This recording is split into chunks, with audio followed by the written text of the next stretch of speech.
Order filled.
Order filled.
Oh shit, then the guy's dropping really hard.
One, two, four. Sorry? Test. Oh, okay. What's up, man? I'm just getting wrecked by the Heng Seng. I see. Slightly oversized. You know, it's pitching around the VWAP. Thinking about buying OC right now. I am stuck with Euro Aussie. Hopefully that's gonna work out.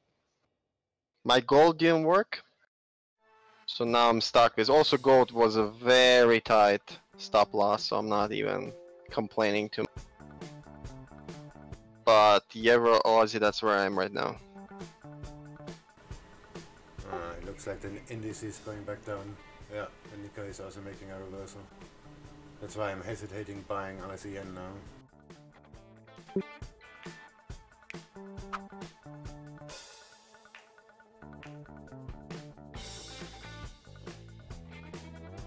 HK50 looks like a sell, but I may be wrong. Yeah. I thought it's gonna make a VWAP reversal, but it looks like it. Usually, It doesn't. And the Nikkei is also. The Nikkei is just making a reversal to the downside. So this probably will end up expensive. oh, this moves a lot. You scaled in a lot. You're already 1%. Yeah. But I'm up 18 for this week, so I can take on some risk. Yeah, technically it's still a good trade. It's gonna go either drop down like shit, like crazy, or you're gonna come back live up. And it will actually go to R1, very likely. That's actually the game plan, R1. Yeah. Because I R1 don't looks really decent. I don't have a real target to the upside anyway. I'm in a similar position for Euro Aussie. I just sold a very good entry, and I just, punched in. And I'm kind of positive right now, but it can reverse at any moment. I'm gonna be effed. Ah shit, I should have bought RCN. I wanted to buy it at this trend line is +5 already.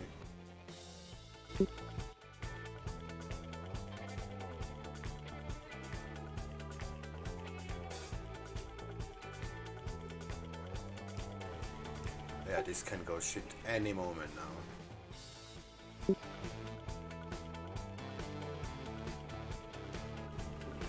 The S&P is going back up too, but it's making no higher highs. Yeah, keep the finger on the hedge button. Smoke one. Plan is, if I get smoked on Asia session of Euro Aussie, I'm out of the game until London. It was risky as well on my end.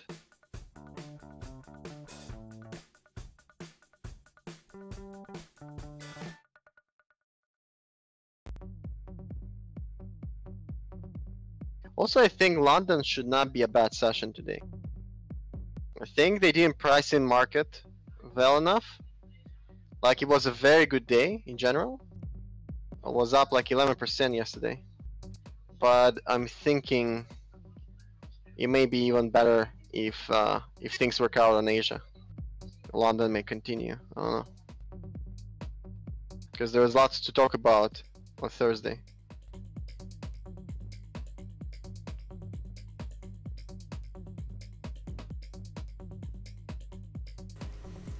Yeah, you know how it works with Asia and the rest of the world. Usually you take it all back. Yeah, you're right. I mean, United States session may take it all back. On Friday in particular. Because Wednesday and Thursday, well, Wednesday was a reversal, Thursday was the trend, and Friday may either continue the trend or reverse it one more time. Yeah, Friday US is just trade the sell-offs. Yeah. No, Which may create a trend by itself. Yeah, little bit.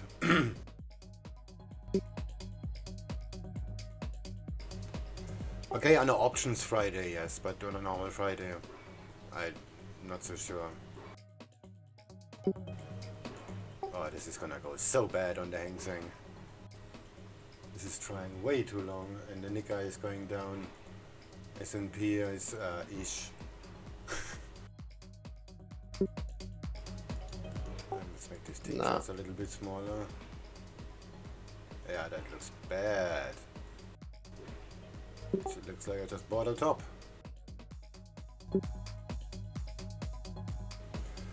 Looking huddle my beer. Let me check. Someone's comment.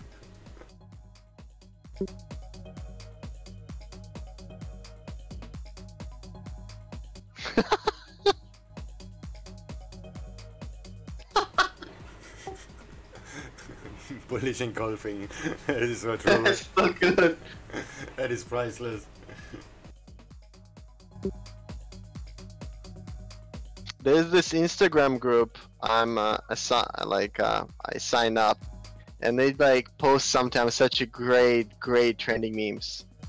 Like I was reading one at work and nearly pissed myself, and like yeah, it was ridiculous. How is it called? Let me check.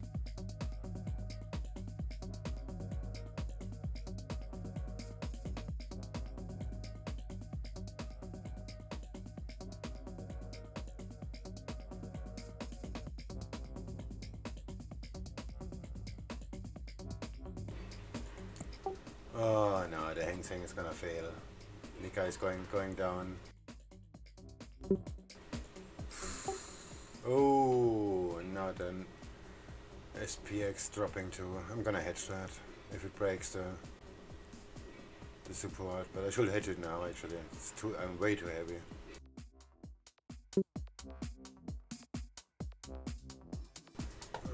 What's the rest of the market doing?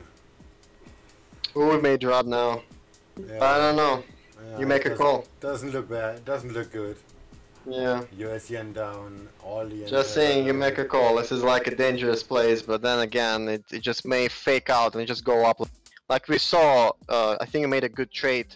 I think on Tuesday or Wednesday, when Aussie was about to reverse. I think it was either Aussie yen or something you were trading, and it just popped up like crazy after that. Oh yeah. Yesterday was a terrible day for scalpers. Yeah. It's holding the support. Oh, I'm on the wrong screen. It's holding the support line, but I don't think this is gonna hold for real. It's gonna break.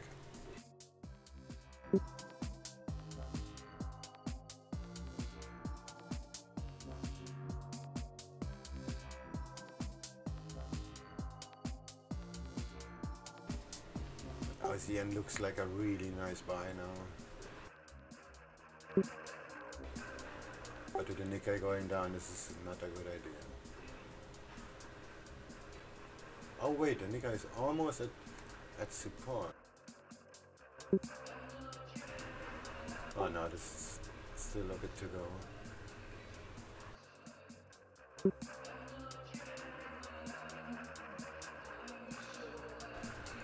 Yeah, the Heng Seng is gonna grind down slowly, painfully, make me hurt. Shit, 1.5% already. This is failed.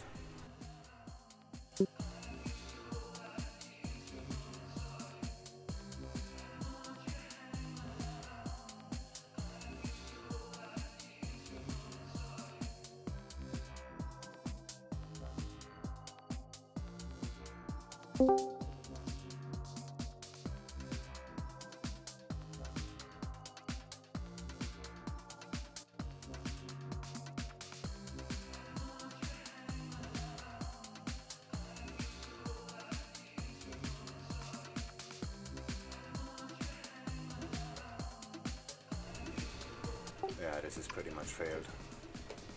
Hola. Hey there, long time no see. Yeah, I'm around, man.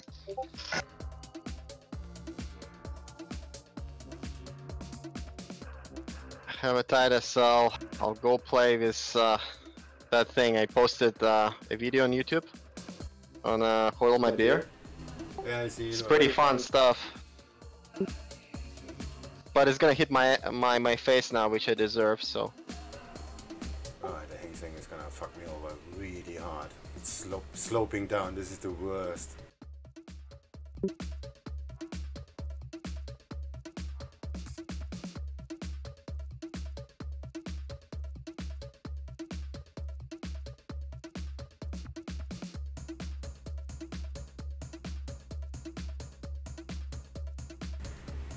This is the worst if it's grinding against you. That puts so much gasoline in the hope.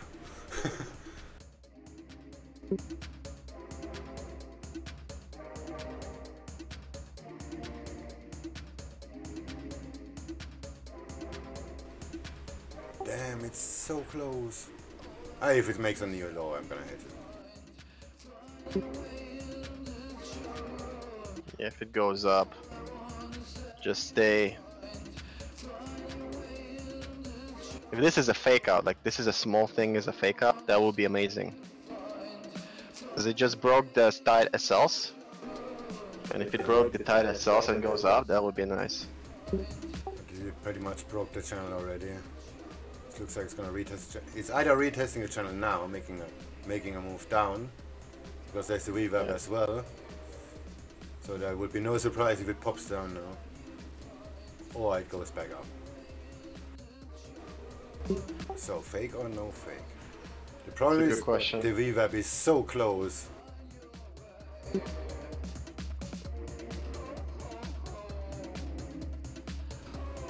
Oh, look at Oceana. Why I didn't buy that shit? Because of the Nika, yeah, forgot.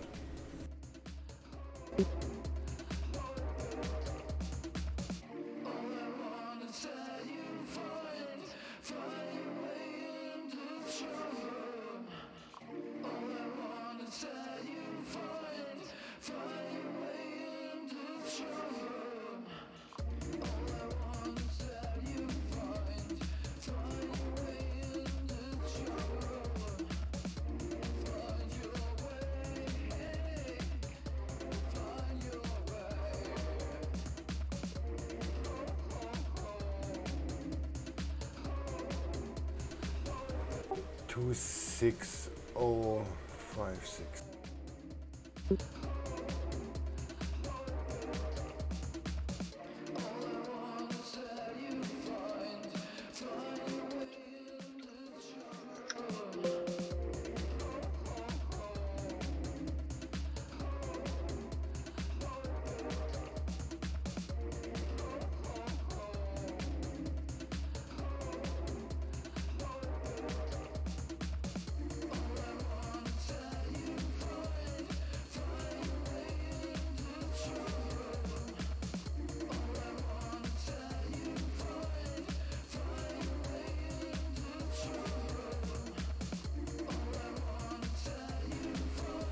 Not out of the woods yet.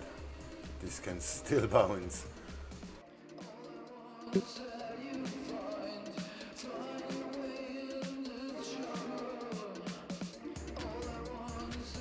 What did I set? I forgot it already. 456.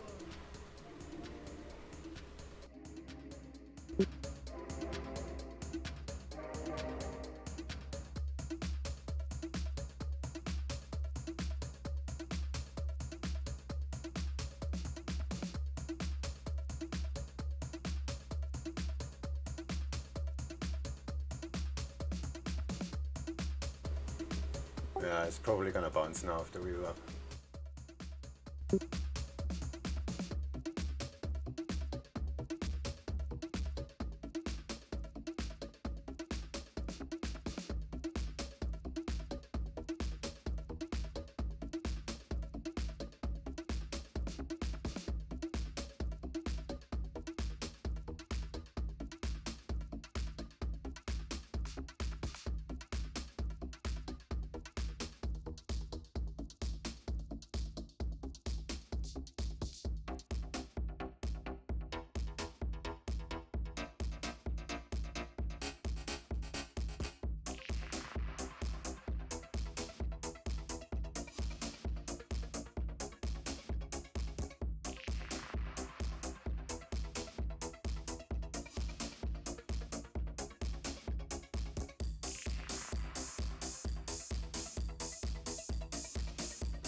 Dollar is picking up some speed.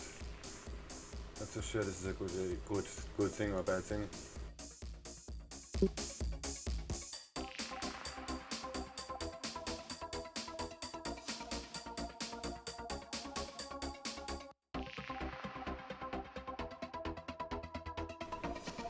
Yeah, there she goes.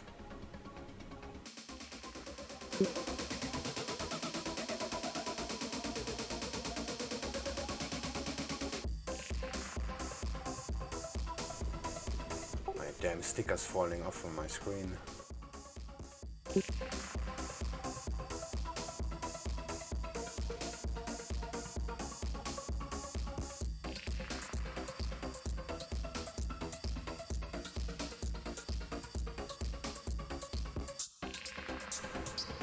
Yeah, it looks like it's gonna make a short reversal here.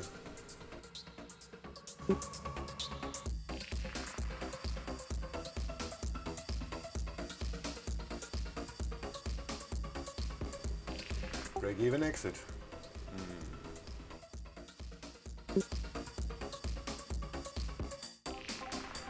Yeah, that's what I'm gonna do.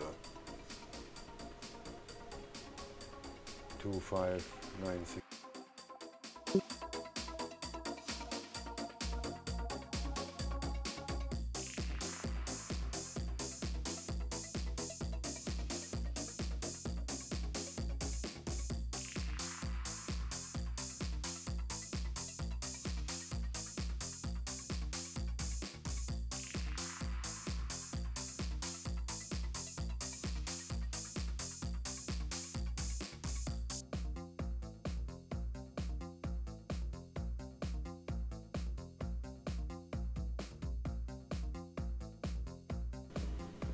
Trail from break even.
I don't think there's going to be much movement, man. Not with NFP around the corner.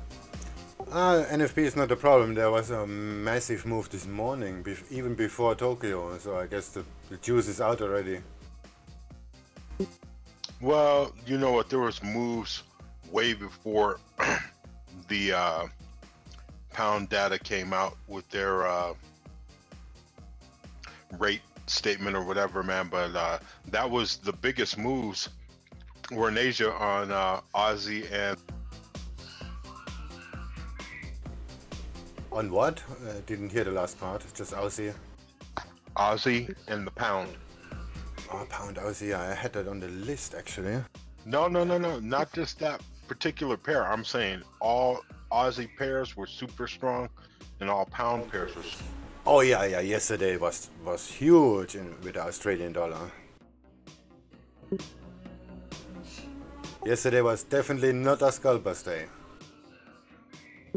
No, those pairs ran like a strike date, man. Yeah. I mean, I was really heavy in Aussie yen in the morning. If I would held that, I would have doubled the account. Made 6% yesterday. Imagine I would held the positions. Oh yeah, Aussie yen, man. Good lord. From the and actually, it looked like it was going to make a signal, and it closed right outside the parameter. So the actual real signal for me is 122 pips, man. I mean, if it was still open, good lord, man. I mean, 100. What I said, 120 pips.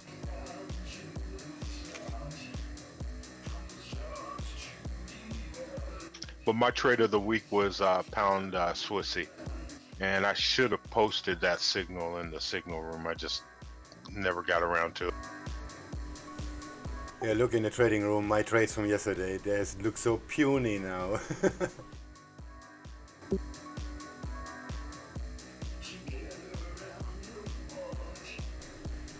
And the first one I made, this was really heavy. This was about 6 or 7 million or so. If I would held that on all the way up, oh my god, this would have doubled the account.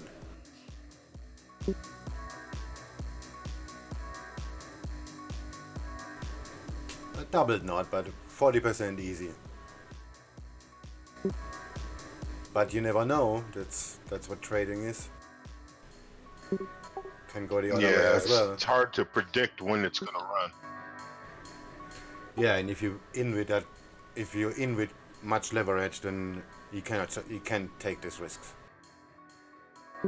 Well, but here's the thing. It's like I was telling this person that I've been tutoring. I was like, look, if you see a pair come to a certain level, like level 3 monthly support, when it finally rotates to the bull side, you should pretty much figure you're going to get more than 10 pips or 20 pips.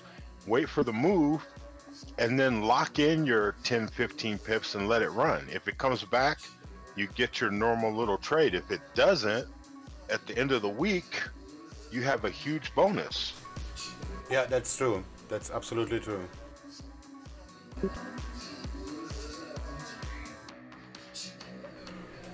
This is just something I cannot do, but I really have to get around to do that. Yeah, it's just like I told him, I said, it's not every time, but it's just like you have to, just look left and just look how far. Like, I mean, sometimes it's like so obvious, the price just come down, and every little move up just continue down. And finally, when it rotates to the other side or hits the opposite, you coming from resistance, and it finally hits support and rotates, that's when okay, shoot, I mean, you could just stick a fib on there and go, okay, well, where's my 50% retracement level? That's a potential.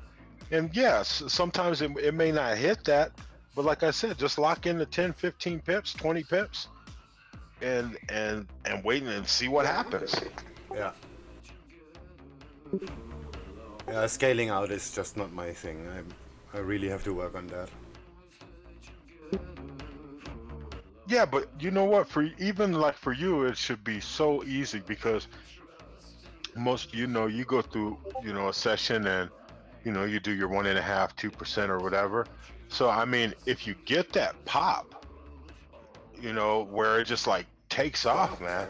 Yeah, this is the YouTube videos you can see where I shoot 10% or something like that, because that happened. That's why I never use take profits. I just see, okay, it's slowing down too much. Okay, let's get out of here.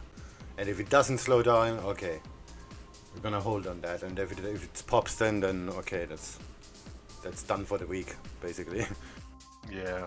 Well, I actually been working on something, because the way my trading filters were, they were just getting me in too late and getting me in right right when the price was retracing. So I said, you know what, I need to look at some stuff that I was doing before and see what I can incorporate or how I can adjust this so I can capitalize on, it's infuriating to see a pair, take off for 150 pips, man, and you get in at the 70, 80 pip level. That's ridiculous, man. Yeah, you're risking then too much drawdown on the way. Yeah, you're getting in right when it's about to breathe. Yeah, like your pound yen signal, which actually worked, but it took forever. That's that's always the problem. Yeah. But stepping in front of the train is something, yeah, it's hard to do. Well, trading it is all about the timing. It's easy, mate. I just did on the Heng Seng. This is still wobbling around. This can still go bad. I'm up 0.5%, but I risk 2% to get there. So this is a shitty trade, even if I exit now with profit.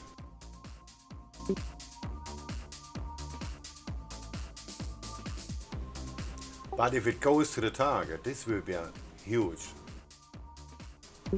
So we are actually right now at this very situation we're just talking about. If I exit now, I'm gonna have 0.5% for sure, or I'm gonna risk it all and wait for it to pop. And there's one other thing to take into consideration, which I didn't take into consideration, is that you're taking trades in Asia, which that does lend itself to taking whatever the market gives you on the pop. I mean, you're not going to get those big, most of the, you know, every once in a while, like, okay, yesterday it was Asia, but most of the time those big moves happen more in the London session than Asia. That is true, yes. But it's a lot harder to find targets. Yeah, in Asia it really is. Oh, no, in Asia it's pretty easy. Well, right now it's not, but I mean on the Heng Seng right now this is not, because there is nothing above. I have to go a very large hour to find something that... Okay, there is a horizontal, we're talking like 6,000 pips. This is really, really far. I mean 600 points. And this is very far. But this is an Asian index, so this is actually possible. But yeah. So for me, there is no target. This is all way too far.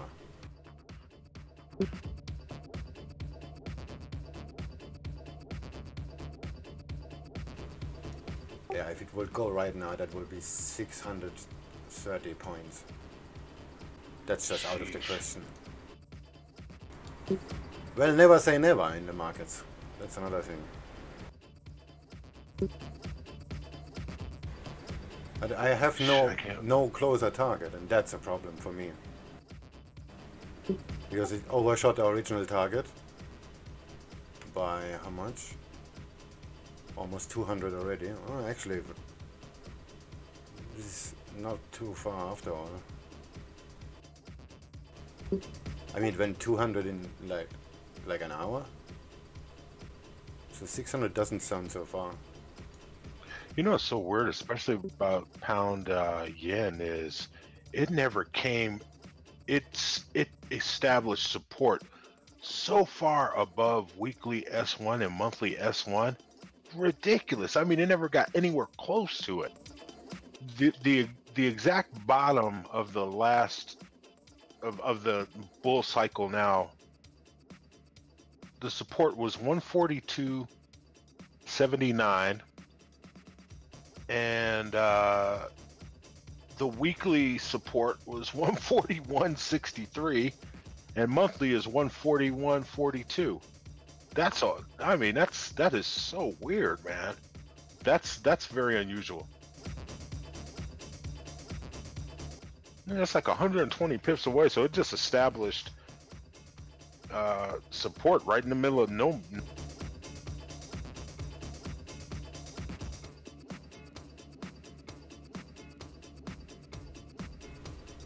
What was it again? It's pound yen. I was just looking at it and going, man, where's the friggin' support? Well, there's the support, but there's no other lines, levels anywhere close to it. No pivot line.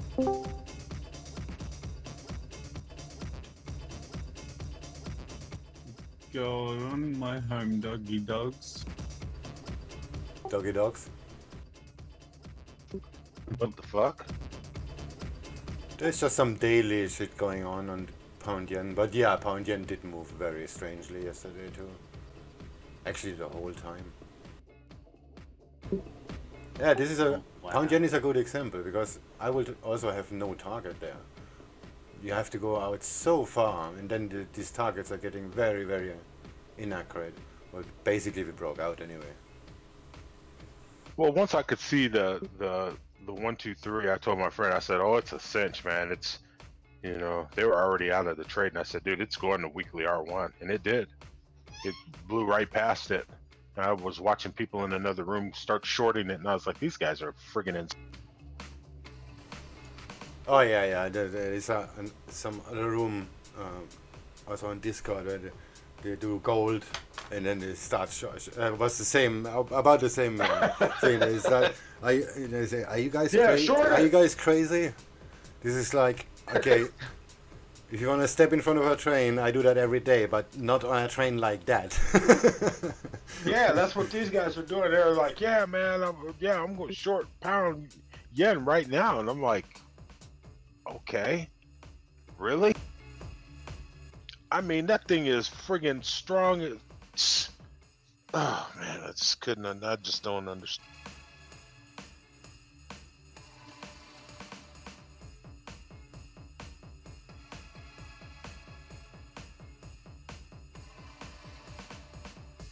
I mean, there's waiting for no kind of confirmation. Just like, yeah, that's about. It's just calling the top. They just start calling the top. Yeah, man, that's the top right there. Oh, okay. Oh, that looks nice. Yeah, that looks nice. That's a nice number. Heng's- Let's put it there. That's it right there. I'm calling the top. Heng Seng looks like a triple top is turning. Yeah, shit. I mean, way too heavy. What's too heavy? 17 contract. You? What, you going long? Yeah. For the pivot, R1. 26125. You going long in Hong Kong? Yeah. Playing with fire. You crazy motherfucker. The Nikkei just penetrates the VWAP. That looks, if that goes over, that's maybe helping it, but I have some doubts, to be honest. S&P also. Oh shit, the S&P drops hard. Yeah, I was gonna say Wall Street's got negative divergence, just like the Hong Kong. Very similar. I'm better getting off that. That looks very, very bad. And I'm too heavy too. No high. Yeah, the Nikkei reverses on the way up.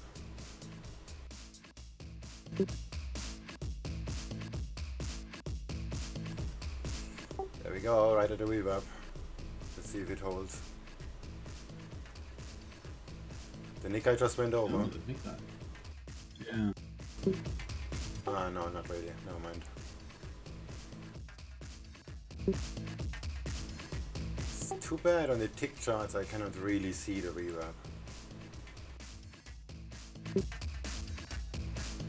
Well, it's because of my terrible programming. It's counting bars to actually display, make the reset, and on a tick chart I cannot do that. I flip through all these charts, man. There's nothing. I got nothing to trade. I think I'm gonna go to bed.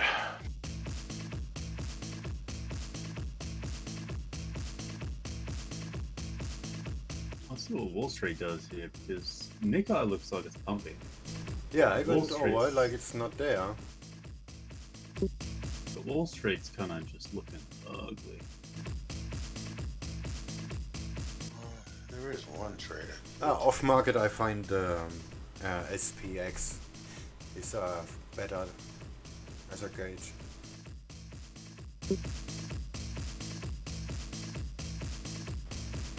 And on the tick Maybe chart, William's right. the SPX has some sort of resistance going on, support going on. But we're not out of the woods yet, that's for sure. I cannot make the screen full screen because I have to click the button if it drops.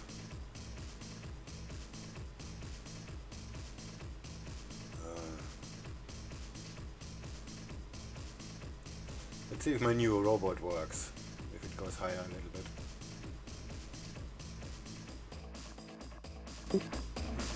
960, okay.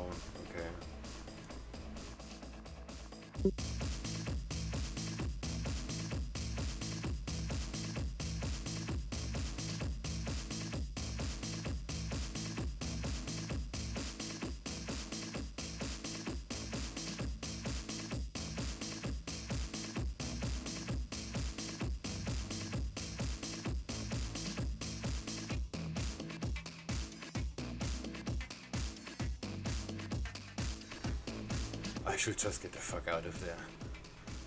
Seriously.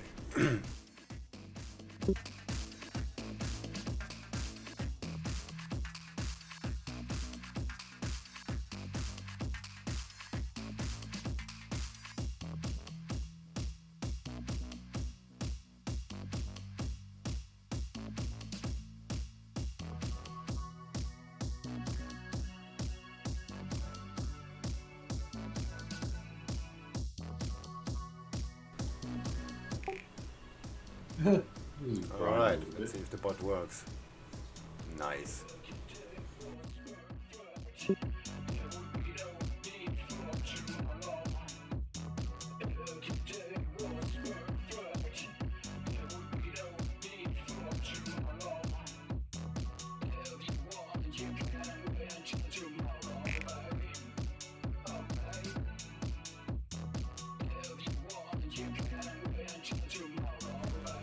My new toy, like 6 lines of code. Automatically adjusting all take profits and stops and enable trailing, so I can actually exit with a trailing stop and not exit with a take profit.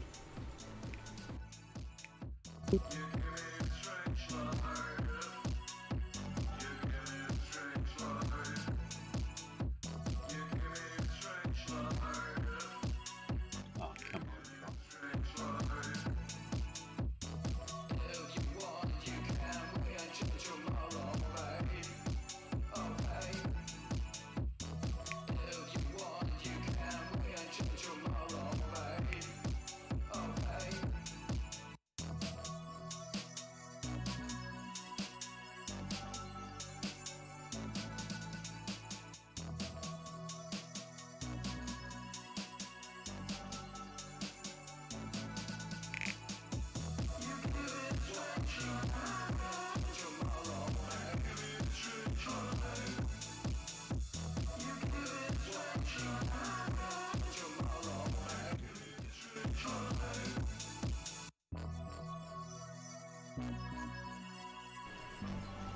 Ah, fuck it. I'm gonna exit on my drawdown, so I have a 1-to-1 trade. This may be a bad idea. The guy is still on the move. Yeah, I hate this part. Wall Street is kind of just turning, but Hong Kong still keeps grinding to the upside. It annoys me how it does that. And it's not just a few pips, it's like 30 pips. It just keeps grinding up. It's like, Oh, it has trouble. It has trouble. I'm gonna exit. Ah, fuck it. Order filled.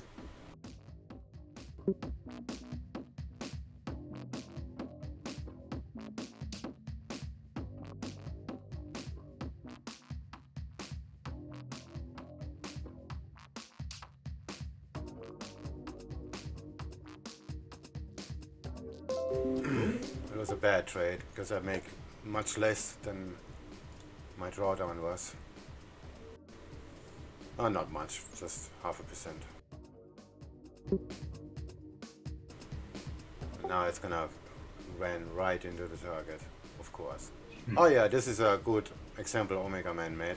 I exit because this didn't look good, but I should have just scaled out.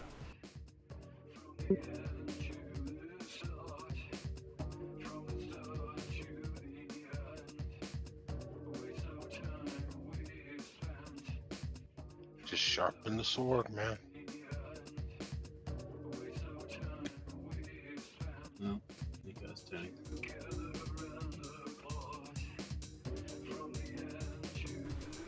It's gonna take off, I can feel it.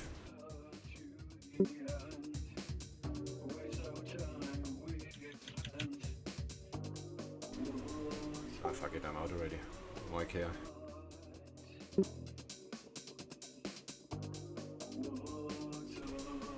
Whoa, this trade took almost an hour.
Yeah, now it would be stopped out.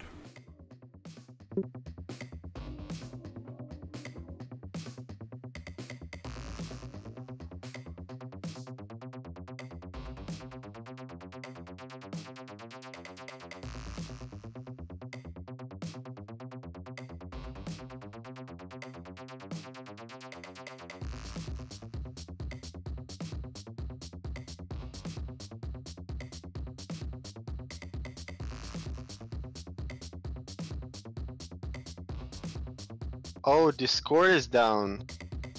Like not down, but I can't post images anymore. My bot is broken. Yeah. That as well. Fuck. What's broken? Which bot? Uploading images to Discord. Everything image based is not tagged or nothing. Oh, really? Yep. It's different. Oh, it's just preview. If you open it, or if you click to open original, you can see. This happens sometimes. Yeah, it's happening on other channels as well. It happens with my channel as well. This is just their content delivery system. Sometimes this fails to make the thumbnails. Thumbnails, yeah, it takes forever to process them. It shows a download button. You see my deal map?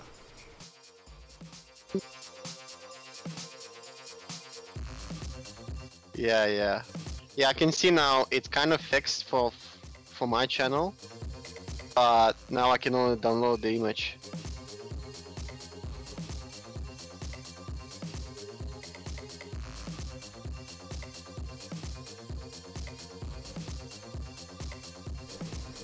Yeah, this is their content delivery. This is not really Discord.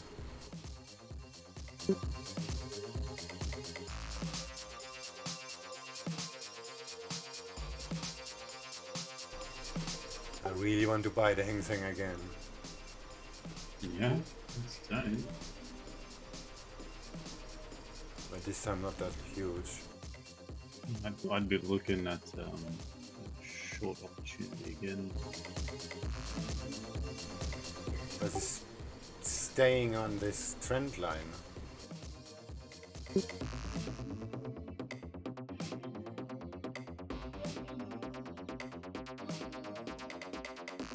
Yeah, the 3 peaks, right? I don't think it's sustainable. Maybe my line is just wrong because it peaked now over twice and it's about to do it again. Oh, they fixed it. Thing is working again. At least for me. It's gonna take some time. It's also depend on which server you get for the content delivery. They have Yeah, servers you're all right. over. Probably Amazon. Who knows what they're using? That's not hard to Cheap find out. garbage, usually.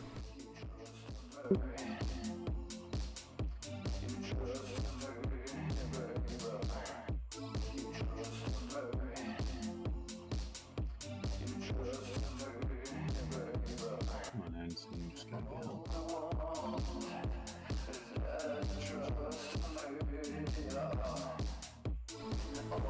They use Cloudflare. Same as me. Damn, I really want to buy that shit now. Oh, fuck it. Order filled. Oh, shit, I bought it twice.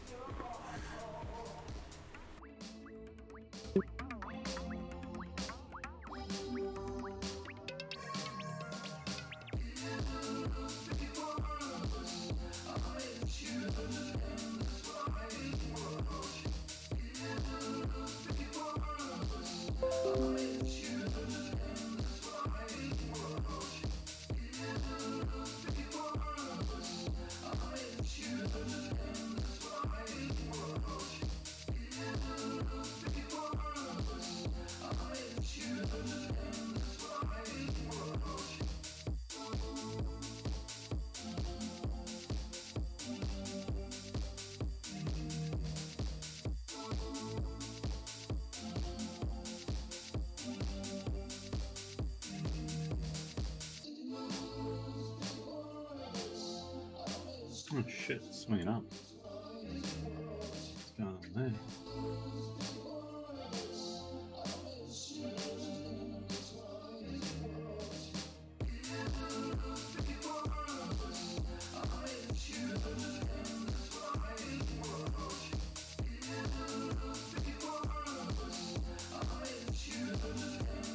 Oh, nice. Nice rejection of Wall Street, hopefully. Whoa, that gapped even down. Yeah. Yeah, if Wall Street turns here on the next candle or two. And now I'm gonna get my loss.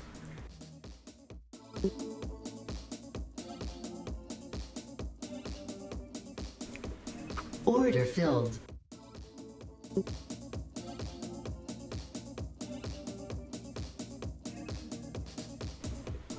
I didn't manage a new high.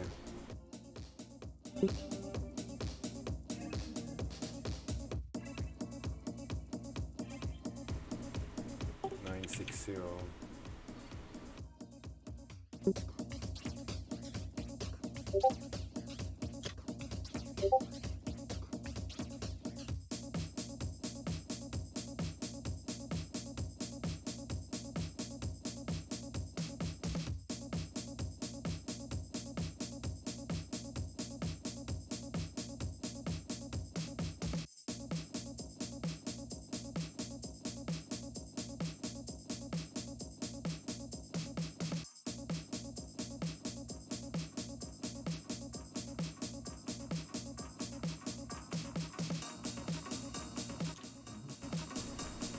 Look at ICN.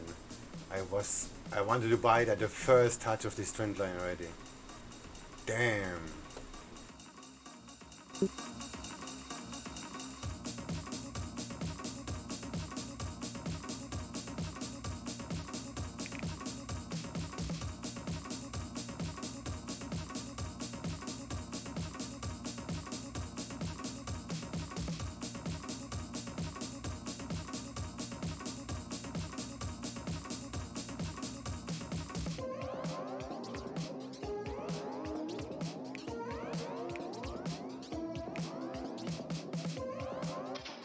Alright, I might be back later, man. I'm rolling on 4 hours, 4.5 hours of sleep, man. I am friggin' falling asleep sitting up here, so Oh, okay.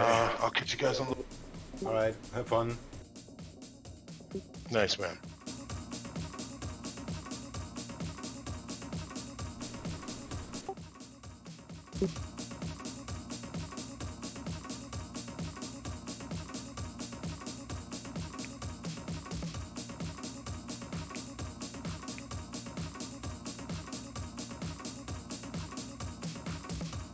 Gold looks very suspicious right now. Just sloping down. Yeah, but Yeah, okay, the price action is kind of strange, but this could be the It last could candle be- could be news related. yeah, but it can be like literal accumulation. I don't know, man. Just from all the pairs I checked, this one looks very creepy. Thing may actually go up or down somewhere, sometime a lot this Friday, but I don't know. And that's due to China and US deal progress because it's a rumor. They might actually need to price in, and if the gold is gonna be priced in, that's a big deal. Something like that. So I'm not sure. Just weird spikes, you know, like this type of price action is the one that kind of tells you something about to happen, but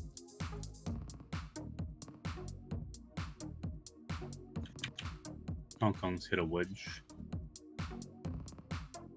Small one.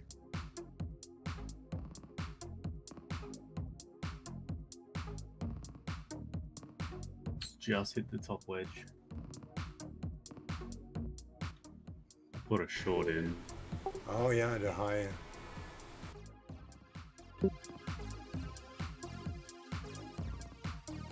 MACD's weakening again. Let's get off that rock. Order filled.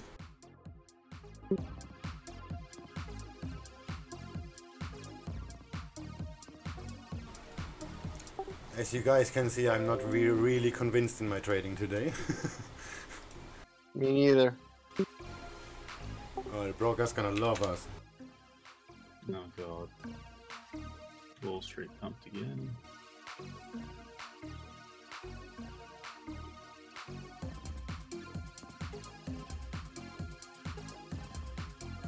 Yeah, Euro Aussie are probably gonna be stepped out. But I have a very tight stop, so also not bad. Ah, whatever.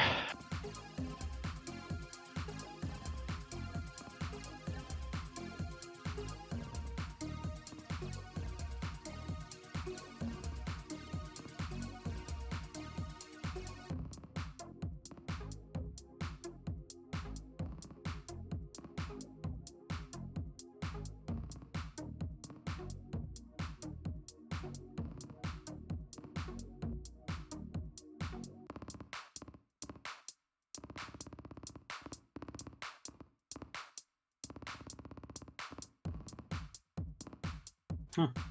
Wall Street pumped again, but Hong Kong's just like, nah, had enough. Yeah, Hong Kong just went to the high, so I exit there, but it's probably gonna go to the target anyway. And the Nikkei is still on the way up. The S&P 500 is on the way up. Let me just remove my deal map.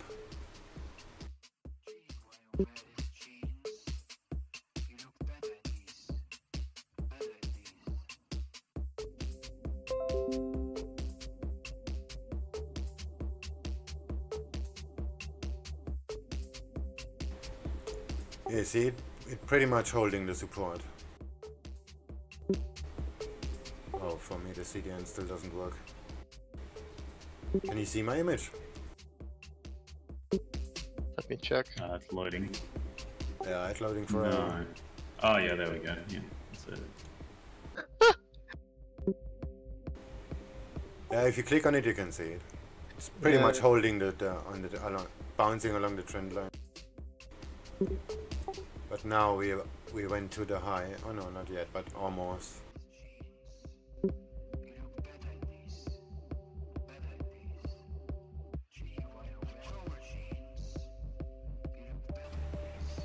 Oh, look at that LCN. That would be the easiest 15 pips ever with zero drawdown.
like it's broke below now.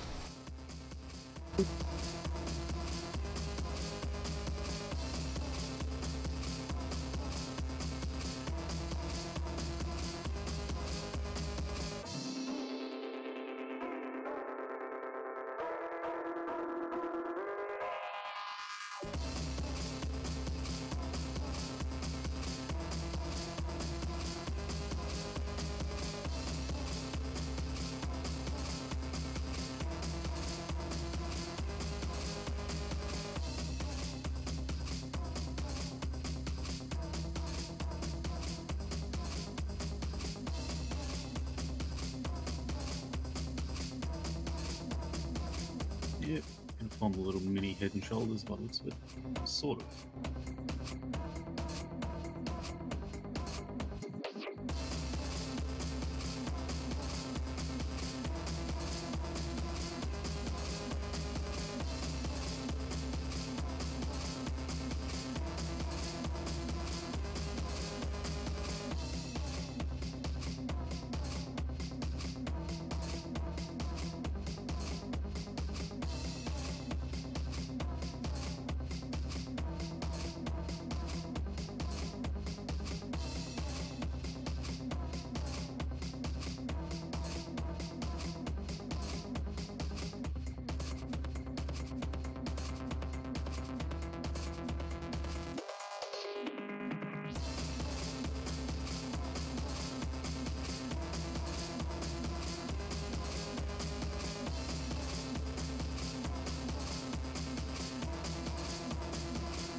Oh my god.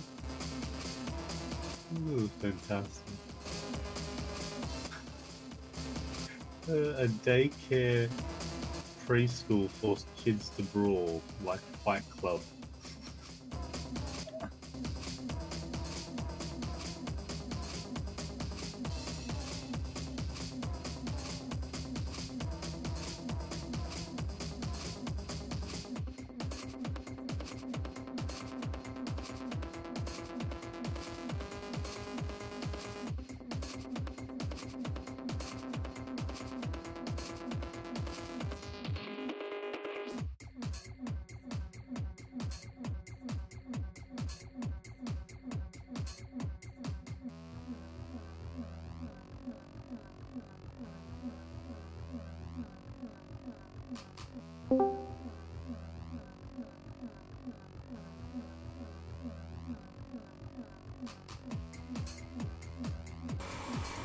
The Nikkei looks nice. But the corresponding pairs are all red now. Yeah, nothing to trade. Also, except of shorting RCUSD, but I don't think that's a good idea.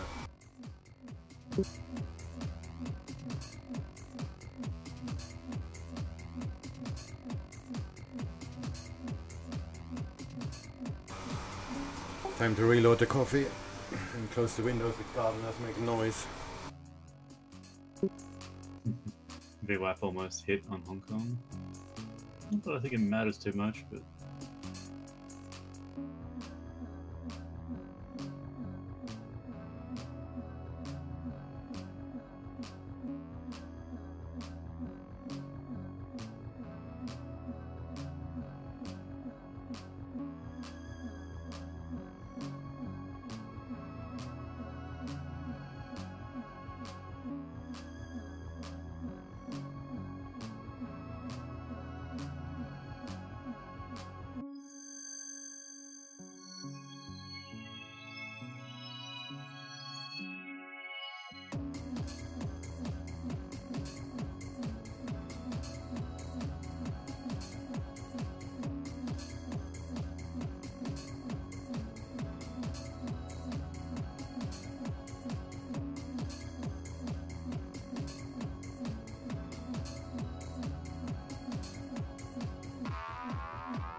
Well, that was a good exit after all.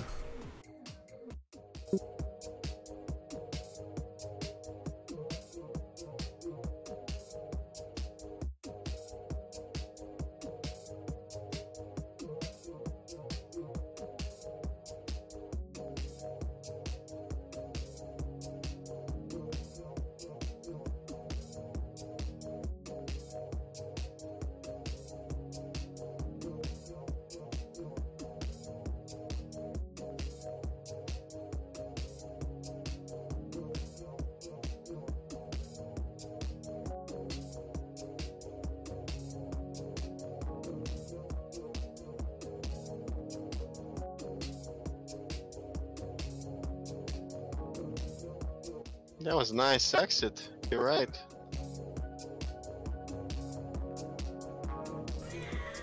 Proves that I was wrong, because it didn't make my target.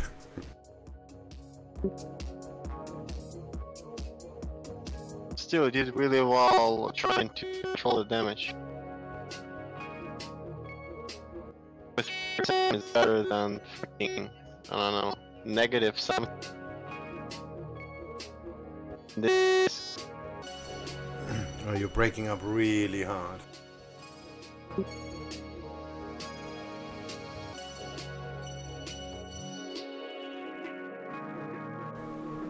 Let me just switch this over.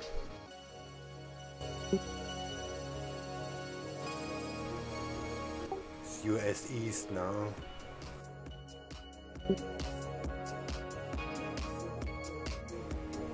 Alright, try now. 1, 2, 3. Ah, that's better. Nice. We can actually switch servers. I didn't know that.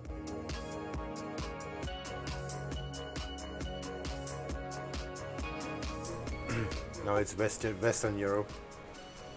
Yeah, I can, because Nitro. If you have Nitro, you can switch. If you don't, you can too, but then everybody gonna be disconnected.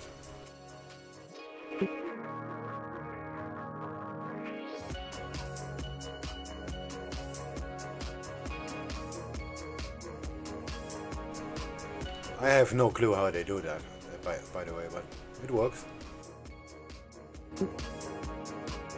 That's all that matters.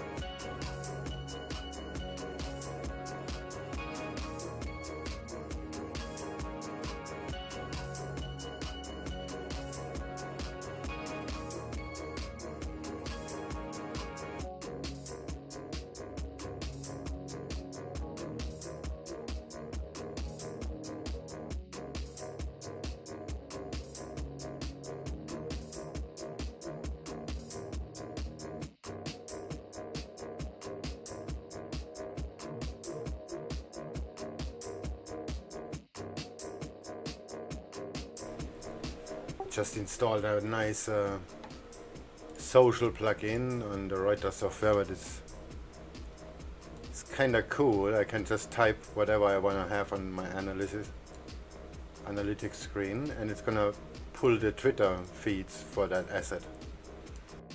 That's sick. VWAP hit on Hong Kong.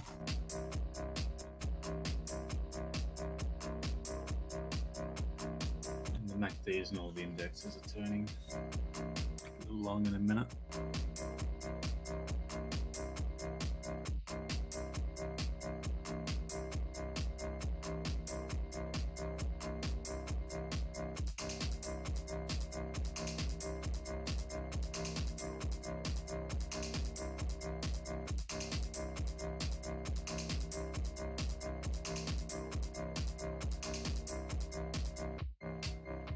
Oh, no, not growing, never mind.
But they do make some selection, because my Twitter feed looks completely different.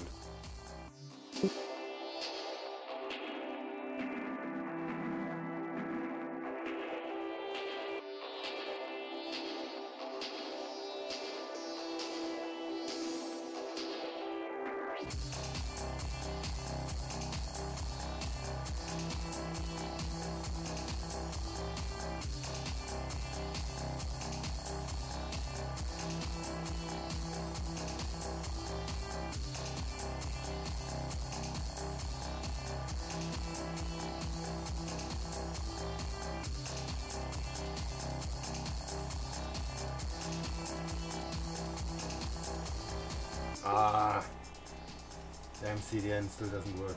I have to click to open original.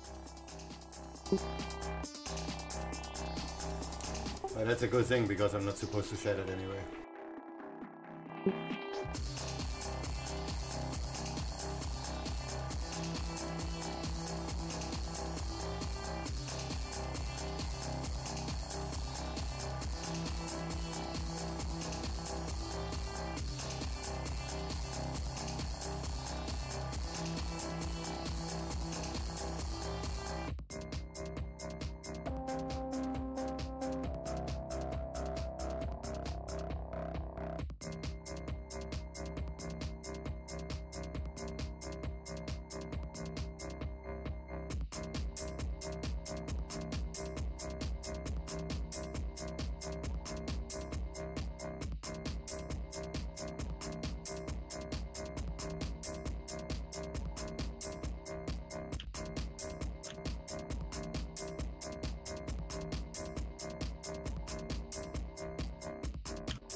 Hong Kong's moving so slowly today.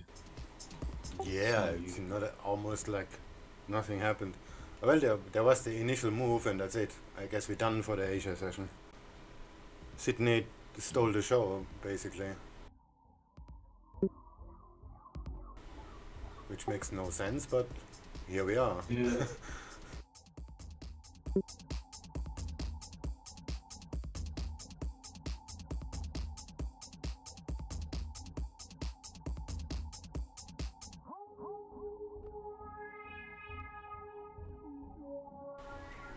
Can't see anything else to trade either. US dollar cat, maybe.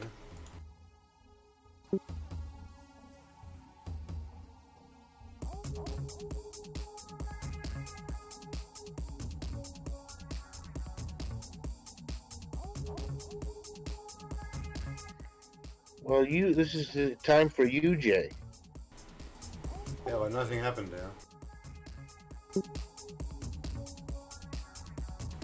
Then probably nothing is gonna happen then for anything then. I mean, Yeah, you just know, happened. NFP. My C trader just crashed.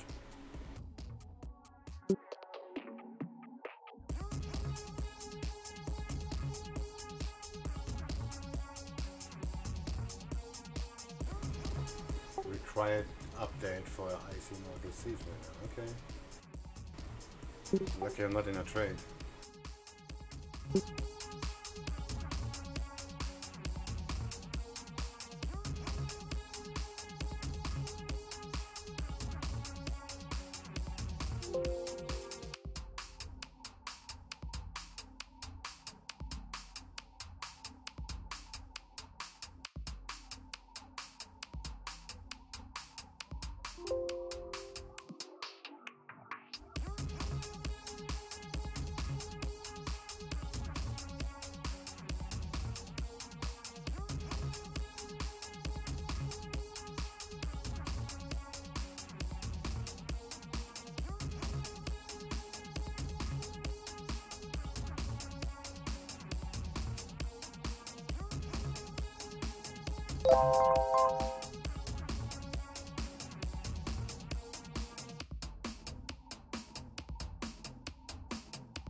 The hell, every time I change the asset it freezes.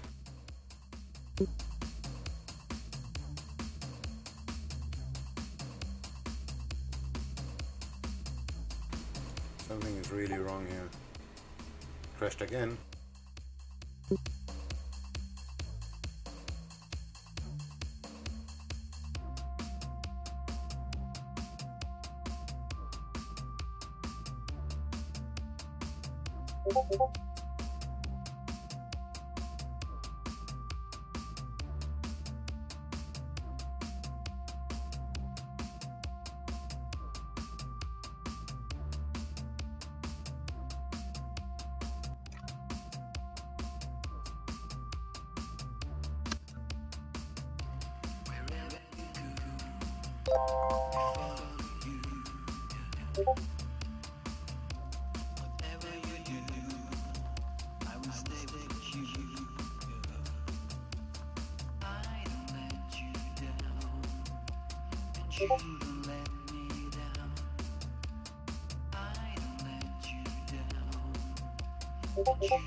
Something is really wrong here.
Holy shit, nothing is moving.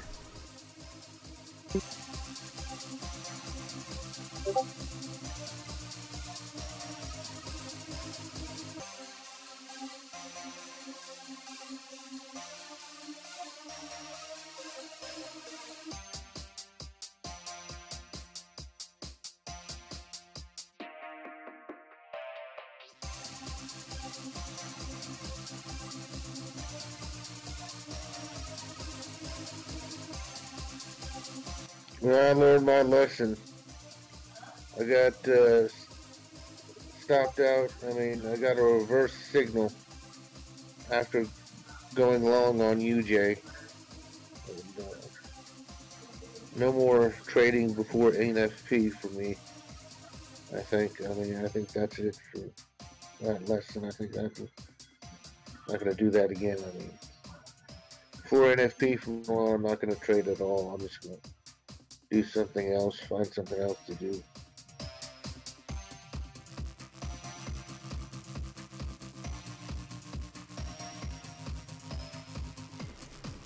But it's a long time no trading. Well, I mean, 12 plus 3, so 15, 16 hours, I mean.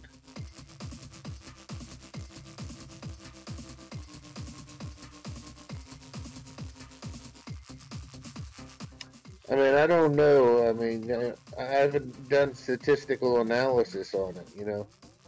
It's just this one time I'm just starting to pay attention now, becoming aware after 25 years of frying my brain. But thankfully the medicine's working, you know. So I don't, but I'm going to pay attention, I guess, see how the signals do. And yeah, sure, it's just about probabilities anyway. Some work, some don't.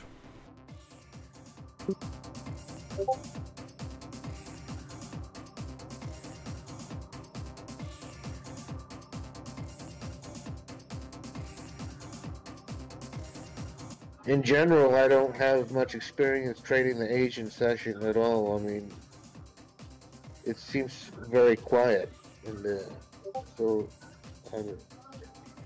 And I noticed the EU doesn't trade usually very much during the Asian session. And that's one of the main pair I trade, really, is EU. I don't trade it at all.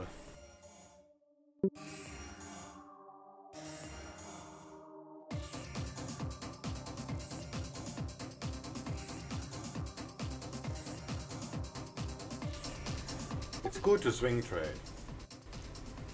But yeah, not for intraday.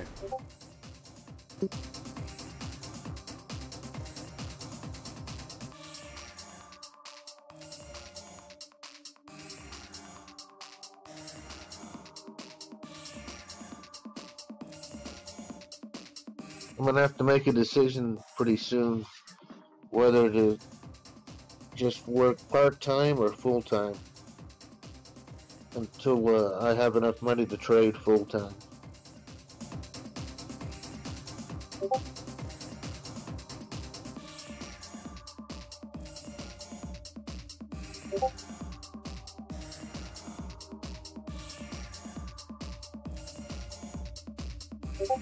I think I'm going to start out just working part-time, see how it goes, the trading goes, I mean. And, if I'm doing good, then maybe that's all I'll need to do.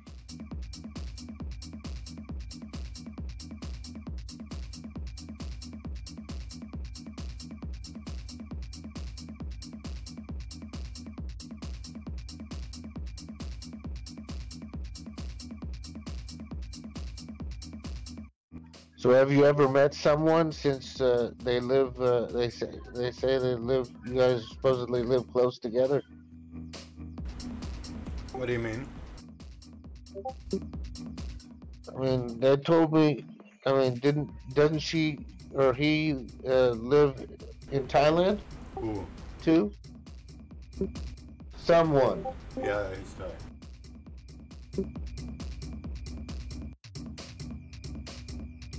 Is someone male or female? Male.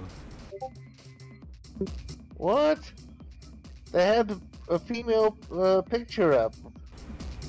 Yeah. So?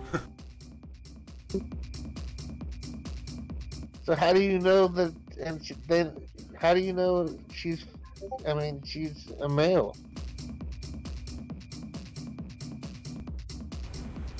Maybe, maybe not. It's only one way to find out. Ask.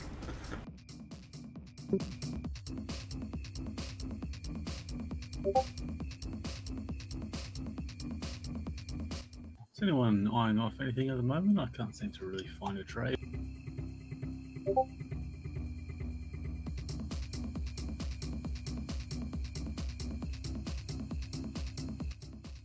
I could look at the indices. They only seem to be active, at least relatively speaking. Yeah.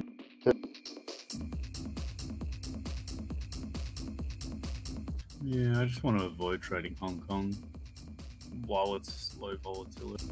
It's not worth paying that 5 spread.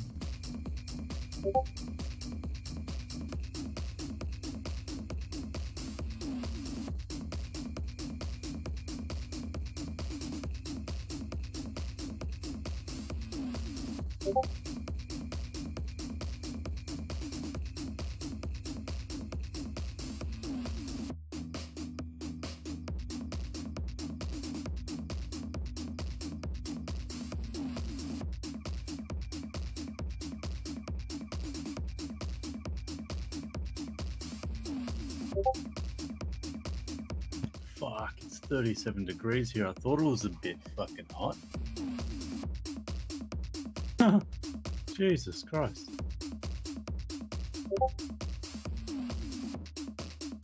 What are the temperatures like these days in Thailand, SwingFish? I'm sorry, what did you say? What's like the average temperature over there? About For this time of 30. year? What's the coldest it gets in Thailand? Like 15? It doesn't really have winter time, does it? Oh, it's depending on where you are. In the mountains, it can go to 0. But let's say 90% of the country is like between 26 and 35. God, it's fucking amazing.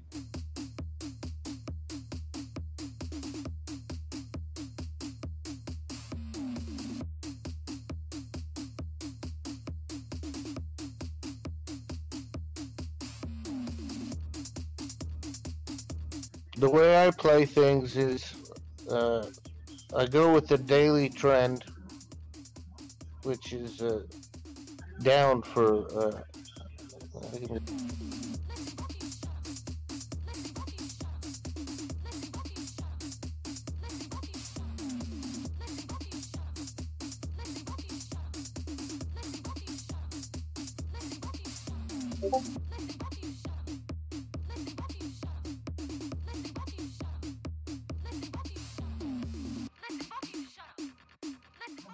which is technically still down on the Dow, but I don't know. I just got this feeling that it could be turning up, like with the euro too. But that's just fear. I mean, but then I would take the 15-minute in that direction, the same signal of how I determine the trend is long for the daily, which is higher high, higher low. I mean higher low, higher high close, which is not what the Dow is right now on the daily. Yeah. Dow on the daily doesn't make too much sense. No, I mean the daily chart of the Dow. Oh, okay, I misunderstood you. Yeah, I was just talking about the current state of the daily.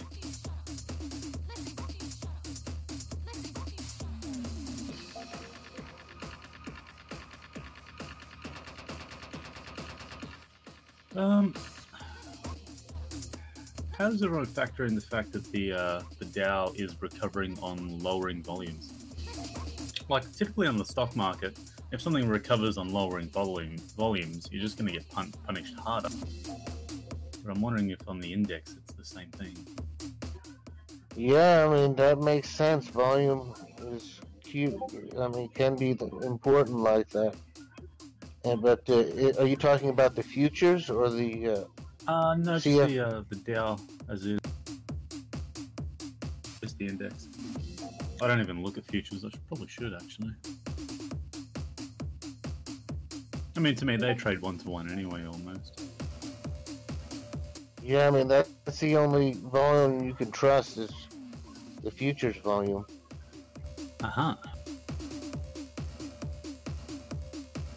I'm a little hesitant to leapfrog into another area of the market, like something tells me I should just stick to one thing. Well, yeah, I mean, it's the same thing. It's just that they generally require more money because of the lot sizes. Oh, yeah. Okay. Like for the Dow, it's $5 per point.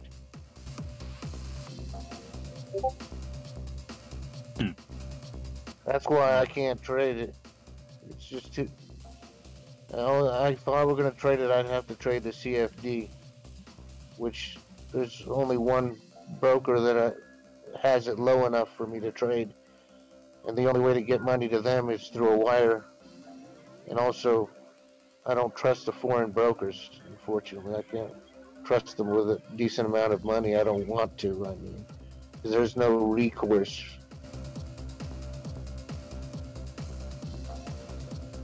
Ooh, US Treasury bonds. I don't know what trading that's like.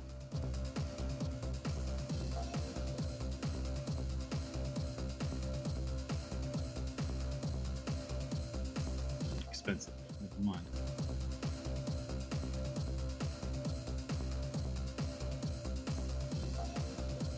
Ah, okay. I see where the futures is now. Hidden away from my platform.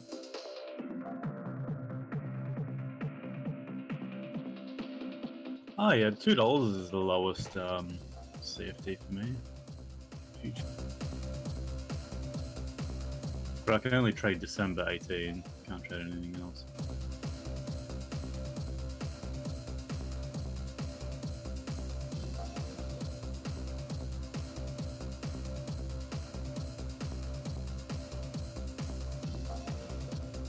I don't know if you heard, but I was saying I think I would trade the ICM if I was an Australian citizen, because they're Australian, and they seem to be the best one. I'll have a look at what the spreads are. From what I've heard, it's not that great.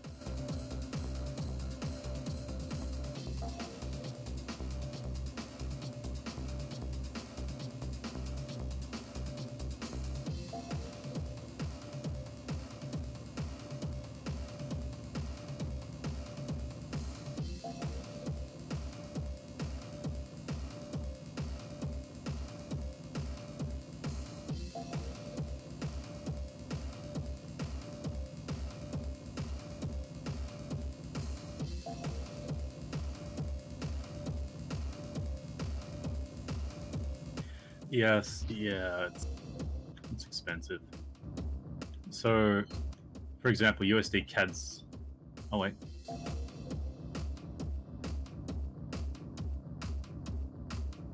Yeah, see, Aussie USD is 1.2 spread. For me, it's 0.6, 0 commission. Whereas here it's 1.2 plus commission, so that's fucking expensive.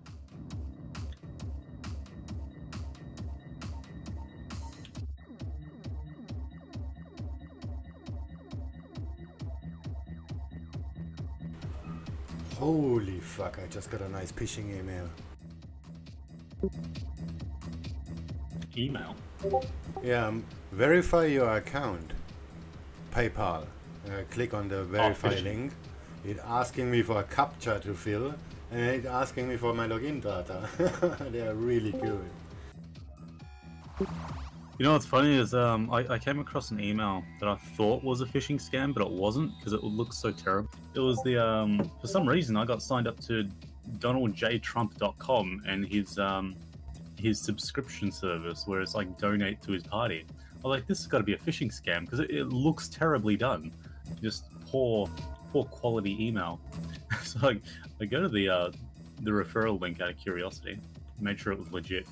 It is. Yeah, it is. Sometimes Very they fully just done. have no clue how to do this stuff. But this one is really good. This is a very authentic email. And the page I got to is 100% correct. I get a lot of good LinkedIn ones, phishing ones for LinkedIn. Very, very well done. To be fair, it's not hard to make something look legitimate. You just get the actual legitimate one and you copy it. I mean, it's taken so long for phishing scams to look good.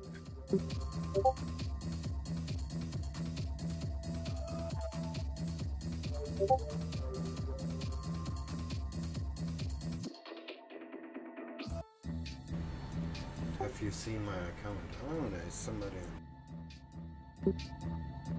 Wow. Well, The since the spread markets for are Hong dead Kong. anyway, let's check out some investor type trader. Spread for Hong Kong and IC markets is 10. Yeah, almost everything here is double. Whoever I was talking to, trendline trader. On where? On what? Compared to what? I was looking at compared to IG markets, which is what I use. It's a UK based one, but it's got an Aussie branch. It's got an Aussie compared branch. to IC markets, you mean? Yeah, IC markets. Yeah, I was just looking at the spreads and all that because Trendline was mentioning that it was Australian, but I shopped around quite a long time, looked at the spreads and commissions and stuff. I still think IG is the best for me.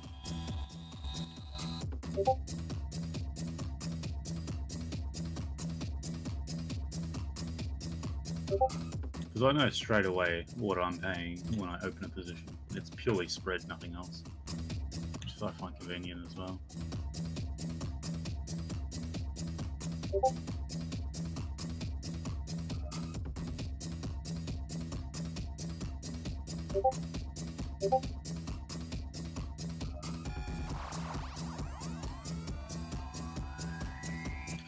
Does anyone know if there's like an app, like an alarm app for the Windows Store or something? I need to trigger something at like 4:50 because I need to make sure I don't hold any positions at that time. It charges me interest. I would have thought You mean an the alarm clock or something like that? Sure. yeah, I That's thought right. Windows 10 would have come with one. It's a pretty simple functionality.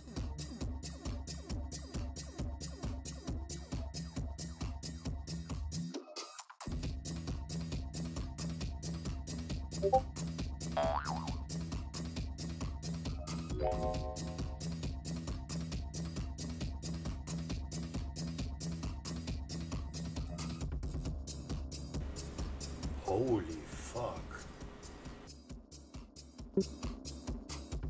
No, I don't think anything's gonna be happening tonight. So I'm gonna go home and I don't trade the European session anymore because it's the middle of the night. Good luck, guys. Alright, Have a good fun. night. Toodaloo. I in the live stream?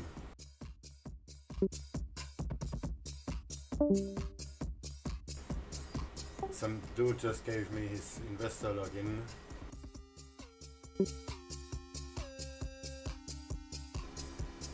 He has $1 million on their account.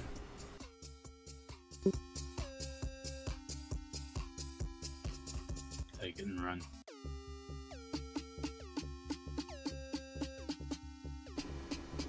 And he has $231,000 drawdown.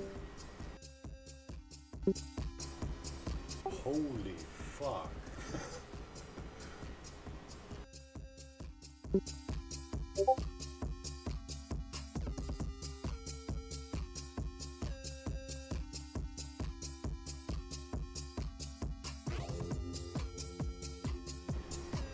How is that even possible?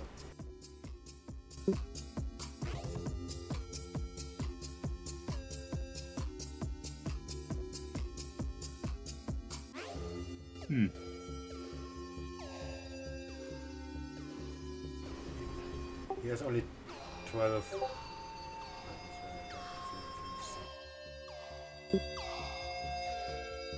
It's a bit choppy.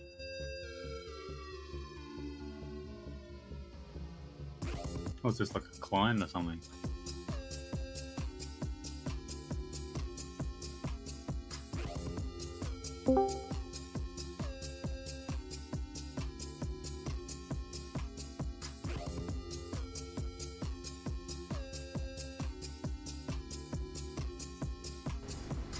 Oh yeah, it's a 10% gain overall.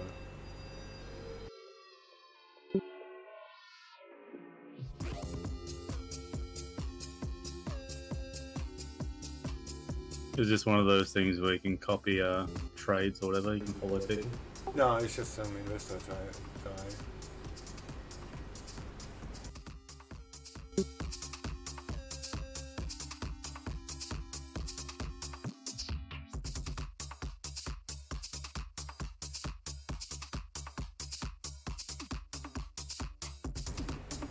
But how can you have such a large drawdown on 72 contracts?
Straight looks like it might be wedging for the half hour.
Nice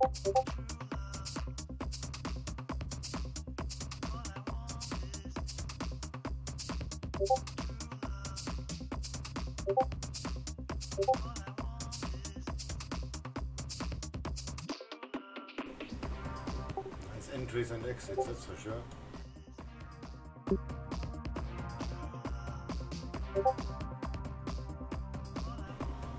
Okay, not all of them.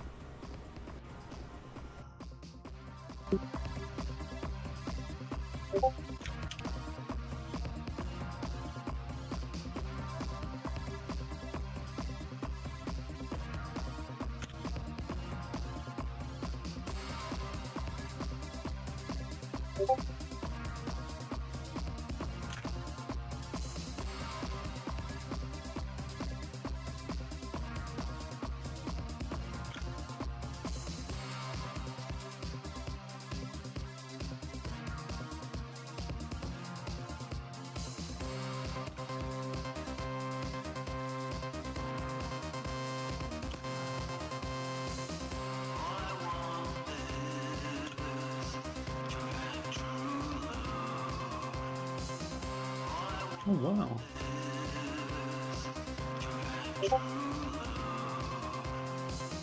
Huh. It's a Friday and all my stocks are in the green. I don't remember the last time I've ever seen all my stocks in green at the same time. Let alone on a Friday. That's just unheard of.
I think I might just sit on a short for Hong Kong for a couple of hours.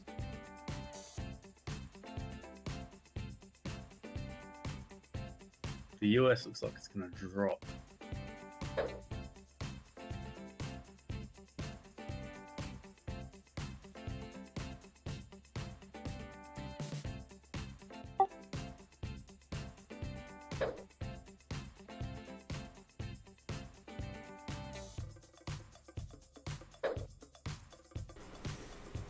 On a Friday, I'm not so sure about that.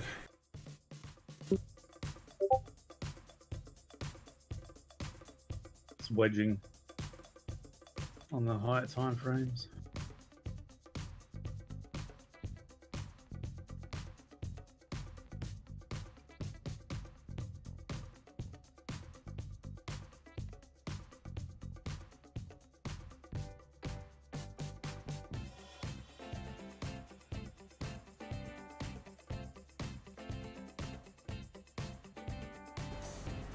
The spread is terrible today. Something is not right. Oh, what about the spread comparison? It was kind of interesting. I was just looking at IC Market's regular average user. I don't know, they have some sort of ECN profile or something. I don't know. But the average user for IC Markets, I think, was paying roughly double in terms of spread. Just for things like Hong Kong, 50% more on Nikkei. And then if I recall, I believe they charge commission on top. So No. it's pretty No, on expensive. the spread accounts they don't charge commission, only on the ECN accounts. Ah, okay, right. Oh, in that case, then it's still just expensive, just without commission. So you have commissions? Zero. No, just the only money they make is off spread. That's interesting. And what trading platform? It's called IG. Unfortunately, if you type in IG, you'll probably be bombarded with Instagram instead of IG Market. Yeah, sure.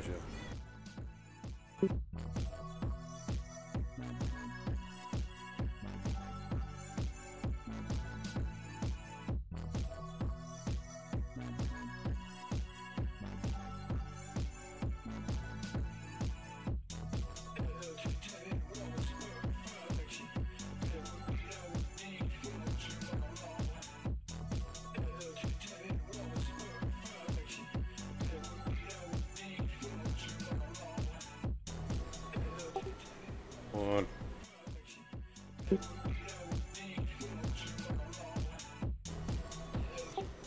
Ah!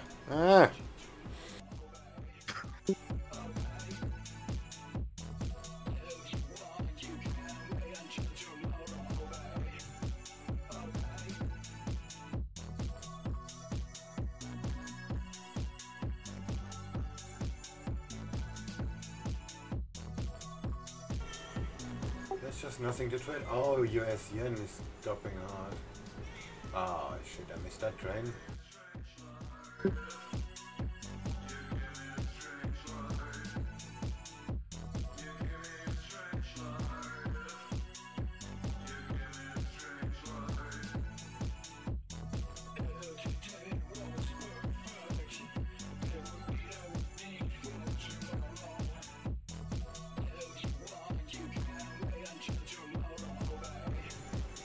The dollar dropping and the Nikkei dropping. Not so sure. Oh, look at that. US cat is going on. I wanted to buy it actually, but I wanted to buy it like an hour ago.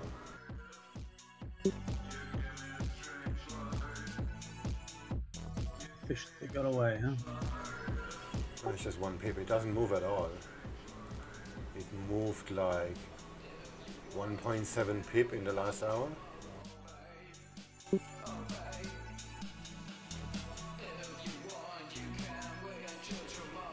The yen is breaking out to the downside. Sorta. This could be fake. Not sure.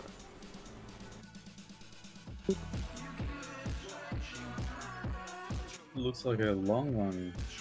Aussie yen. Sorry, not Aussie yen. Dollar yen. Broke out of a wedge coming back through retest a couple of times.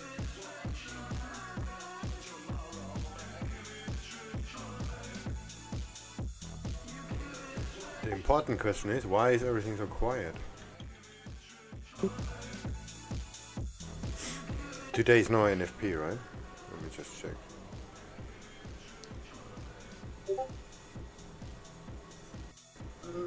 Oh yeah, it is.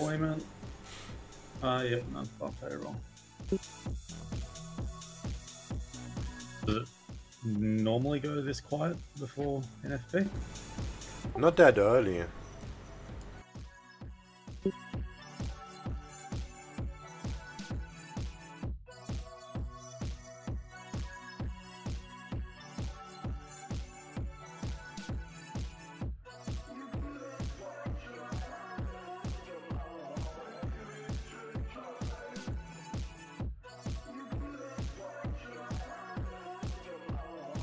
Trading all these indices got me kind of forgotten how to trade fucking Forex.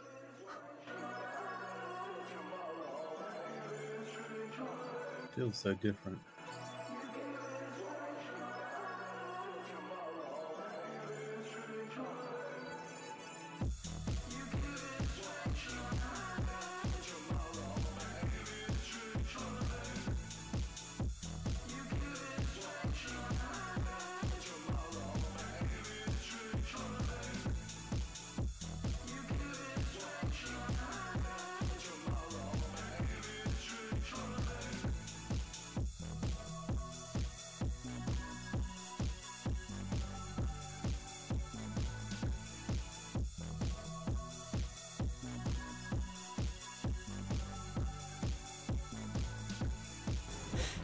I don't think this type of news have any impact anyway.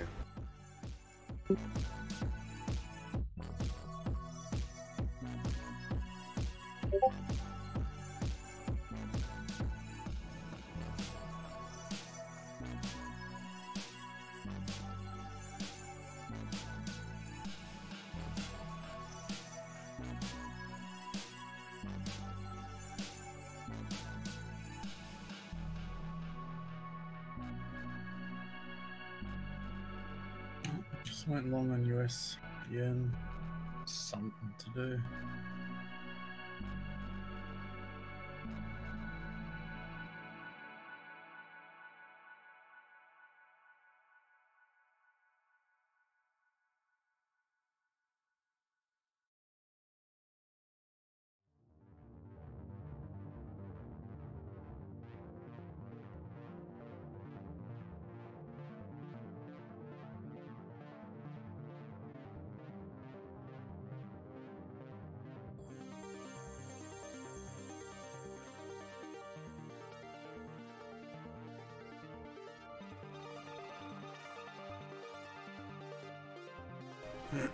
The estimate says it's gonna be a lot higher, NFP.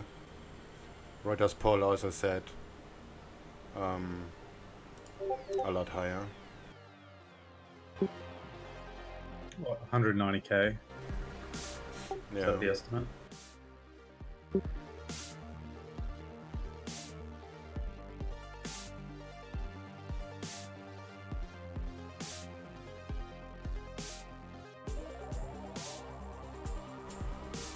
But there are a few banks who are actually estimated a lot lower. Let's find out what Mike Norman says about the non-farm payroll. This guy is fucking incredible. He predicts the day before what the non-farm payroll is going to be, regardless of what consensus is, and he's always bang on. It's incredible. Some dude that runs a, I don't know, what you call it, like a blog.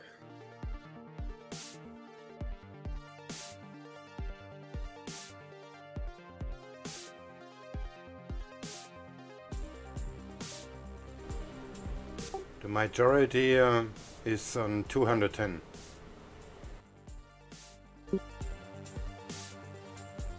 Huh. FX Trade says 190. I wonder where they get their consensus from. Are they just individual, or is it a body that agrees on what the consensus should be. Well, Reuters has a system that actually makes a estimate,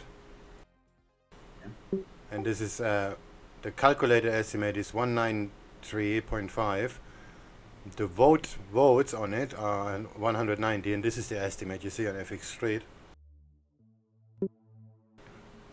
But if you compare the institutions itself, most of them vote around 200.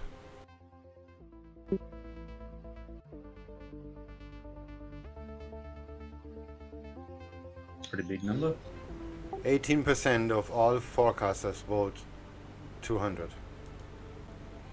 And there's a few very big ones included. Wait, I make a photo.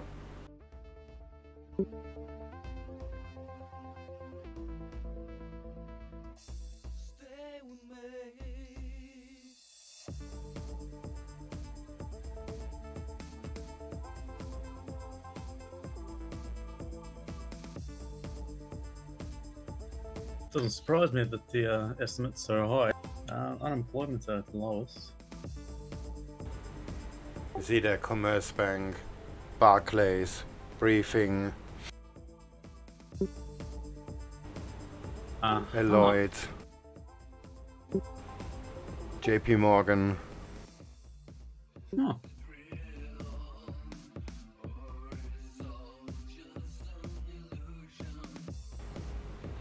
Berliner Spark was 250. Just one.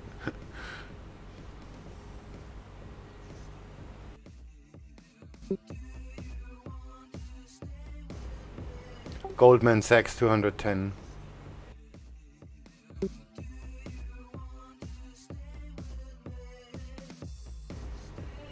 And the lower ones, they're all no names.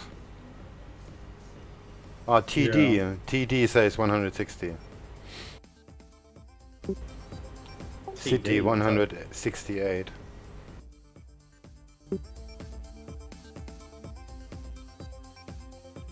They all sound quite variable. Strange.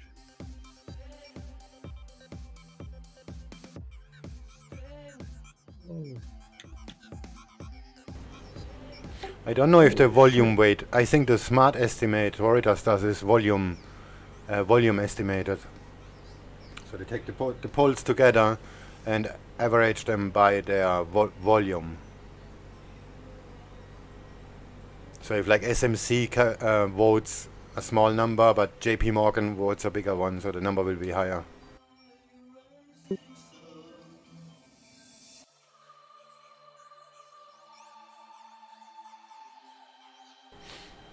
They estimate a 20-point deviation. Oh, nice. That's gonna shake the tree.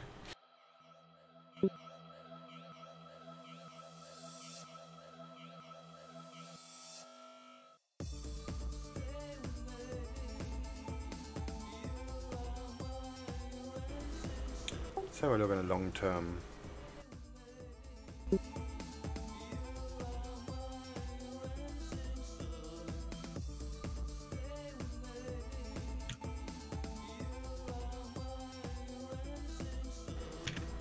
$140 by 2020.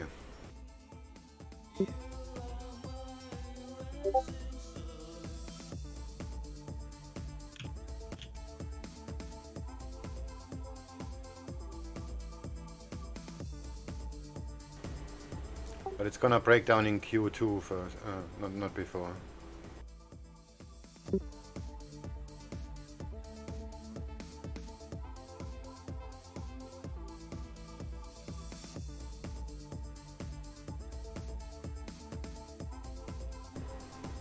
I also have historical data about the votes, the polls, and the smart analysis. So this is pretty good. You can actually see if that actually works or not.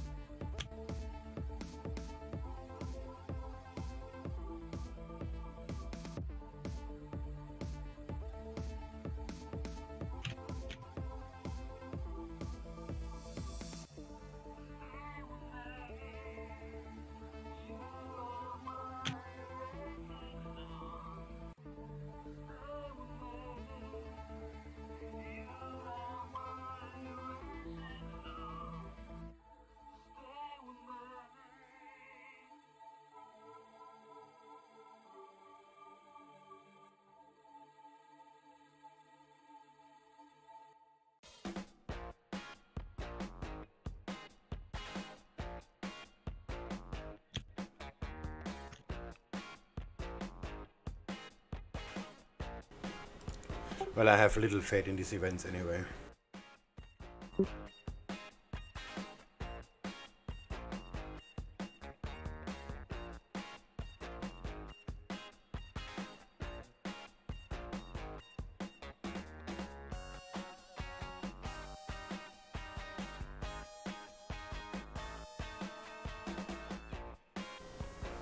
So, buying RCN again, but it went below the trend line. I'll just call it a day. This is very, very slow now. So does Wall Street have an impact on the dollar yet, or is it just the Nikkei really? So-so, depending on the time of day. But no, not that much. I've seen in the US session like, okay, yeah, if the Dow Jones falls, the Nikkei is gonna fall too, and as a result of that, Japanese yen gonna gain strength, so the yen pair is gonna go down too. It's hard to say where it is from. So there is a correlation, that's for sure.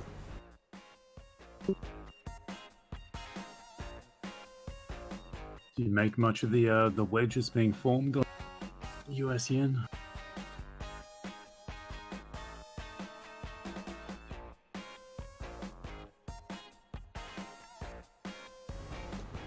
Pound Aussie is maybe something to take a look on.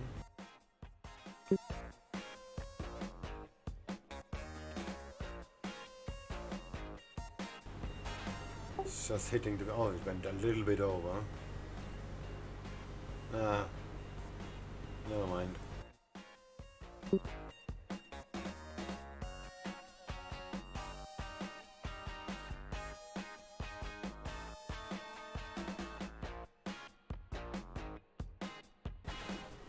Looks like a short in the 30 minutes, but not for long. Too much crap in the way.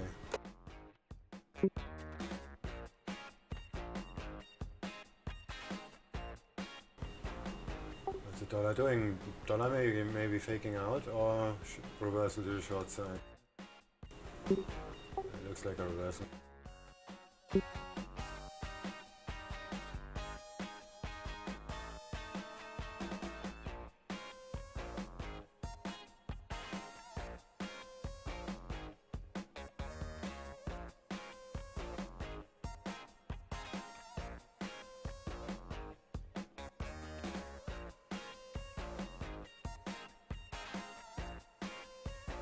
Oh, that looks nice actually. US Seng.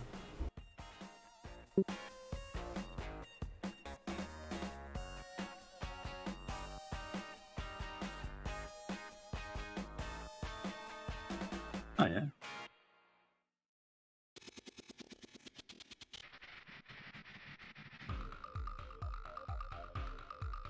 Holy shit. This morning, US Seng was swinging up and down.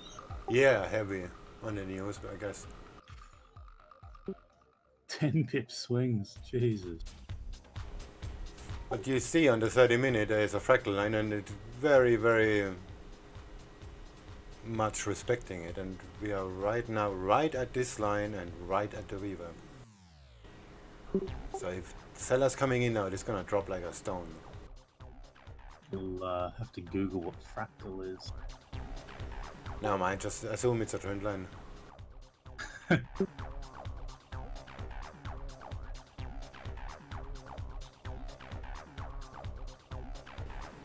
You see the volume is got get up a lot and the price went back up.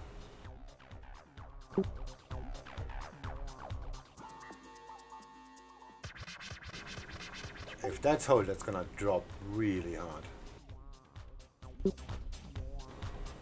But if it doesn't, if the dollar gets up, then this is gonna just go nowhere for the rest of the day. Oh, so fractal is basically just peaks and troughs. Yeah. It's like averaging the candlesticks. You need 5 to make it a point.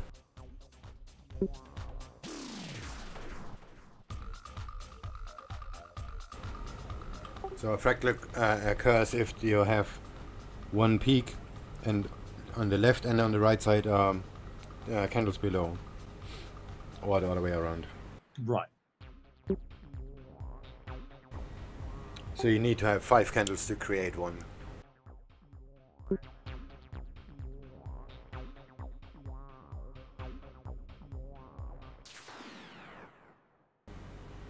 And well, candlesticks are already averaging the price, so the fractals basically do an average of the average in a wider sense. Like I have them on my chart like basically always, I think. And if I make them a little bit brighter,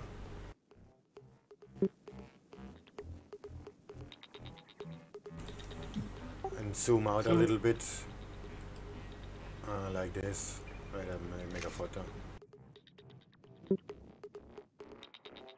be nice to trade the US Seng, but the spread's too high for me. It's like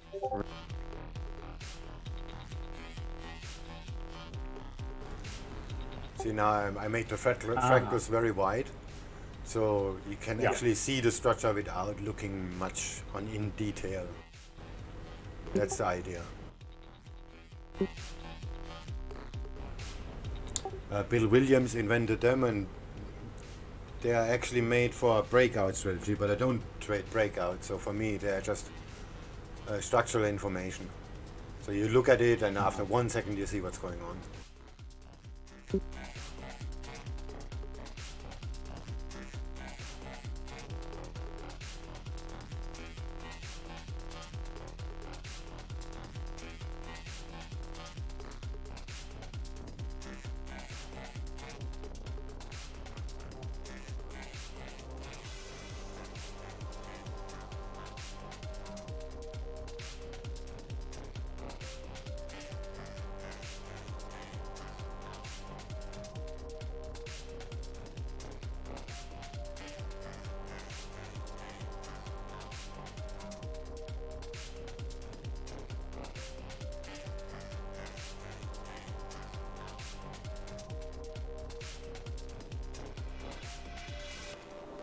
I really want to short US Seng now. But this, I don't know, this makes not so much sense. shorting the bottom. I like it.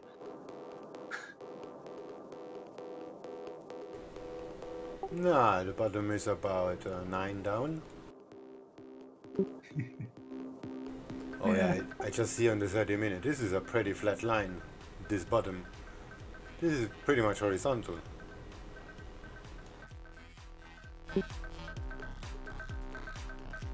Well, it did hit the 78.6.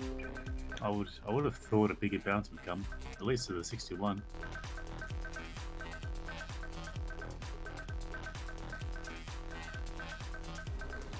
$61. 0.8. The Fibonacci.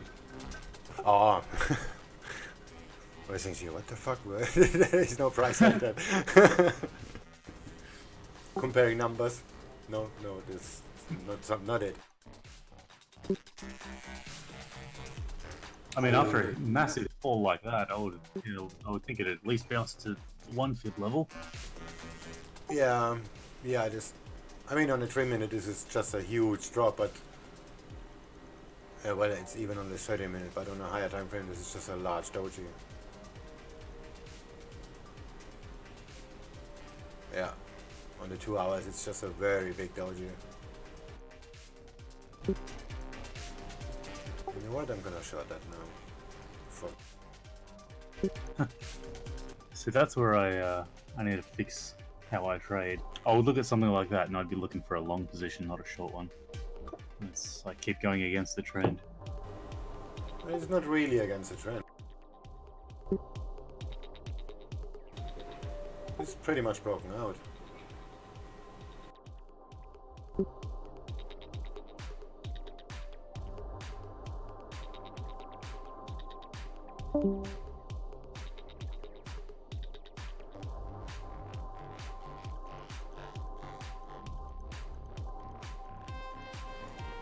Yeah, pretty much.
Oh, the spread is terrible.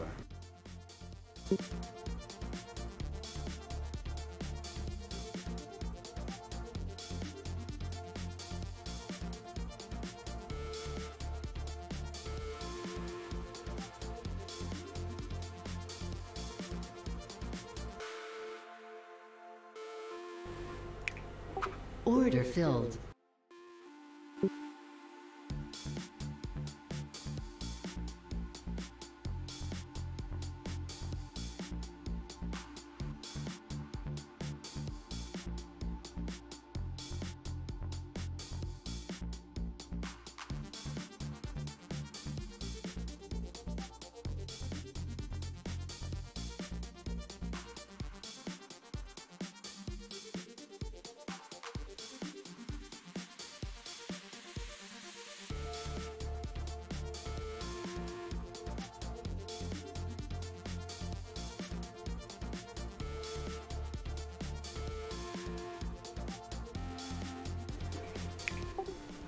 Order filled.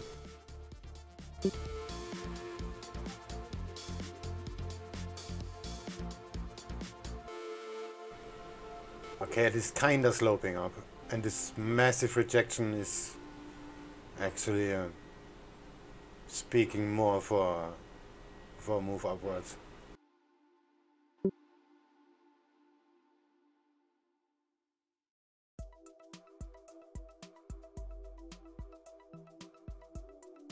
Do you ever use your order book? Yeah, not so much, but yeah, sometimes. I can wait. I can show it here.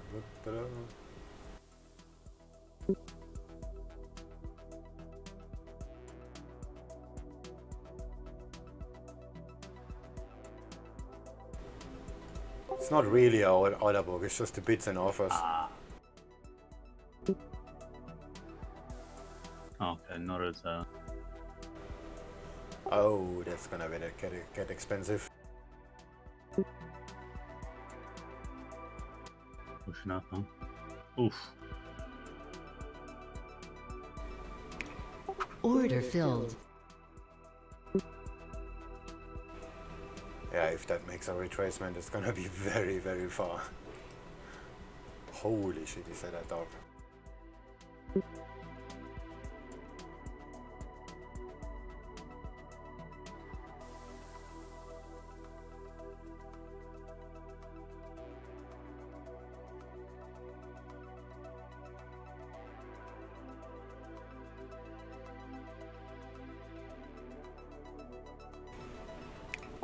Order filled.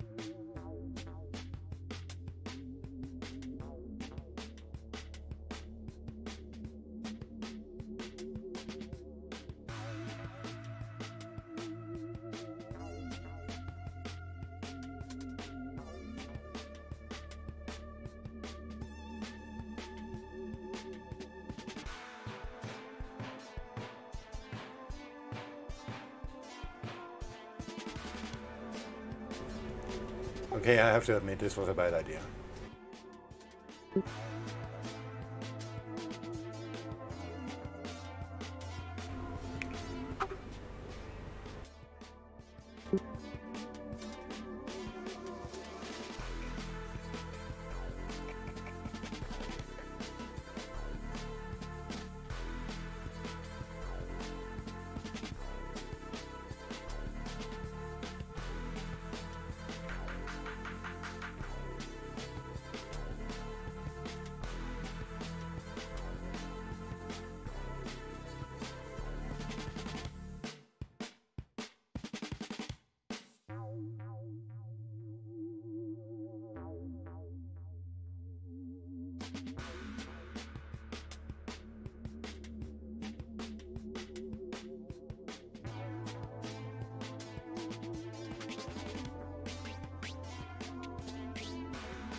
Order pending.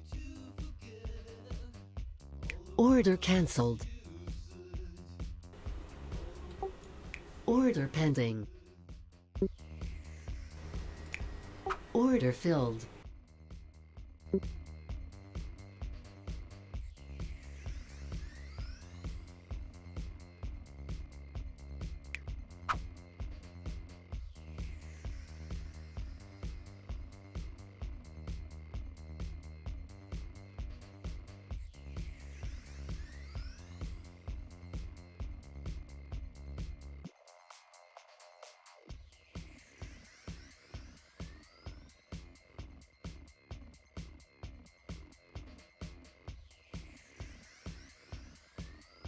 Ooh, Wall Street's got a very big descending triangle at the moment. Something breaking down.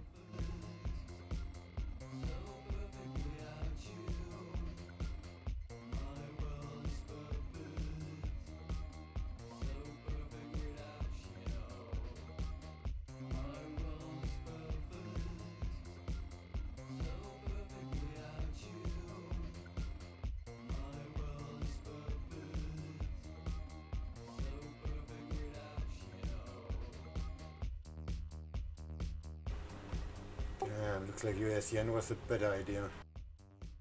Yeah, the Nikkei is dropping down too.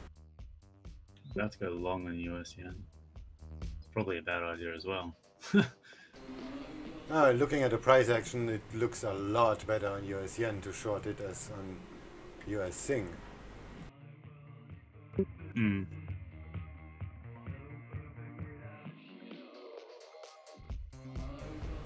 Yeah, I know. The train is past, so whatever.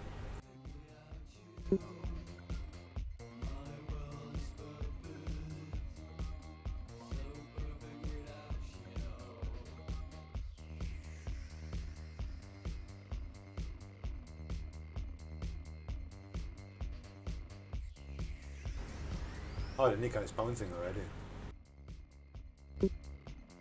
Yeah, it's on a descending wedge. Looks like it's finishing up.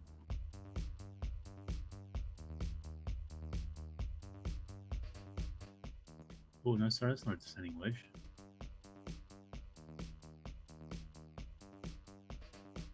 It's a broadening wedge.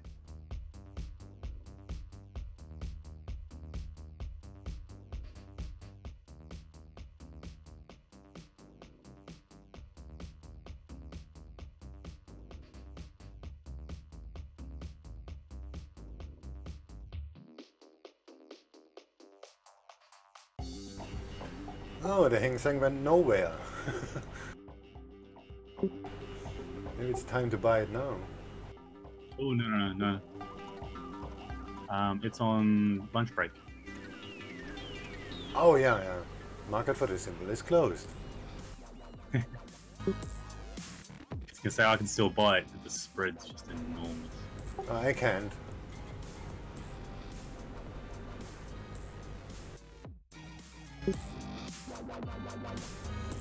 Where's the dollar? It's time to drop. Like now. I need to make some money.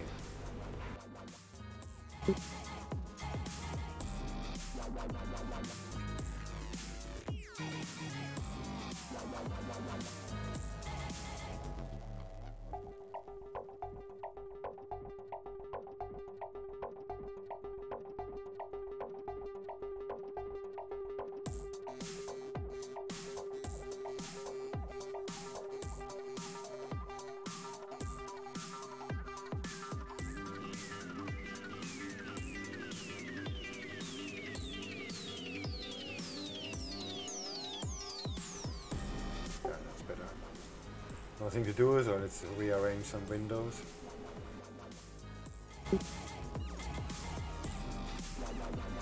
That's better.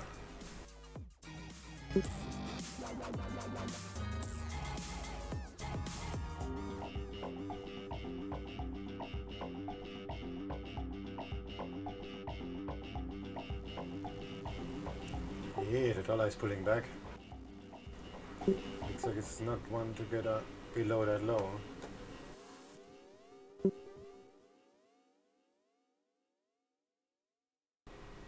It's Not. Oh, there is some horizontal stuff going on.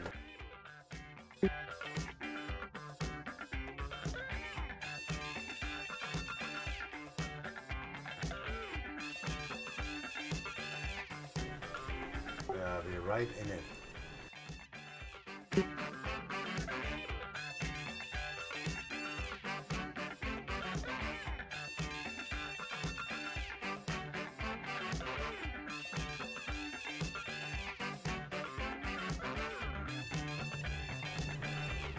Now my US Seng looks more like a reversal to the upside.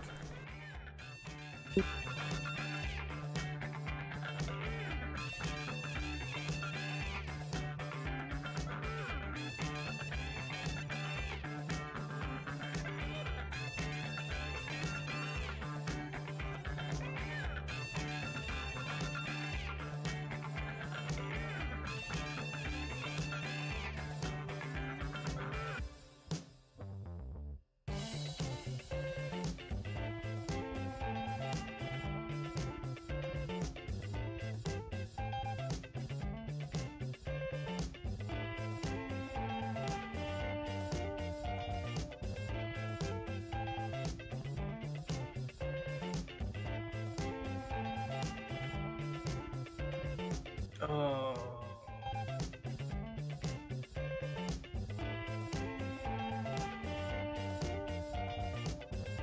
So shit. USD yen didn't fall enough.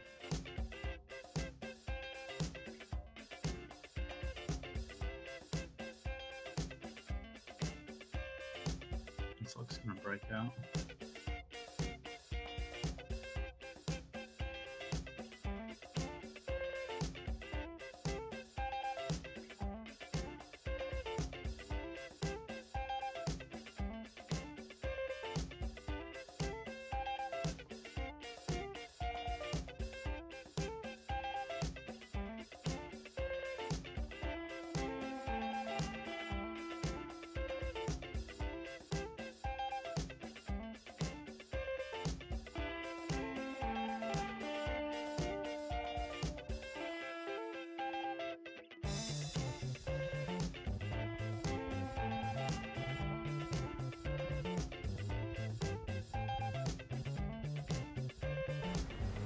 Back in a moment.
Alright, back, nothing happened.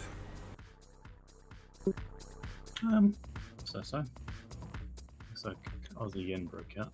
Oh, Aussie yen, wow. Dollar yen. Oh, the dollar retested the VWAP.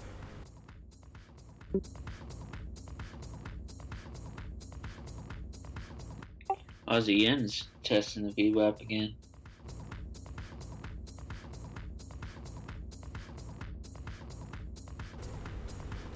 Does it? Oh yeah. Yeah, Nice. break out. That's a nice run.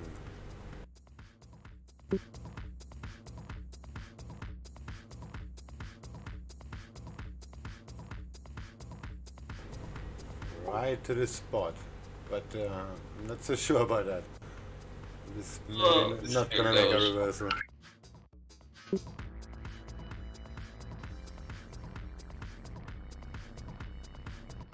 Buy on the pullback? I don't know.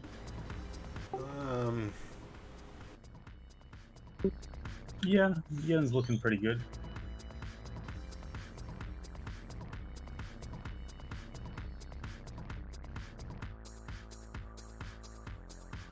Or not. Looks like it's just gonna keep going. Yeah, it's not wait for the retest. It can happen in the same candle. VWAP can be tricky.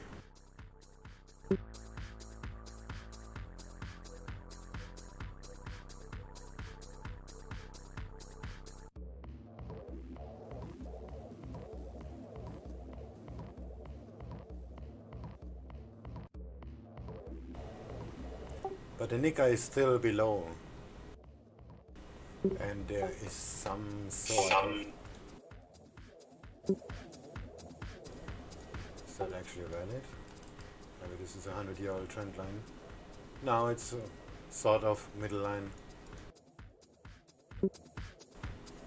Actually, the Nikkei gapped on that line and it pulled back to it, so this seems to have some sort of significance.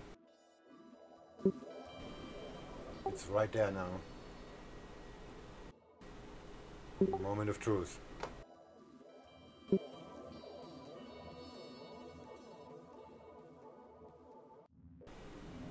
Yay, I paid for the spread on my US Seng trade. Oh, never mind. Oh, never mind. It's red again. 12 bucks.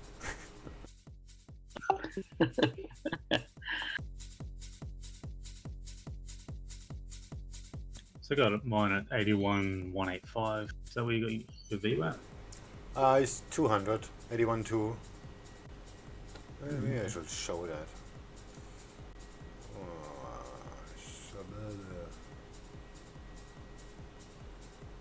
Did I remove that? Yeah, I removed it. Sorry.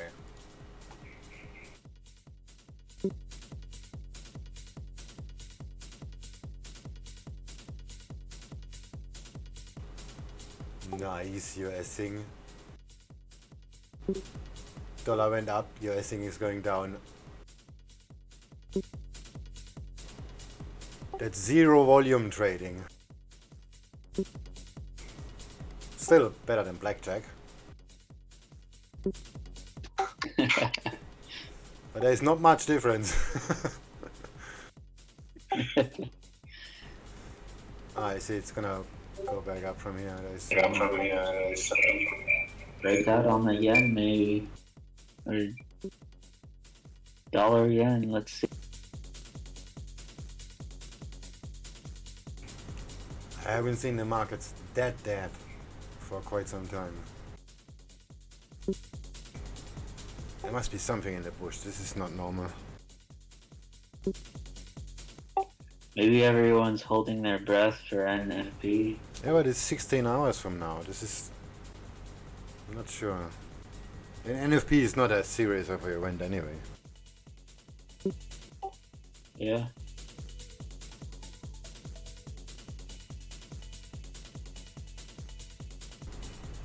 Let me show you NFP full screen. What to compare to?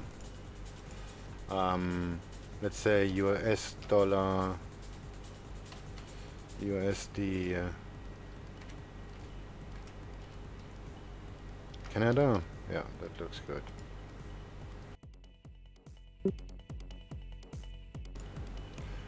Let's make that pink and the NFP green.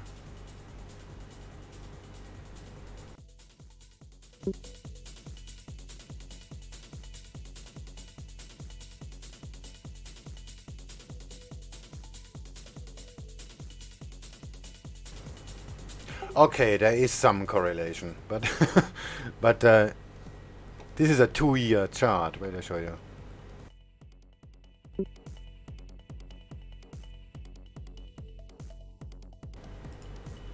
One, 2, 7.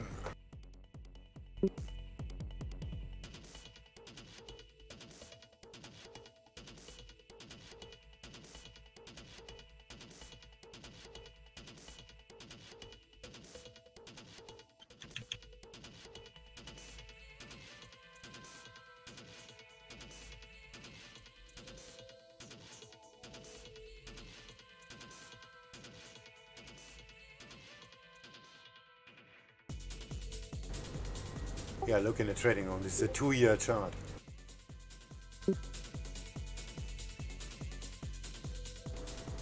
And as you can see, this was usually priced in already. Like in September 17, you see the price dropped very hard, and then like 2 weeks later was the NFP release, and it was low too, but it was already priced in. Is this C Trader's chart? No, this is Reuters. Okay.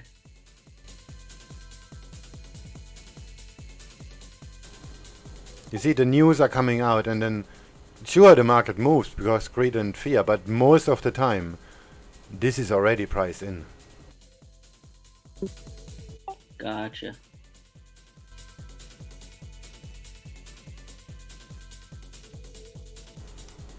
So what do we do about the US dollar? Not so sure it's gonna drop. I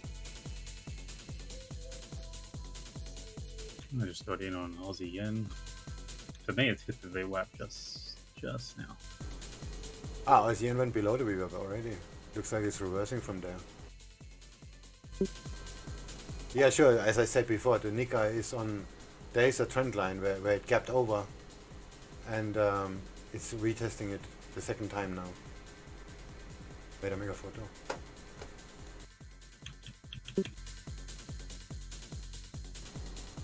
So that the Nikkei is gonna go down a little bit, as was to be expected.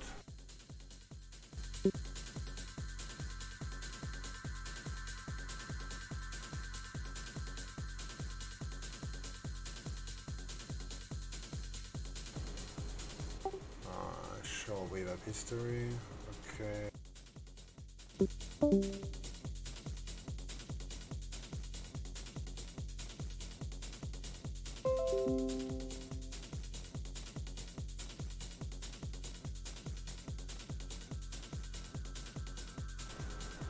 There you go. Yellow line is the wave up.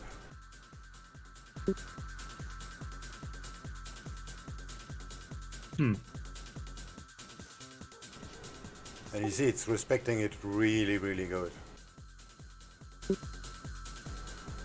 That makes this thing just a killer indicator.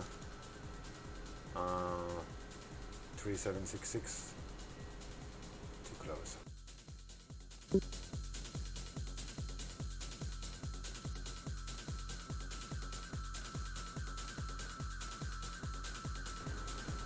Ah, fuck it, that's good enough.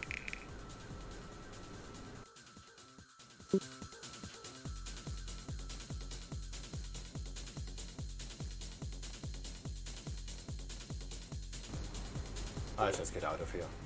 Yeah. Fuck it. Order filled.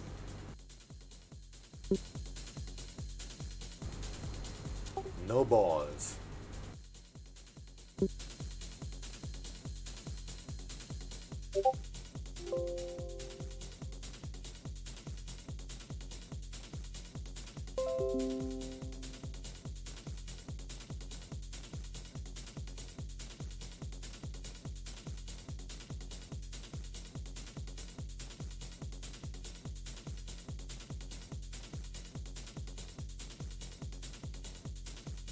Looks like my VWAP was correct.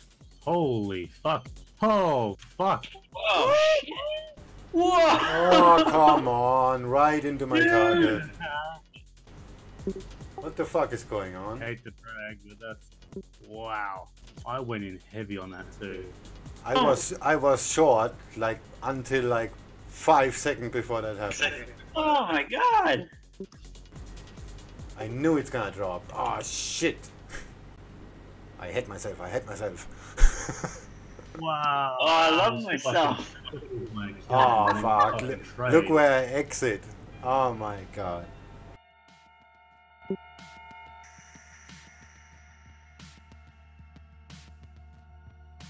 I just got out. I probably should have held that. Fuck.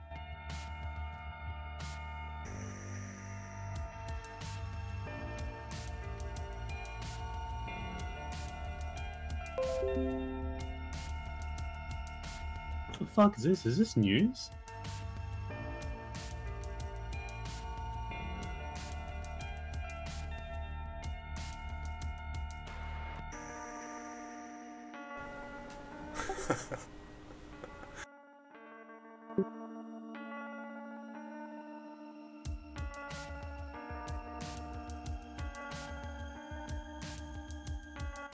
Oh, that divergence. Yeah. Look at the chart. That looks so nice. And I was actually in the trade. That's the worst part. It's like my VWAP's a little more accurate than yours, huh?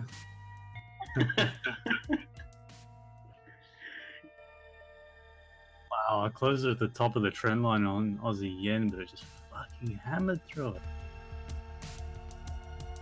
That was ridiculous. Anyone find out if there was news for this? Because everything moved. Where's Not Trump? a clue. I blame that motherfucker.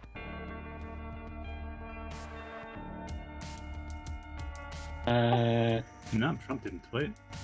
Nothing. No news.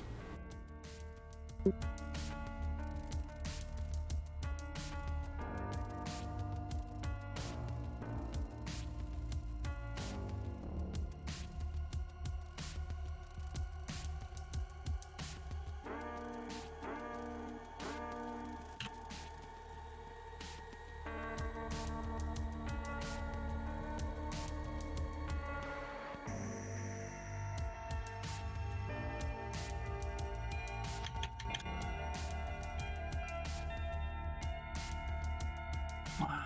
Imagine how many shorts are covering. Jesus. Well, that was lucky. Shit. Yeah. Still dropping. Oh man, damn. I made the right call, but I exit early. I should remember to hold on to these. But catch me again. Wow. Well then, no news. No, I don't see any news.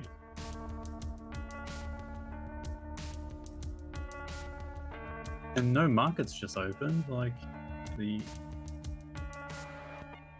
Europe doesn't open for 2 hours, 1.5. Huh.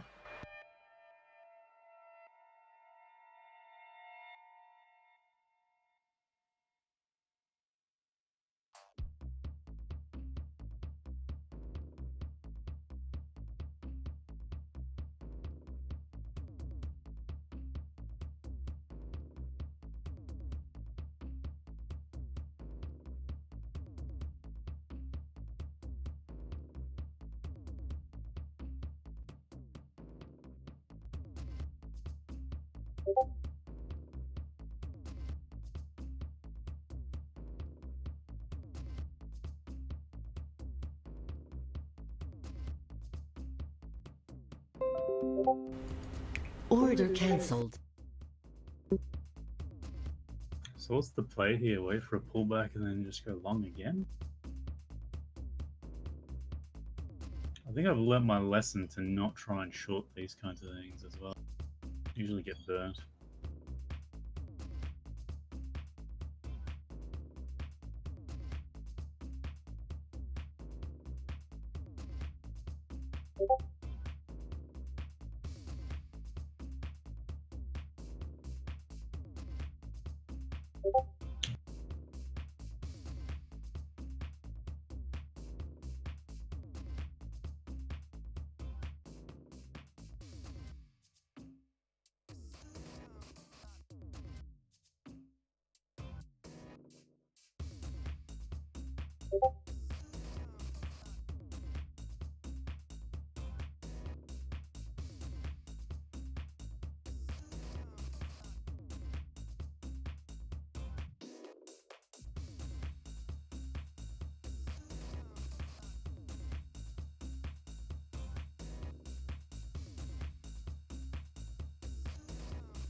Damn it.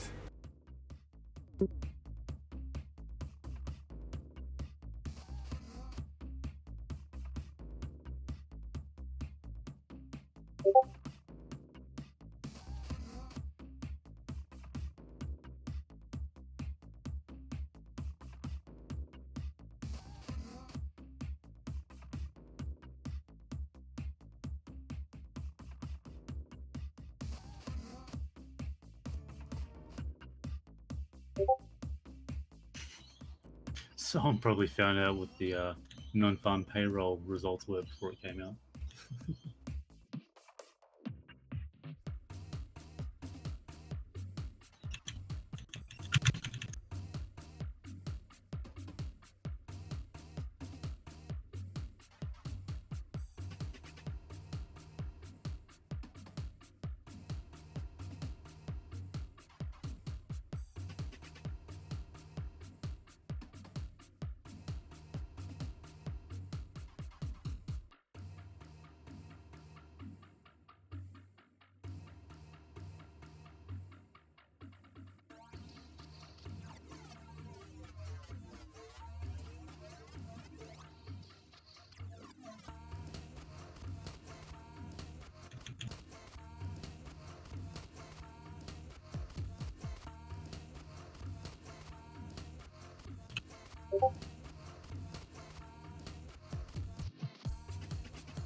Looks like the dollar double topped on the daily. It's done for.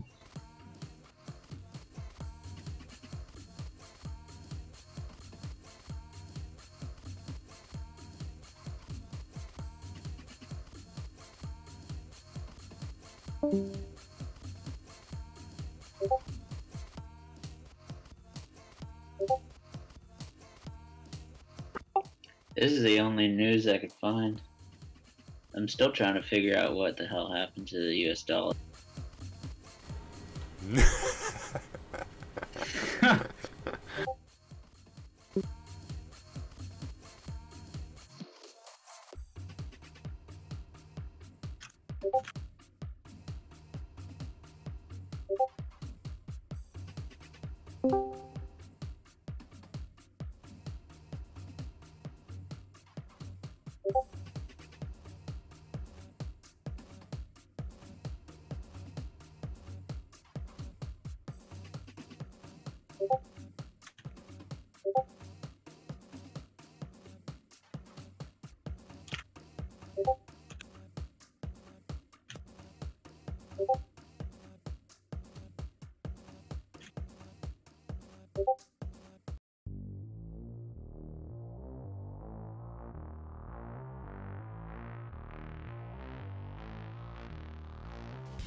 The Nick guy's about to hit major resistance.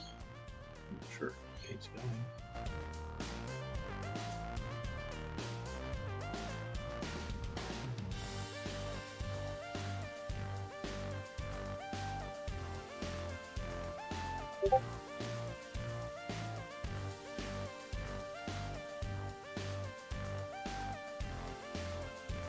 It's trying.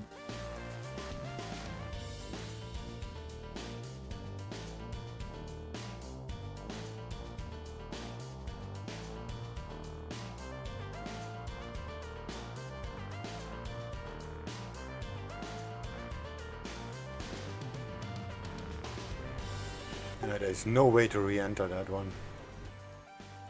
I have a feeling if I short, I'm just going to get burned. That's so tempting.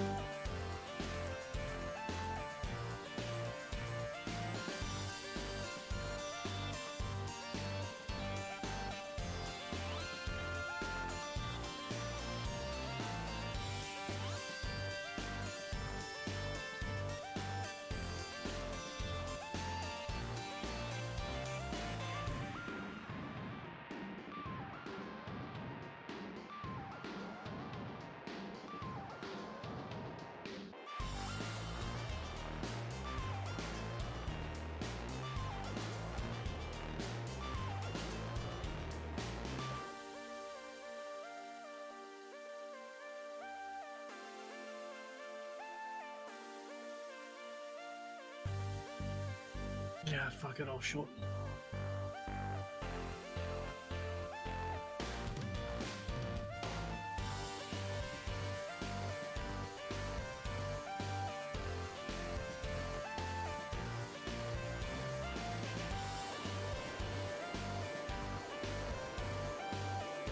Beautiful.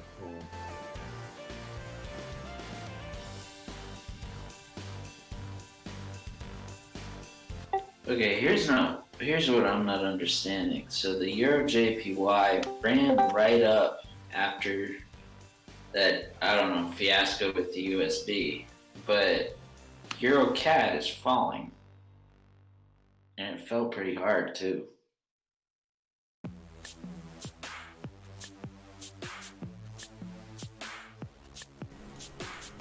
EuroCAD.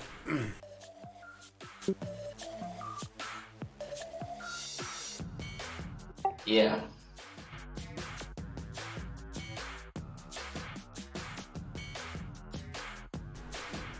Not too hard. It's just volatility, greed and fear.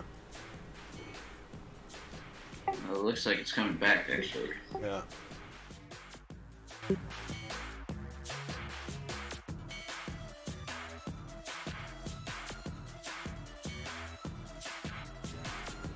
Yeah, I see all the non-US pairs coming back.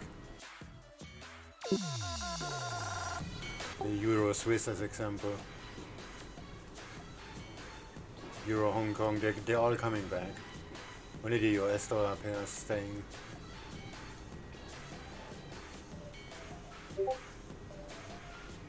Well, that was scary. Why? You made the call like 5 minutes before, huh? I know. I didn't expect it to work out that quickly though.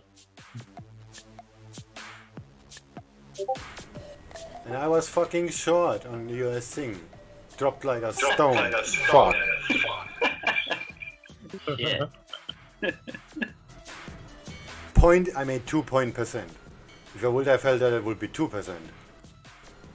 Hey, you know, that's something.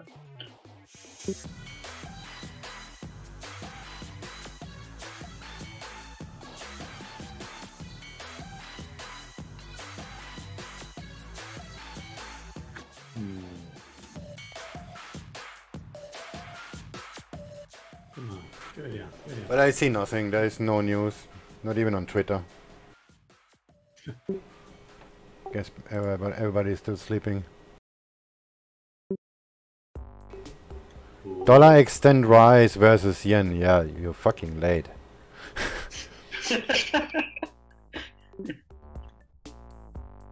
On point with that reporting. On point. Oh, Heng Seng made my target. Fuck off.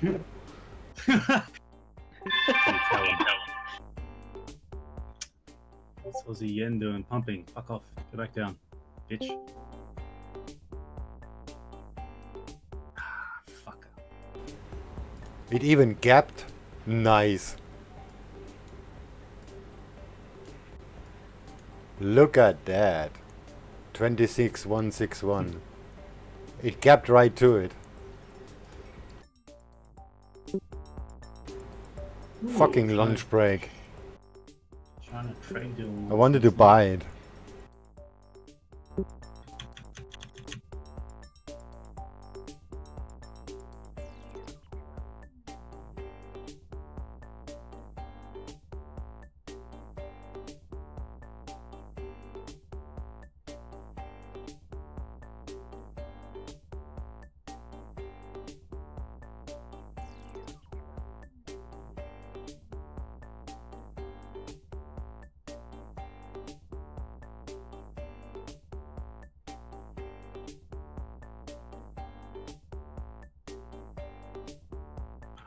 Aussie just doesn't stop. Trump said to ask Cabinet to draft a possible trade deal with XY.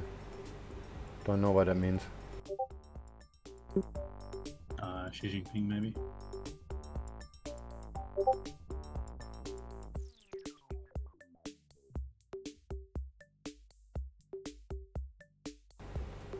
Oh, the Nikkei is pumping like crazy. Oh, yeah. Shorting the Aussie yen, it just kept going up for no reason. It's because the Nikkei is Oh, going really? up. Look at the Nikkei. No, it's sort of leveling out. It's turning on the indicators. It's going back down. So is the Wall Street. And the And news yen- coming up because of that are completely useless. Mm. You don't have permission to view this instrument. Yeah, fuck off. Yes. There you go, shorted right at the top. Feels good.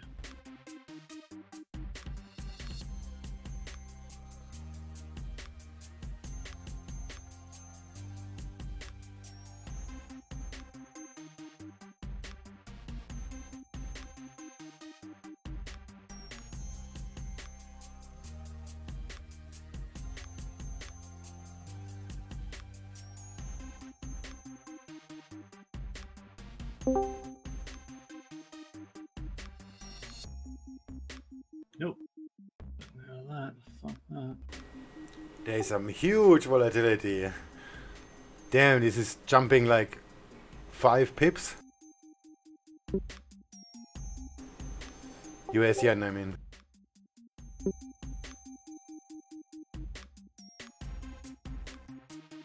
Well, let's just fucking keep going.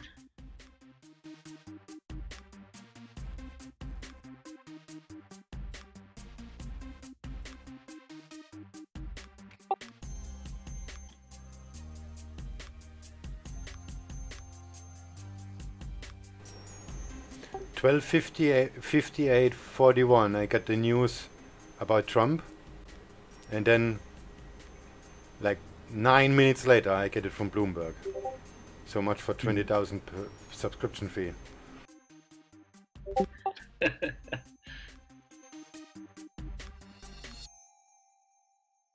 Was that off his Twitter? No, Reuters.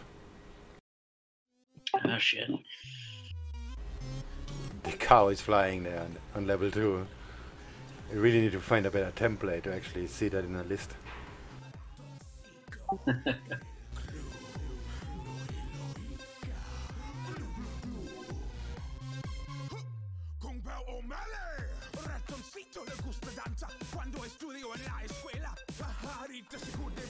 Oh, Bloomberg just repeated the news.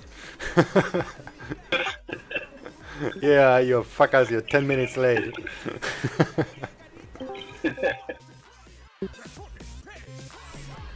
Well, at least they label it repeat. It was definitely almost too quiet earlier.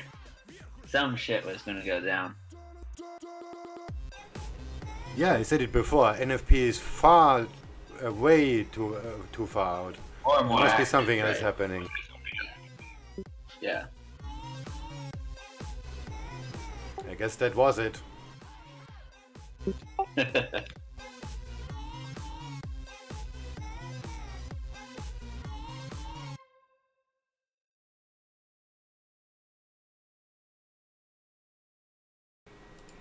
Yeah, I'm gonna play with the templates over the weekend. I need to find one where I have more data. I always see the last 3. That's not really enough.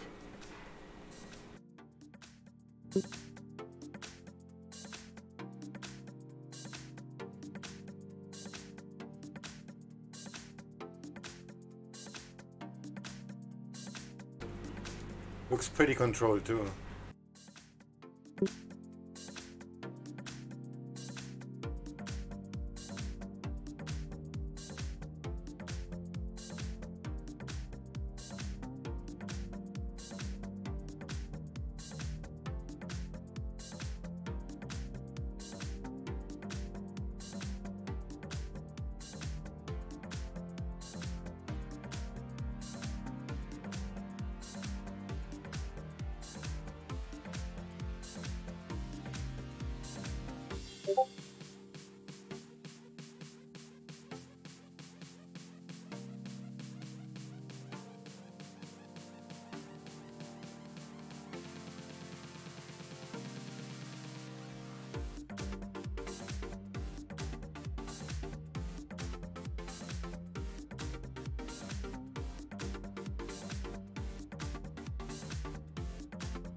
The dollar is almost back to where it was.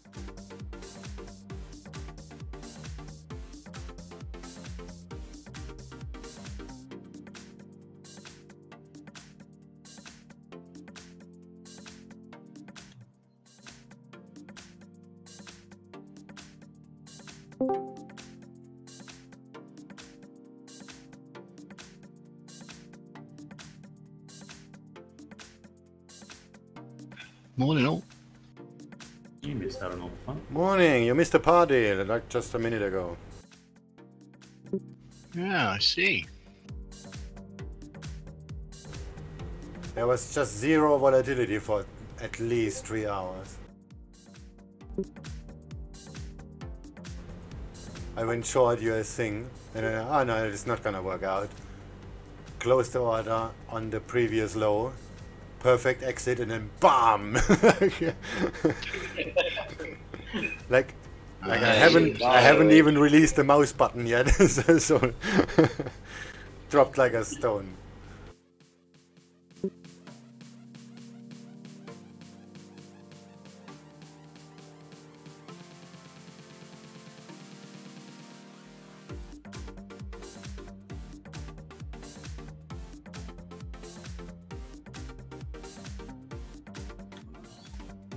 I might actually go long. Huh.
On the loose topic of China trade deals, I saw last night there was a report on Chinese basically concentration camps for Muslims. That was kind of interesting. That's a thing? Yeah, well, they're meant to be re-education camps, but apparently people die in these places. It's a forced re-education camp, so they're trying to convert them from Muslim to atheist or Muslim to something. Basically, they want to get rid of that religion. Yeah. in their country. That's ridiculous. I mean, I know the United States had that back in World War II, and what was it? And I was thinking that perhaps maybe it's just against its own people, but that's crazy. It's against Muslims. Oh, but it's Chinese Muslims. They're in the western mountains and stuff. Supposedly, these camps, all in this one province, holds about 3 million people, which is no sneeze. What country is China bordering that is Muslim? I don't know. Let me see. Let me get a map out. Oh yeah, but it's not obviously. Oh, Pakistan. Pakistan, yeah. Pakistan, it borders. Yeah, like crazy corruption there, though. Actually, surprisingly, it does border with Afghanistan, only just, but yeah, that explains why it's in Xinjiang, which is across Tajikistan, Kyrgyzstan. It's close to Islamabad. Yeah, I can't remember also what country it was, but there was I think it was Mongolia and China that were camped out in these mountains and basically fighting against each other. I can't remember which country it was. It might not be Mongolia, though. There's a big documentary with Vice and Vox, I think. Oh, China, another country. Yeah, yeah. Let me look it up. I think it might have been. Let me have a look. I remember reading something about that as well. Something very similar. It was the southern part of China, I believe, somewhere around Nepal. Some...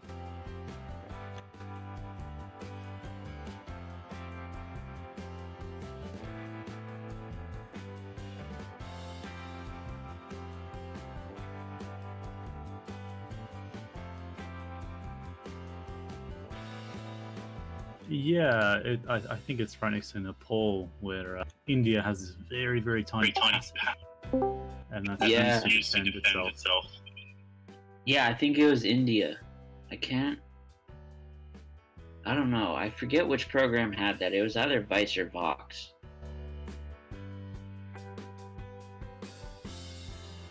It's funny, I learn this history shit, but then I just forget it, so I don't know why I bother remembering it in the first place, watching it in the first place. That's what school's for. You know, you kind of learn it for 5 seconds and then you forget it. Yeah, learn it for an exam, that's it.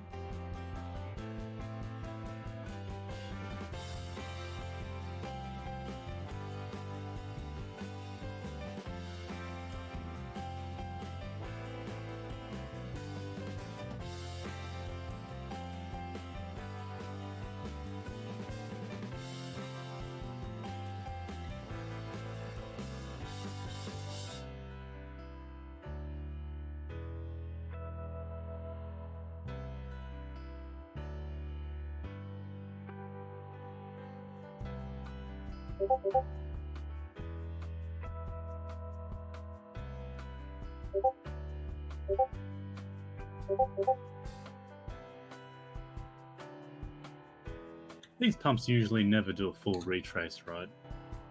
They just kind of linger and then pump up again.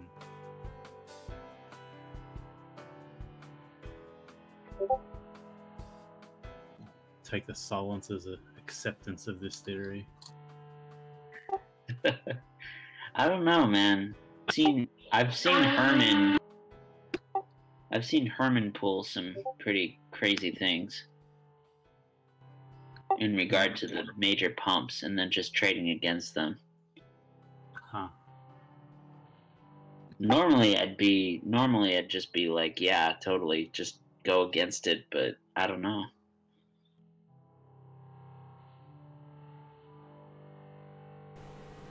What's the VWAP on US yen?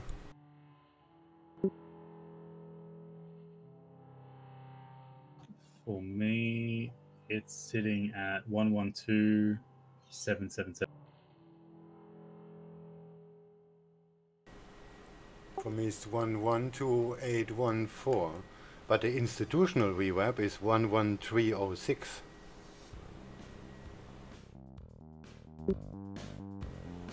Which is actually higher than our spot price.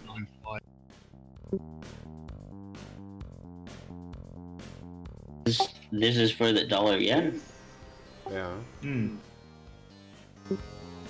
I'm sitting at 112.7595. That's very close to 1. For weekly is 11268. Huh.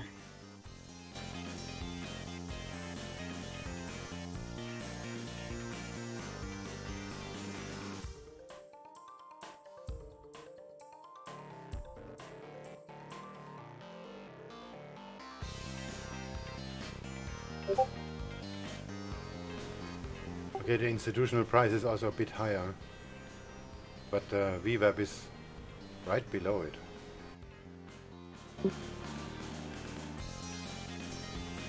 That's kind of strange. I have to figure out a way how to analyze that.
I don't really know what to touch right now. Everything's just gone haywire, and now it's just ranging. Maybe Touch gold? Always.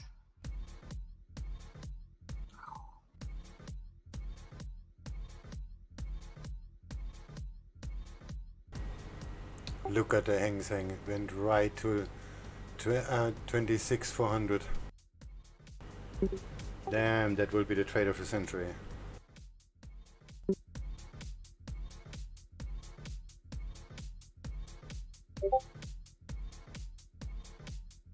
Wow, Hang Seng went up 900 pips today. Remember we talked about this morning, like it's gonna 600 points. I'm not really thinking it's gonna make it, and where we are now. 750.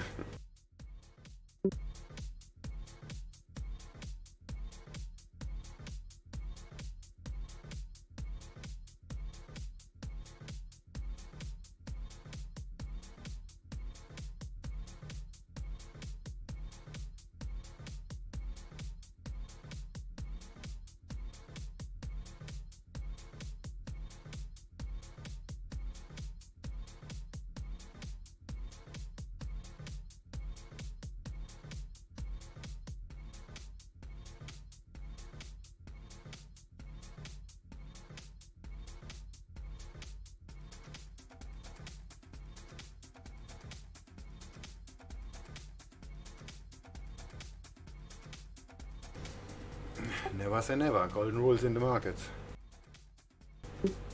But RCN looks like a nice short now. On the 4 hour.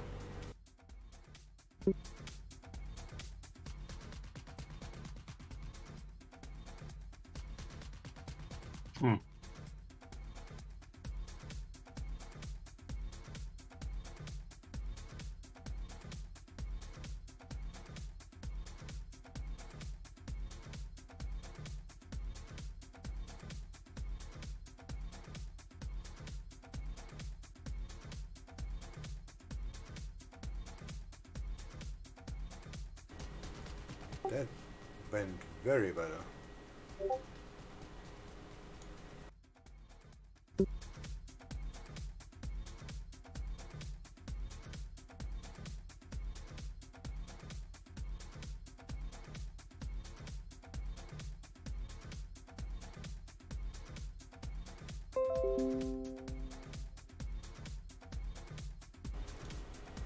Massive rejection.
It's just not my style of trading. But it looks like a very nice shot.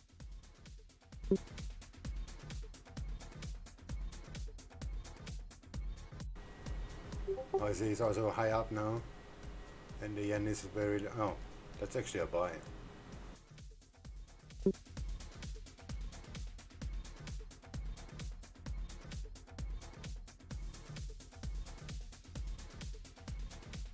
A buy on which one?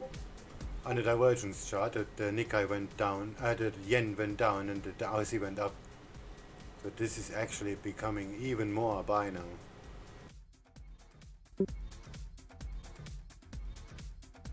So it looks like negative divergence on the Nikkei, but I mean, it's the MACD's turning, so it looks like it's got another few pumps left. It's dangerous to short here. You only live once, right? That's true. Fire in the hole. Fire in the hole. Well, there's a trend line on Aussie yen, roughly 82.1. It's short. If it ever gets there. 82.1. Well, the trend line from the 4 hour is a little bit lower. You know, right there, right now.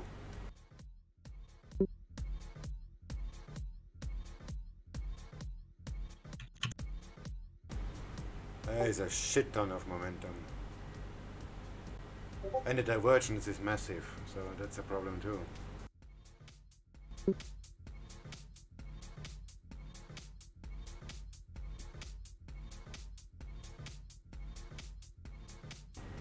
Yeah, even on the 4 hour.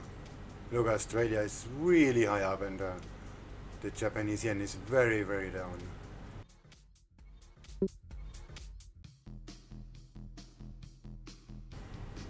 So, and if they go together, that means the Japanese yen, your Aussie yen has to go up.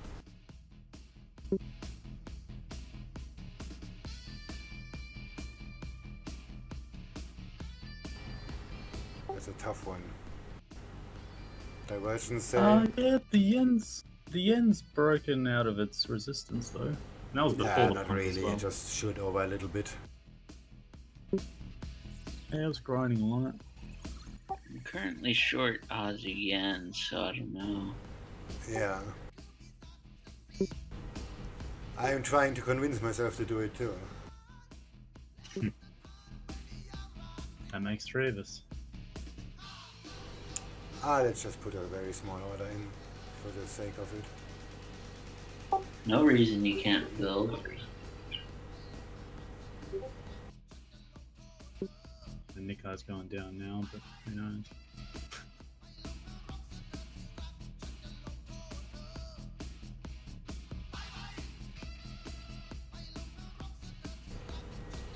How far is the high?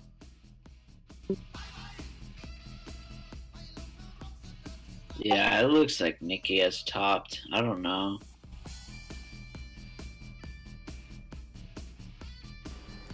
Oh, the previous high is pretty far. Yeah, but it doesn't seem like, what was it? Aussie yen can really push past 81.88. Yeah, the trend line support resistance from the 4 hour is at 82. Almost exactly at 82. Yeah. Yeah.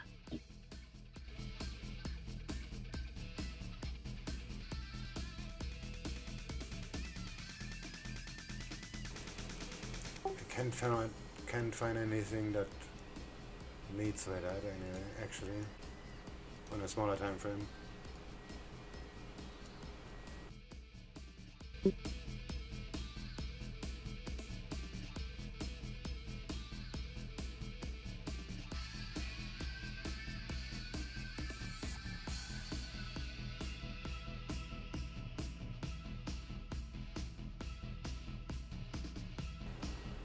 $82.20 would still be valid. Just need to find something better.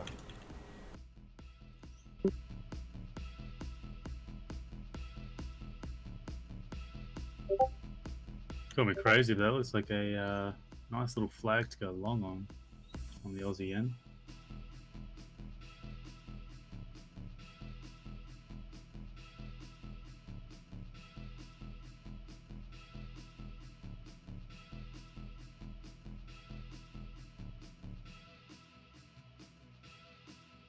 Fuck it, I'm going long.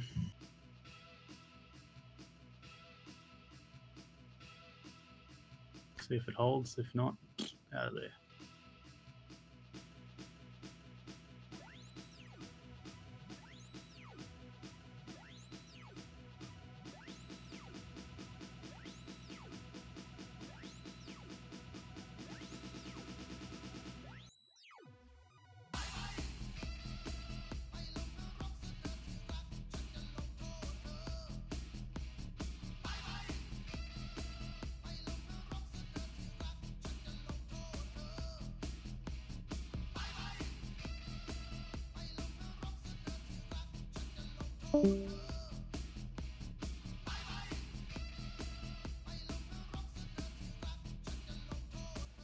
Okay, am I crazy to want to short the euro dollar?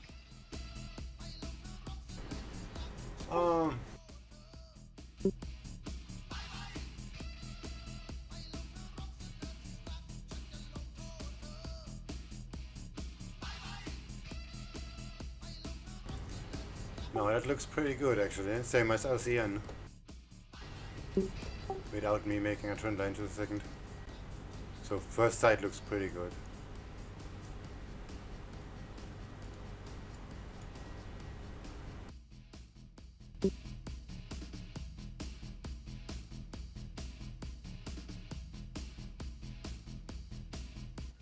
Well, thank you for the vote of confidence. Appreciate it. Even if it turns out to be false. Yeah, but now the risk reward is the best.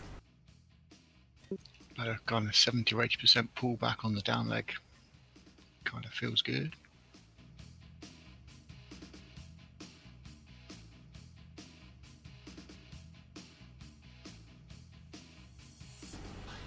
Like if you let it go for the previous high as example, it will be whatever 70, and the potential is like 190. Like the sound of that.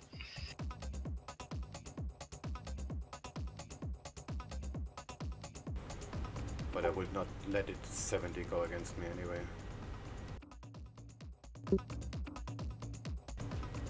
Well, the 190 still stays, but I would stop at minus 20 from here.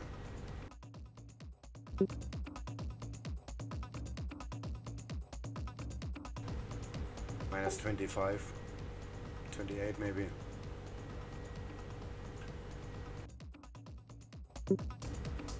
It's still a 180 target. I'm gonna put that on the day trading, on the swing trading account. That looks pretty good. And so does RCN. No, don't put anything on the trading account that I've suggested. You might be better to do the opposite.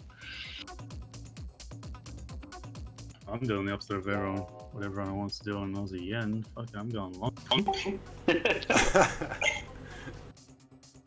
That's what I like to hear.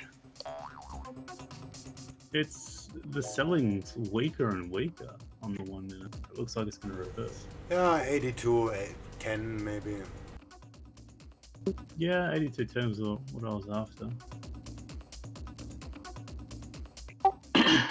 The struggling to fall more, and there we go. Yen's gone. Maybe.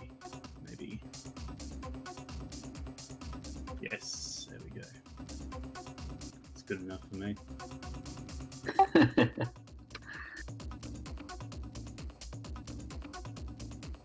When it moves up $2, I get excited.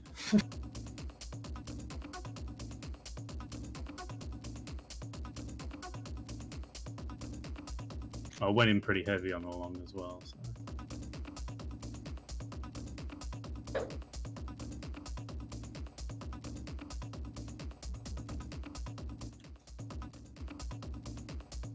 These weak hands are sweaty. Mom spaghetti. Ooh, lots of fighting for the Aussie yen. Up she goes. Up she goes. Should be right.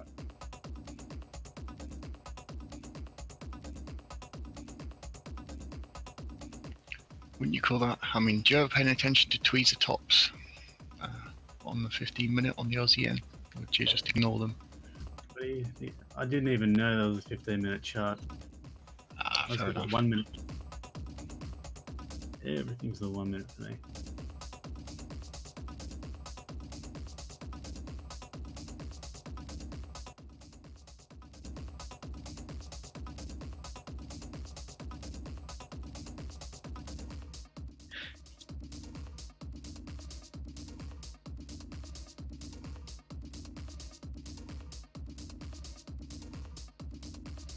Catching these knives. Might as well join the circus.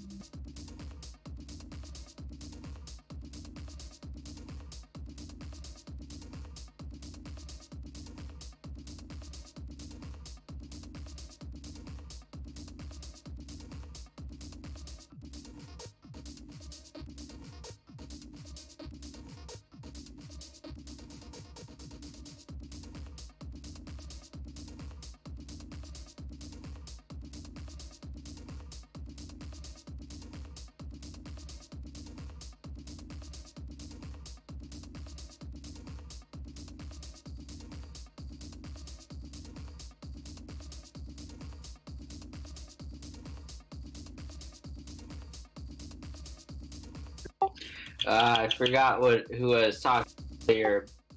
I forgot who was talking with earlier about that war zone in the mountains. But basically, I completely forgot. Okay. I completely forgot that it was just pretty much India and Pakistan, which that war has been going on forever. Right. Over what? Here's that YouTube video. I think pretty much land and religion. I don't know much beyond that, though. What were you gonna say, Octo? Nothing as intelligent as what you were saying. That's a pretty low bar.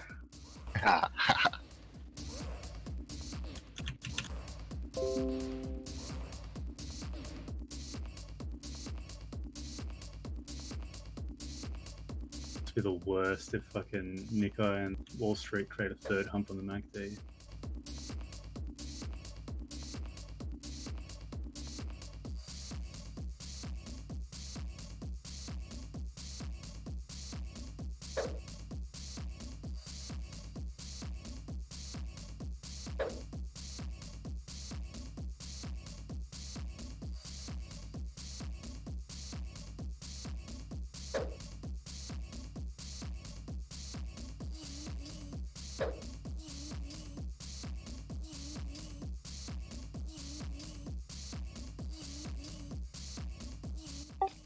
So, Octo, what are you trading these days? The second sell on the euro dollar. Oh, nice. Oh, which time frame? 15-minute. Right on. I see the Aussie dollar, Order New filled. Zealand dollar. They all passed their previous highs. Kind of put in a huge candle. I'm hoping that those are exhaustion candles. And the euro dollar looked in the sweet spot of not passing its high and pulling back 70-80%. But yeah, we'll see. Yeah, it's got some pretty severe divergence. Are you going short on that? Yeah. Right on.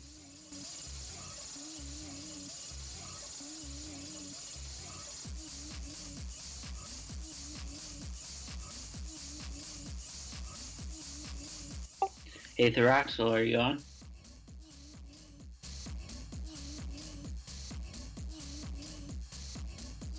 I guess not.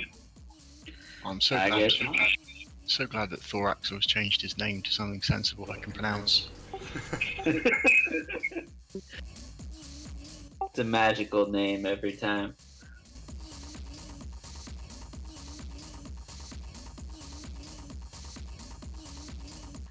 What about yourself, Norsey? What are you going for? I'm currently in Aussie Yen and Euro USD, so same as you, against Demonico. I like that pronunciation. Your account is mine.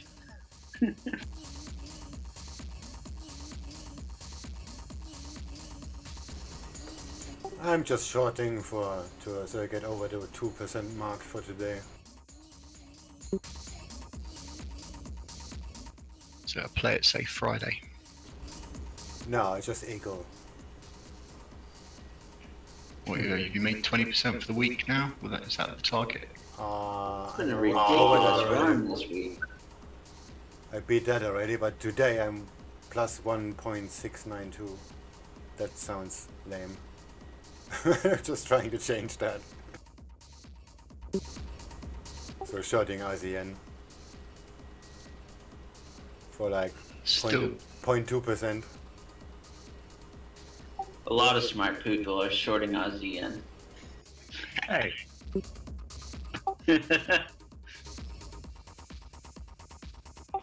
I love you, you know that. We'll see who keeps talking when the green dildo shows up. Order filled.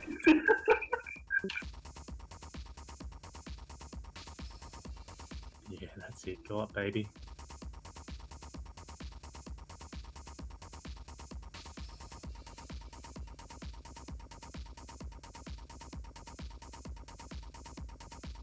Motherfucker.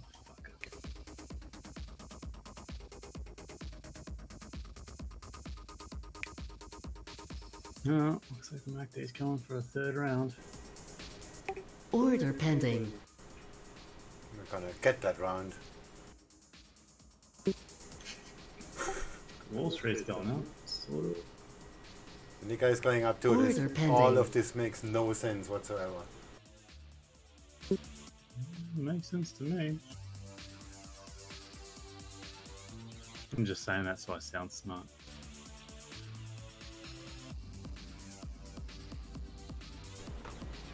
I don't know. Like 81,568 sounds a bit optimistic, I guess. I mean, I've never seen these kind of pumps just pump and then in the next few minutes drop. They usually just keep going for another round or two.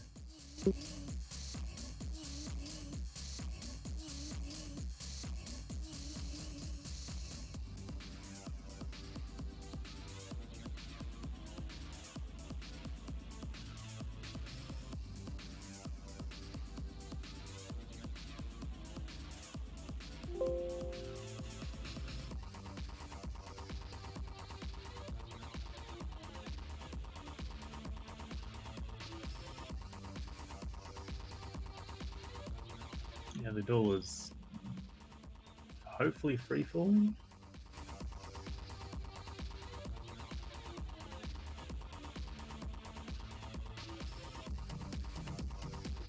Ah, shit.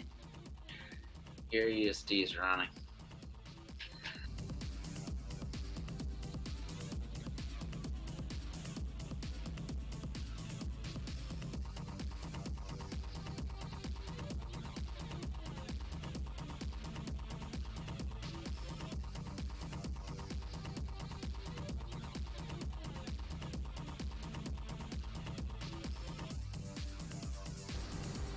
Come on, drop already. No, Oh, the only thing dropped was the dollar. Euro USD is picking up speed. Shit. Yeah, and the next That's gonna make one. my swing account look ugly over the weekend. Oh!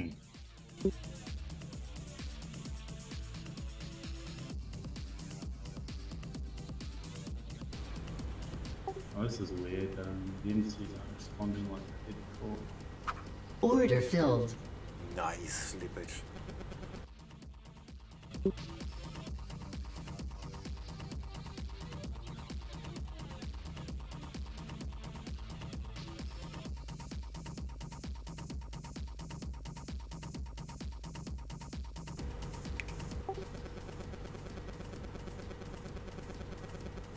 824. Let's see when this fills.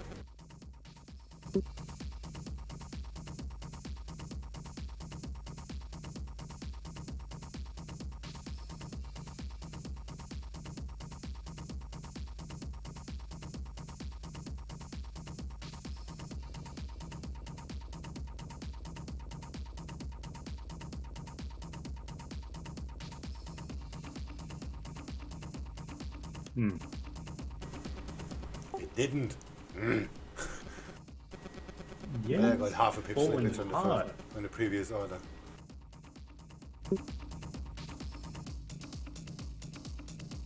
Huh. Strange, yen's falling quite hard, but the Wall Street's holding. Gold is pushing up quite strongly.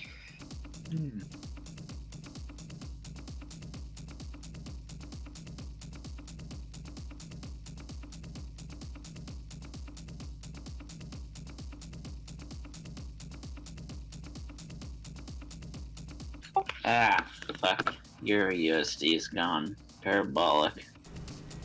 Yeah, it's still in the range. Oh yeah. Could look like a double top, I don't know.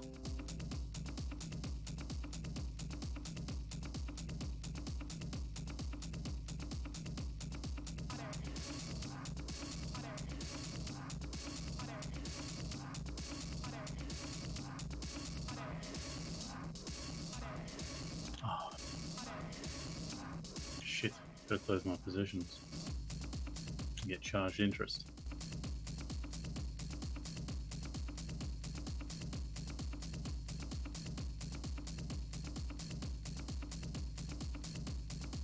If in doubt, double down. That's the way to do it.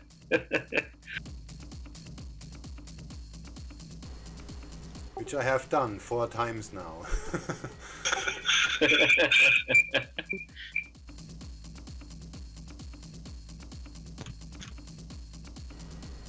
And I still have 2 pending orders.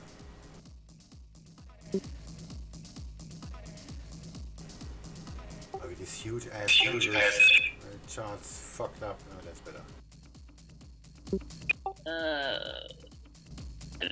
I'm gonna definitely hedge this shit. Fuck it.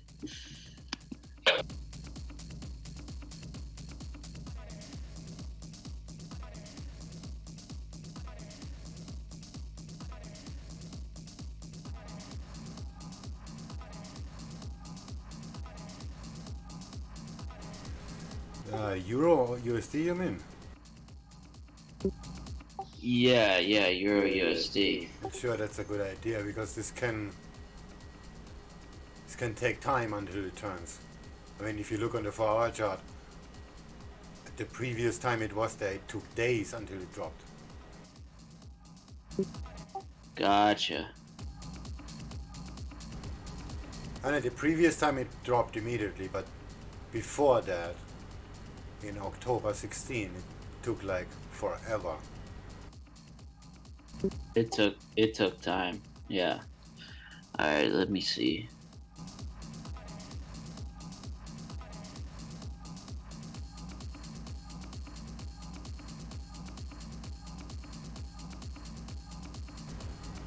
It touched it first on 15, and it finally dropped on the 17. Oh, that's not so long. It's 3 days. Oh, well, it's 3 days. It's like a lifetime for me. I can live with 3 days.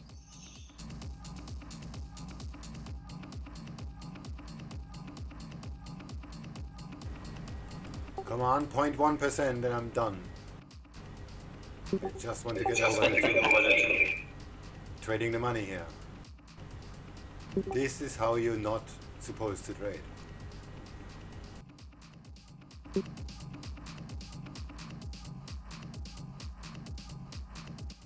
And you say you don't offer education. Oh, it's going up. Oh my god. Yeah, the yen is going up too. Euro USD. It's pushing through. I don't even know. I thought it was going to turn around at like 1.14120. Aussie yen making a little wedge. And it just broke out and a turn. Hey! What the hell? Hey. Hey.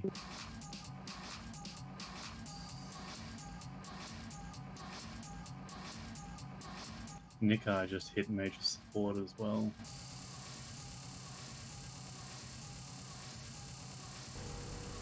Yeah, right. It did pick up my order by like a tenth of a pip.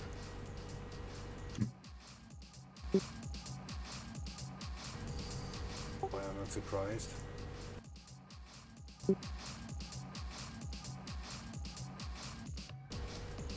Ah, now it's gonna get it.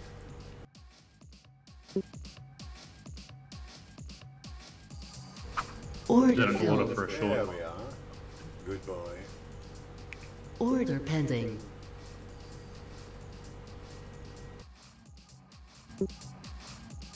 Whoop, I'm on break even for Aussie yen.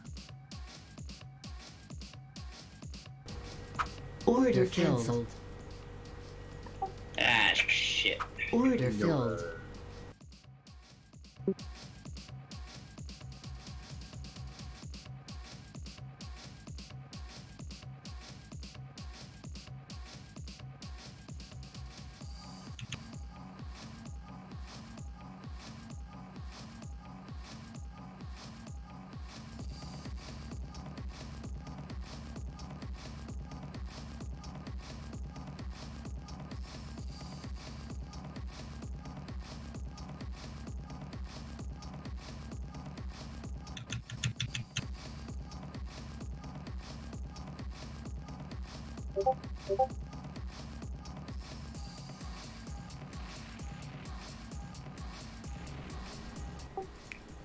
Order filled.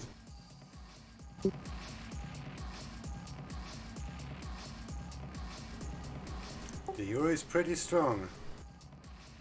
It even stands out in the 4-hour chart. Are we not there yet? Oh, wait. Yeah, the trend line I made is not that good because it was broken twice.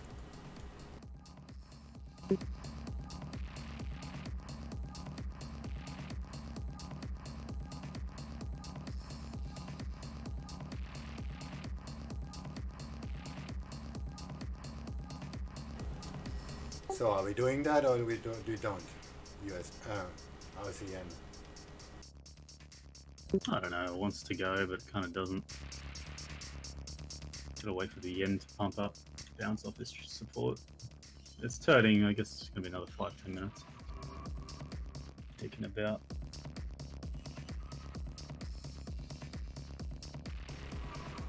Sold a little bit more as it spiked up, but this was maybe a bad idea.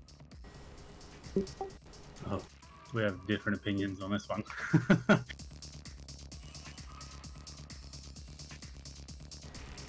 Oh, there is no doubt this is gonna go up. Look at the divergence, this is just massive.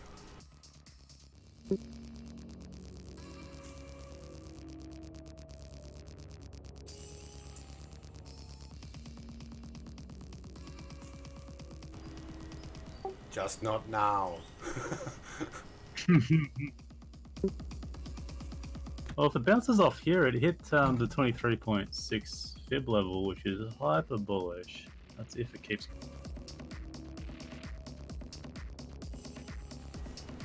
Oh, the point and figure looks terrible.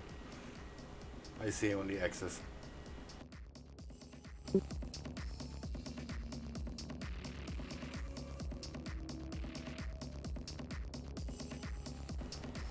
Yeah, this is very likely to fail.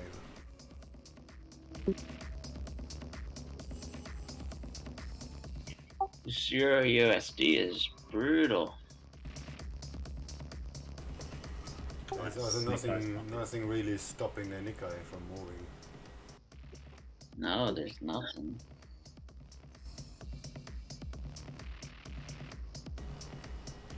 It's just nothing.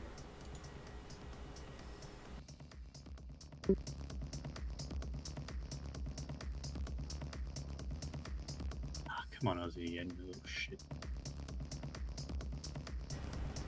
Come on, dollar, go up. I need got a little bit juice on the Australian dollar.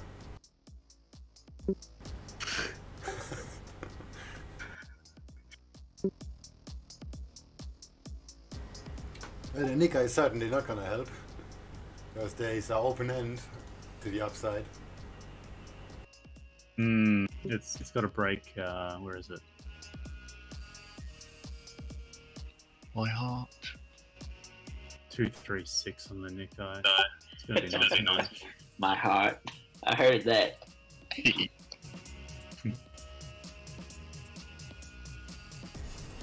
Damn, I'm below the 20% on the equity. Your Bad USD is Aussie. breaking apart right now.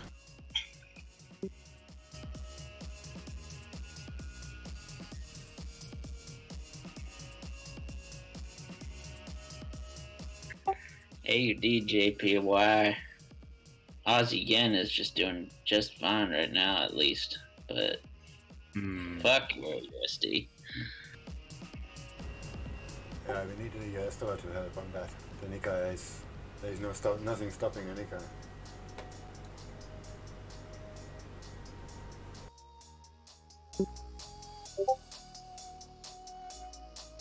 For some reason, Aussie yen's still falling. What the fuck? The Nikkei's going up. Yeah, Aussie that's why yen's Aussie yen is going up. And the dollar is going down, that even accelerates it. But it's not though. It's just dicking around right now. This is bullshit. That's fine with me, as long as it's sticking to the downside. That's alright. Aussie yen's about to hit support again.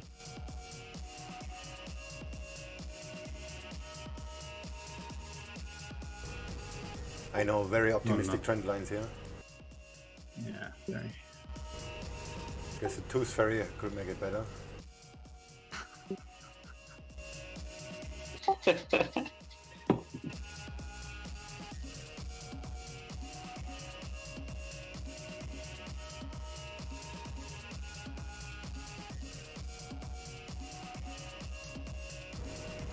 $1.92. Another 0.1% and I'm good.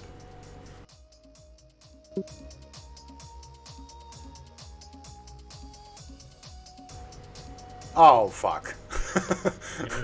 Hermes. There goes that dream. Yeah. I have 4 minutes to make that target. That's not gonna happen. Fuck. Let's better get ready to hedge. How much is that? 2.2.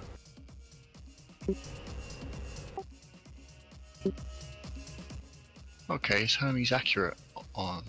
It's nearly 6 AM UK time. Ah, it's pre-market.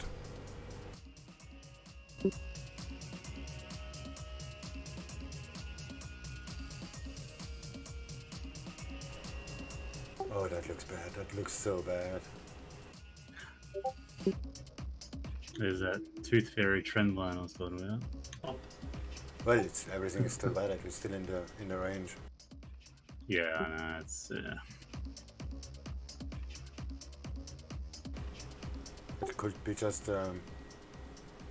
order placements. What's the futures doing? AUDJPY is teetering right now. Doesn't know if it wants to go up. It will. Don't worry. It will. Don't worry about it.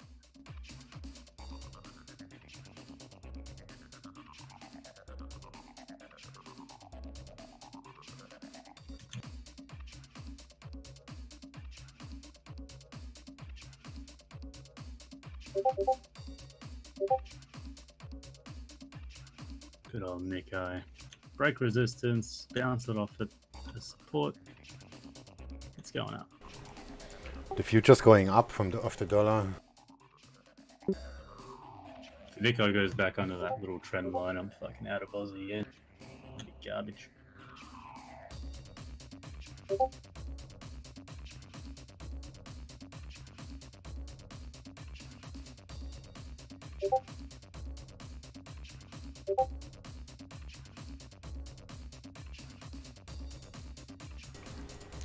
And yen.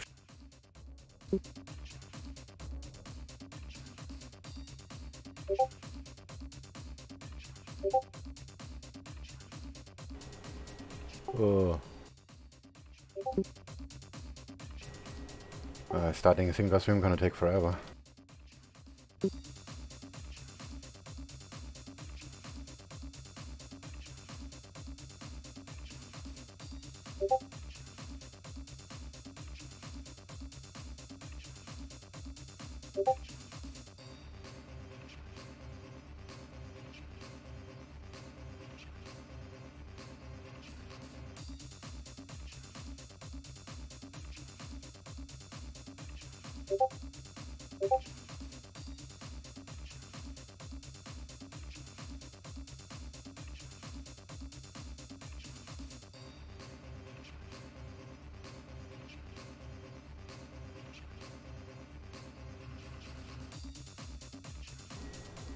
Oh, they took a good hit. Yen futures for November.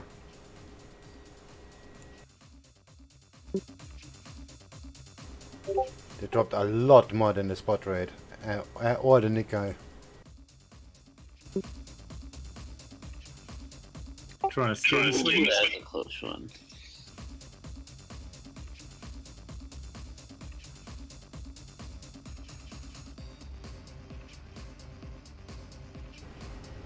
All bits are down. Ah, this could be fake.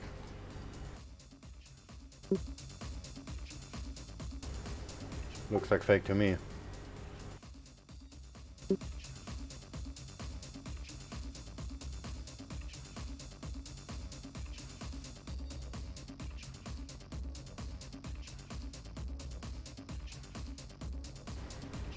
Oh, I didn't see that one. What time frame is that on the Nikkei? 1 minute. It's like one lifetime or something like that.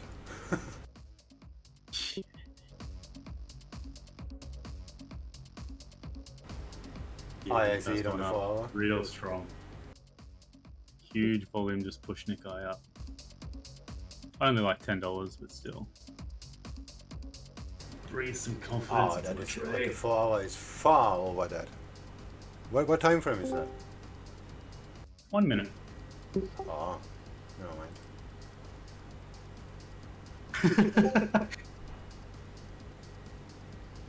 Holy shit, look at the 4 hour. When was that, the breakout? Today? Oh, fuck.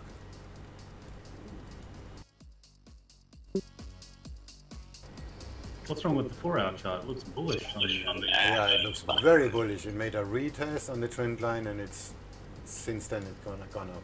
We were talking about this 20 minutes ago. You're telling me it looks shit. Yeah. Life is short, huh? You're like, I'm no, still it's short. garbage. It's... I'm not only talking, I'm also doing. Oh, fair enough. Nah, it's fucking fine. Go all in. It's good, man.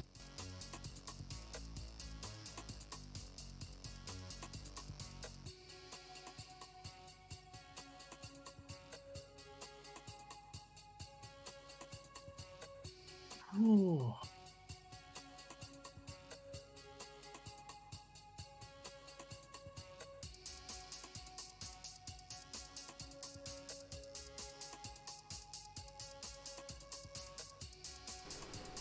Seven or eight. Oh, the Nikkei drop.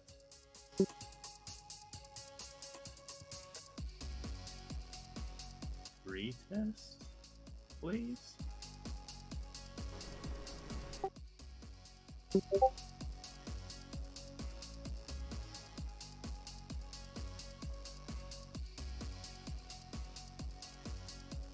I'm fucking out of there.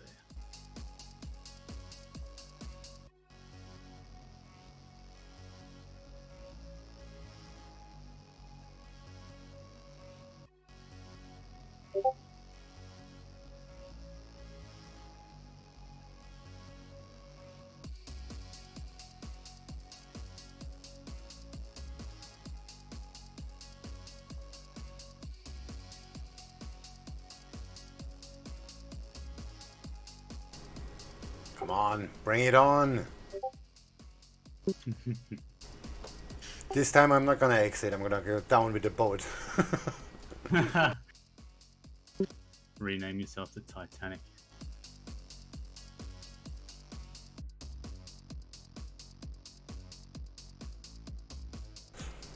Yeah, that's a good idea. The Titanic trader. There are only two ways out. We're gonna go down with the boat or we're gonna buy the boat. Buy the boat. I like that.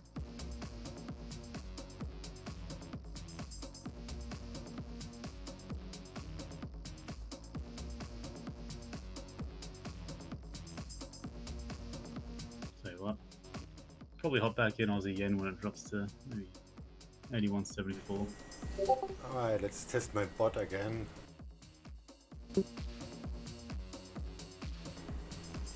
Dum-da-da. Come on.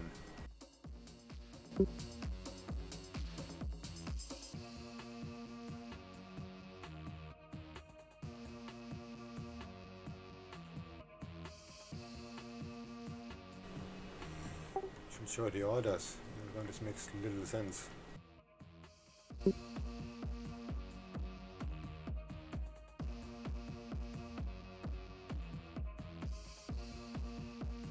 I'm about to quit trading Euro USD. This is some bullshit. Oh, Euro USD looks bad. Oh yeah. I'm gonna have to hedge to save my ass.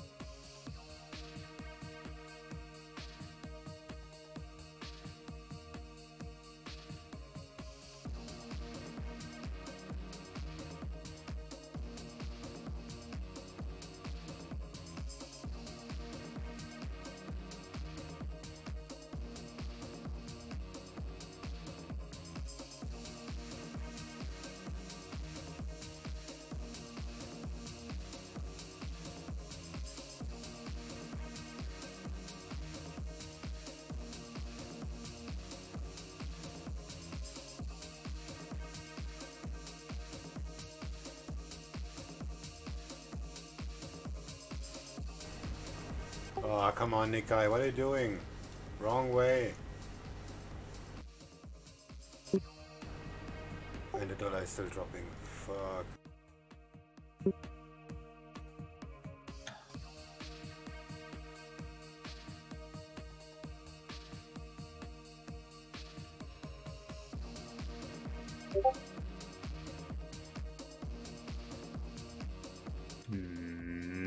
Shaking out of Aussie yen. Like a bitch.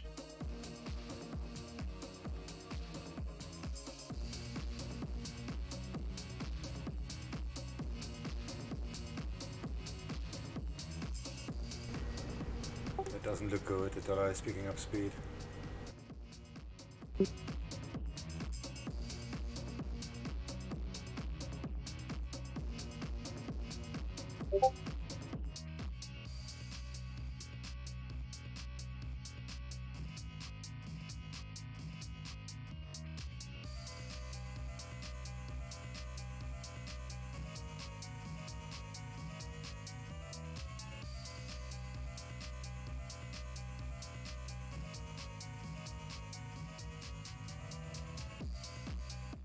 Yeah, gold looks like it's pretty good right now, honestly.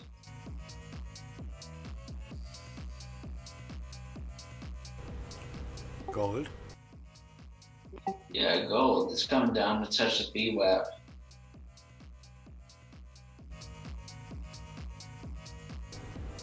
Yeah, but why is the euro not dropping? It's kind of strange. Yeah, that's fucking weird.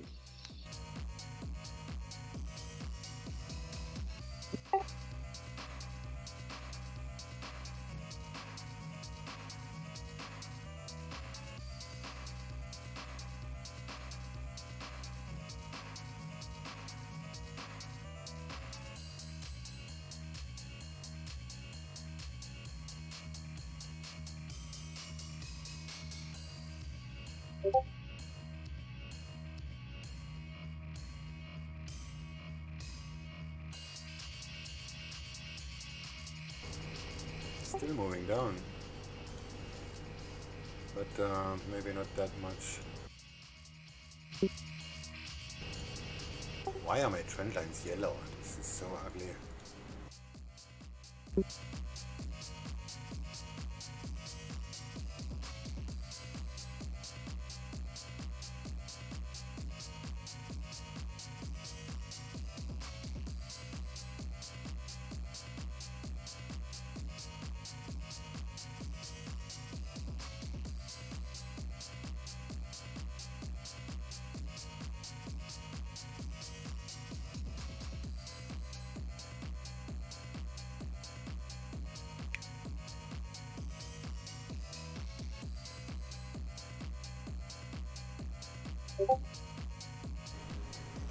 Come on, give me the low. 803. It's too close.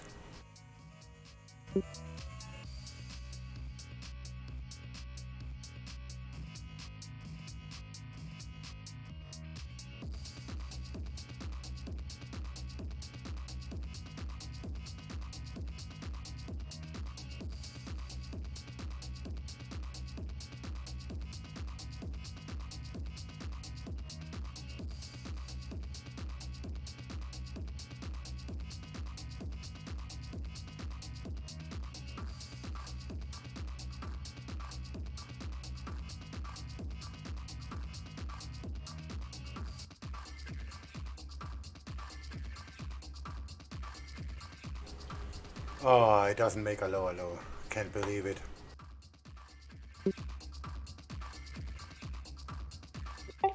Yeah, never mind. I'm still short Euro USD. This isn't a big problem.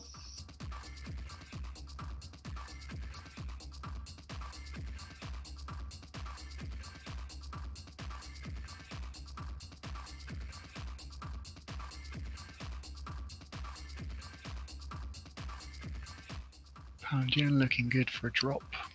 What's your thoughts?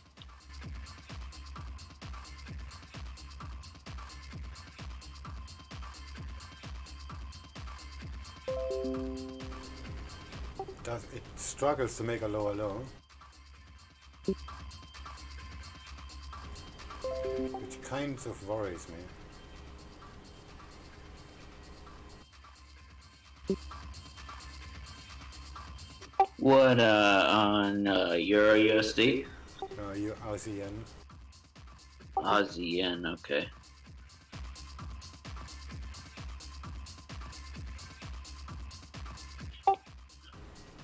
Oh, I'm I see. over the 2% mark already. Oh, this is too much volatility. I'm gonna close it. Yeah. I'm gonna close it too. Oh, wrong way. You piece of shit. Move it. Nice open. I was just moving the mouse to the close button and then it popped up.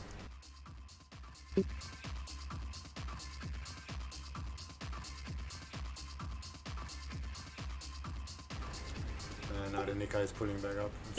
It's a dollar. Hey, Dim the and dollar is Aiko, are going you? Dim and Aiko, are you still in? I guess he's offline.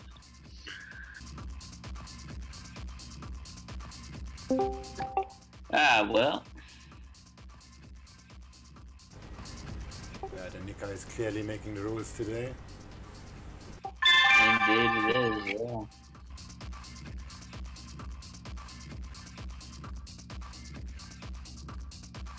I fucking hate Euro USD. Me too.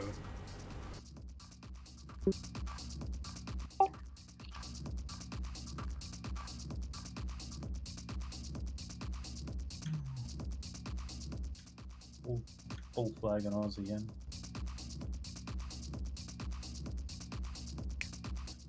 Order filled. Still not going anywhere though.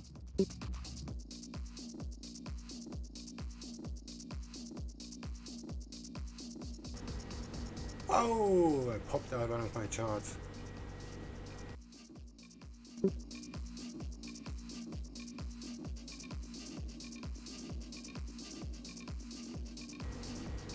There's a shit ton of volatility coming right now.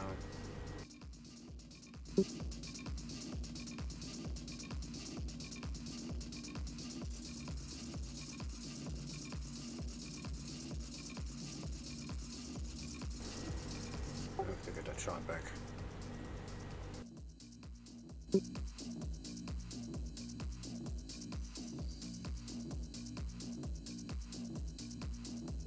I mean, you have to look at like Euro USD, and it's just pretty much you're fighting against bots at that point. It's just not even fucking worth it. That's what we do. Order filled.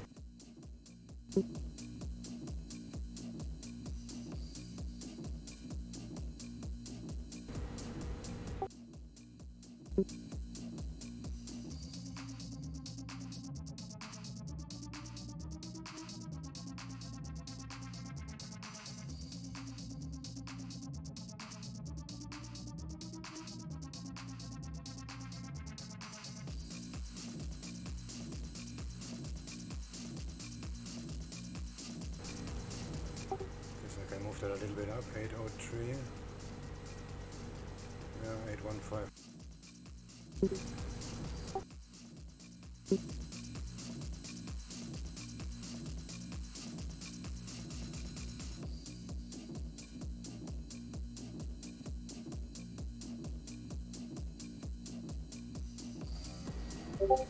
Not out of the woods yet.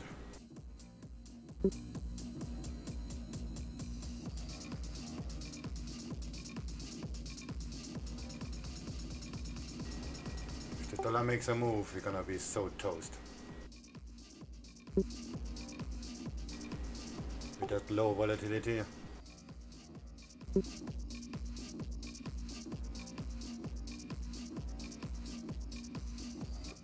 And there goes your USD.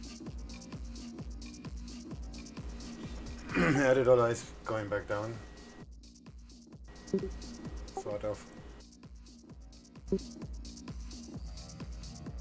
Let's see. Gold is going up too.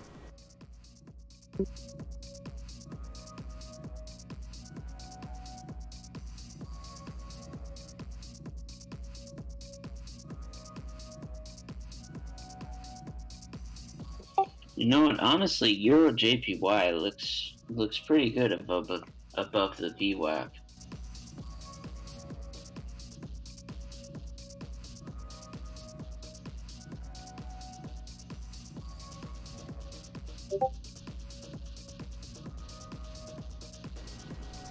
Oh, that's gonna get expensive.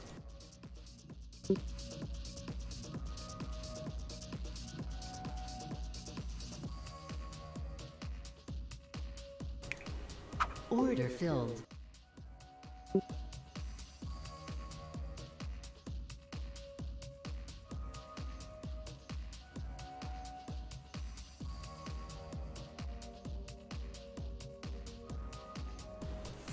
It's gonna break out. How's the yen? Shame I got shaken out earlier. Motherfucker. I don't like trading when it breaks out. Order filled.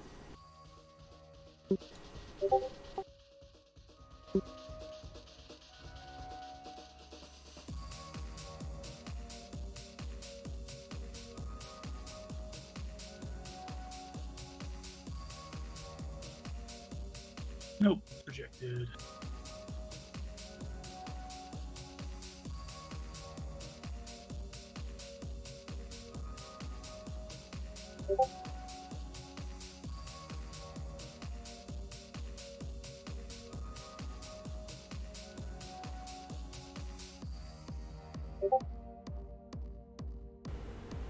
Oh, prices stopped moving.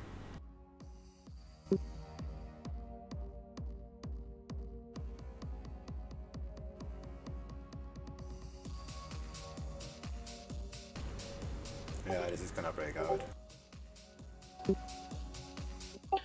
Demonico, did you exit AUDJPY? Demoniaco. Demoniaco? Okay, I'll remember that. Order filled. You pronounce it like such an American. Yeah, I got straightened out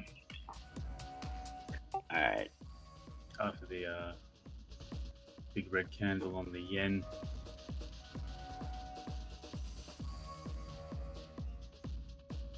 Lost about $4 on that one. Thankfully. It's alright, it fucking happens.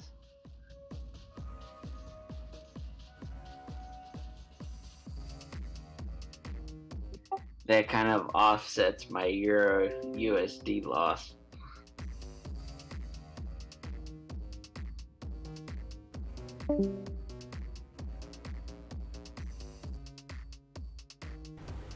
I don't know, Okay, this still break strong. of the bull flag should have happened by now.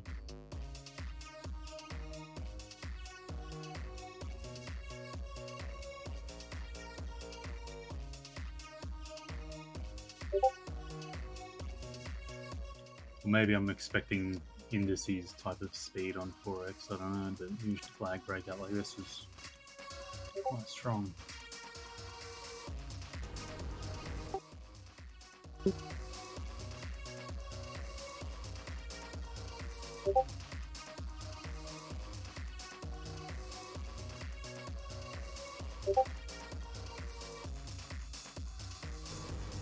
Ah, look at the Nikkei, there is no stopping.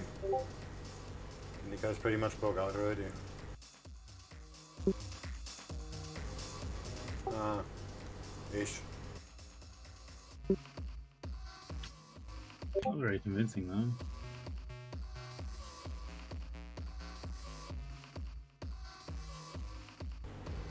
Yeah, it is. I know what happens if I buy here on the Aussie yen, it's going to drop. And if I wait, it'll rally.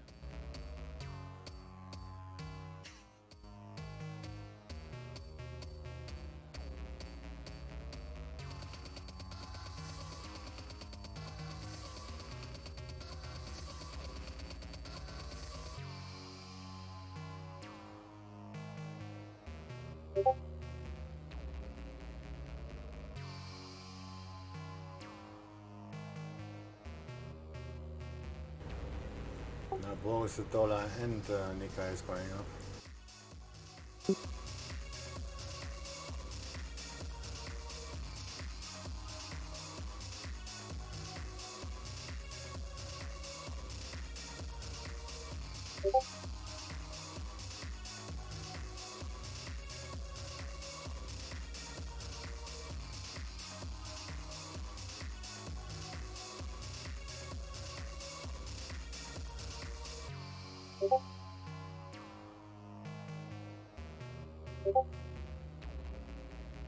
Order pending.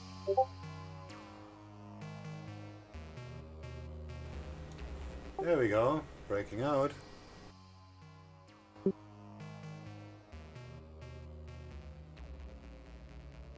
Yeah, kinda.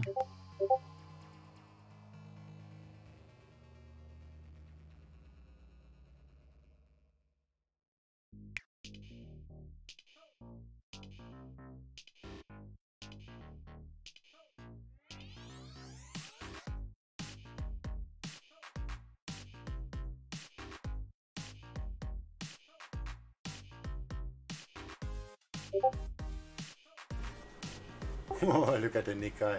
That's why. This is gonna go. I mean, the dollar has to make a substantial move up to push that back down. I don't think that's gonna happen. Meanwhile, Aussie yen just sitting there. Fuck yeah. Fuck yeah, no.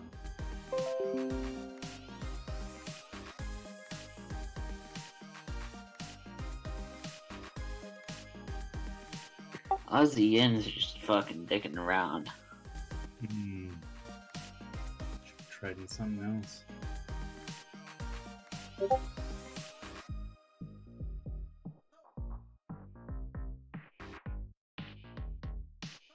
think Aussie USD is doing the same, to be fair.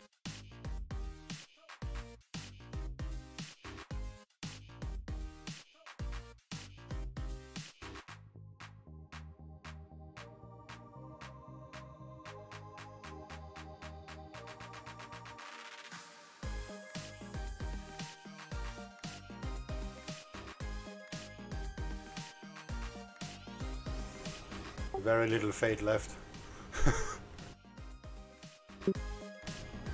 Professionalism turns into hope. Where's my voodoo doll?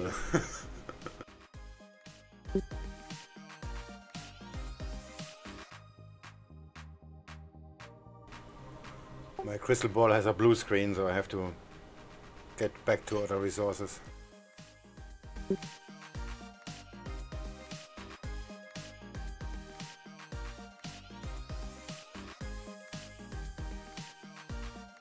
Better off just trading fucking Wall Street instead of waiting on this shit.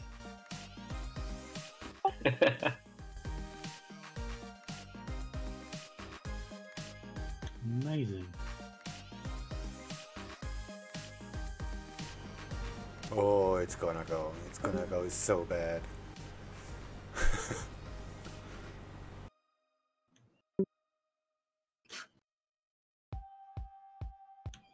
Yeah. Still waiting.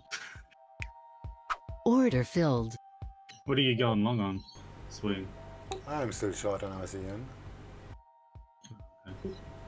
Dying hard. I will go down with this ship. This is pretty much hopeless now. Yeah, but the Aussie yen's not going anywhere. That's strange.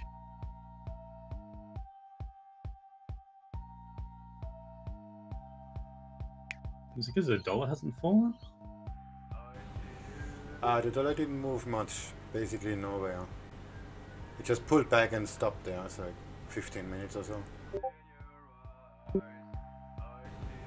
That's why ASEAN is going up, because the Nikkei is still on the way up. And this is pretty solid. Look at the tick chart. It's not going up though. 2 pips, that's about it. It's coming back down. And the dollar is just going nowhere. I mean, to stop ASEAN from going up, the dollar has to move substantially. And that's sure not gonna happen. Unless the dollar's making a double bottom right now.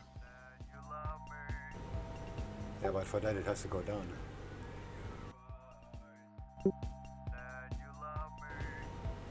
ASEAN is gonna retest the trend line now, making it support and then go up.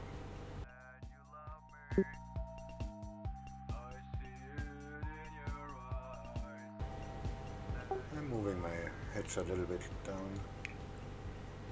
Because if that's true what I just said, I'm gonna be in a great loss in a minute.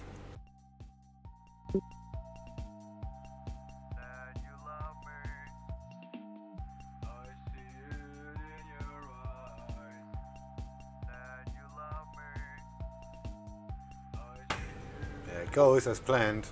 Retest the trend line, make it support, and now we're gonna go up.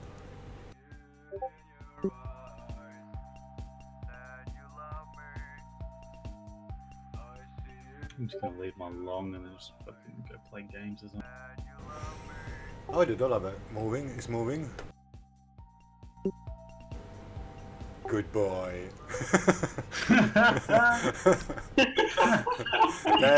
that saved my ass. Oh, well, not yet, but...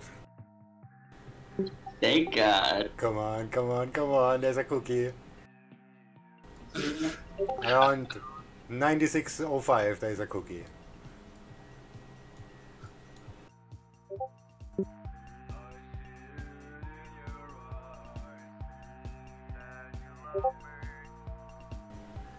Holy shit, this is so borderline.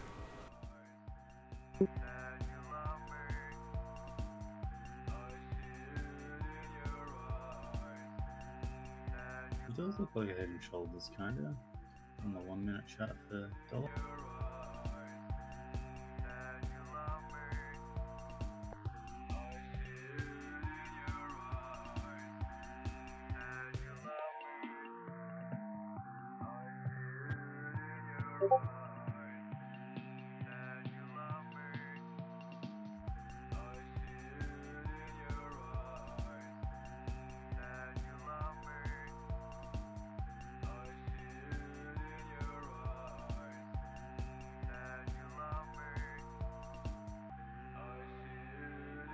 Yet when the dollar was plummeting, Aussie yen still did 9.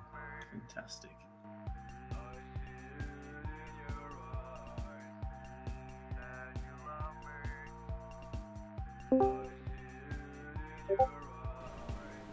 Welcome. My trick invite worked.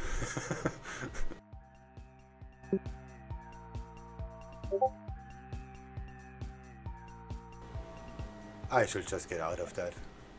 Gold But- looks really good. Yeah, but then it's actually. the same is gonna happen like with the Seng this morning.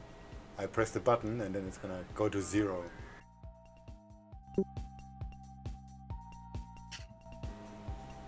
'06, '05, where's my limit? '08.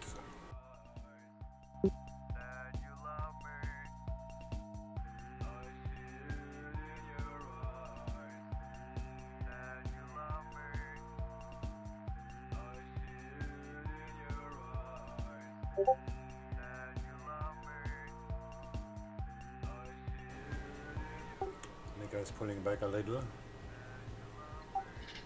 What the fuck is USDJPY doing? Oh, the dollar is going up. Rocking. Dollar is going up and the Nika is going up, so US yen is gonna go up, that's for sure. For sure.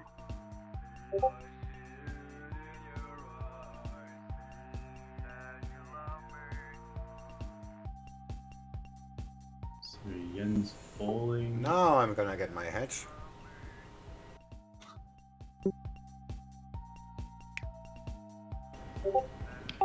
There we go. There we go. Let's lose some money.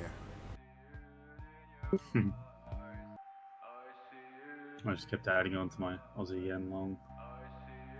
Gold looks like it's going to go up very soon. Hopefully push it all down. Gold. Oh! Yeah, on the Right back at the trend line.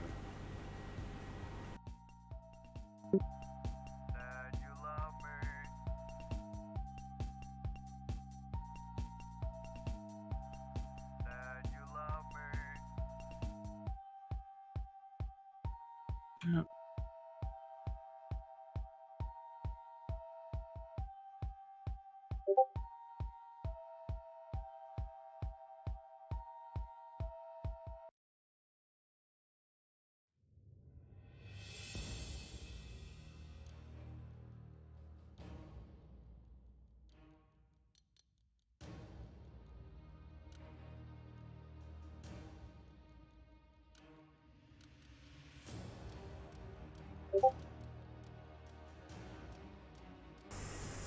Damn, this is torture. Looking at Aussie yen on the half hour, looks like every time it spikes up, it goes sideways a little bit and then spikes up again. Doesn't seem to ever go back down. Yeah, it's switching up on the 1 minute.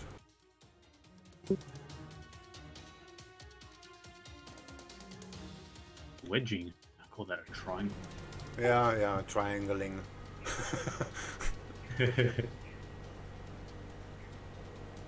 Some ing, whatever.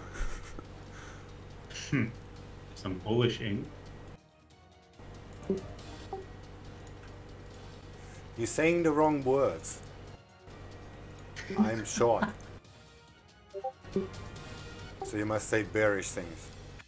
Oh wow, gold dropped. Fuck man, that went opposite.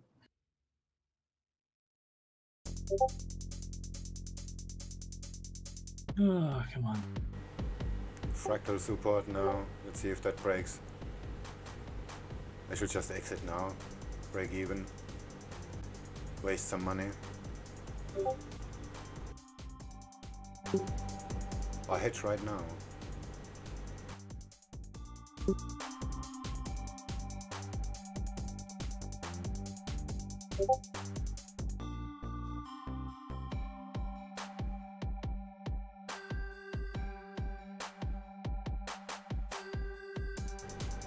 Looks good on the 5 minute though.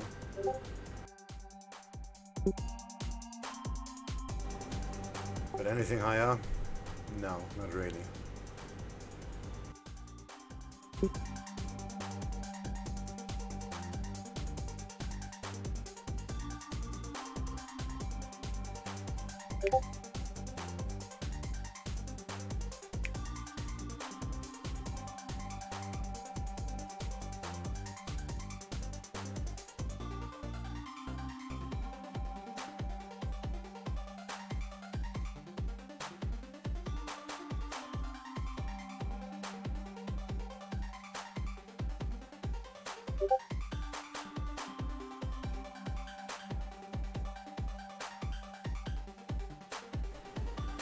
Okay, bearish flag in a bullish triangle.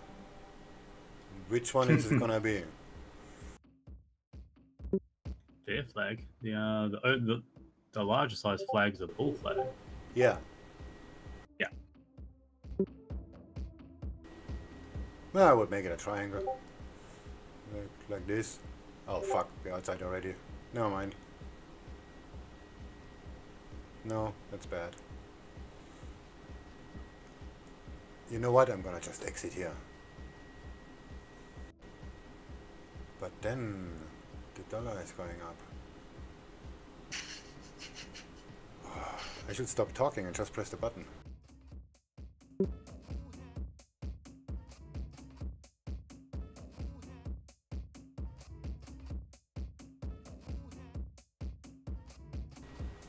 So take 0.5% or lose it all.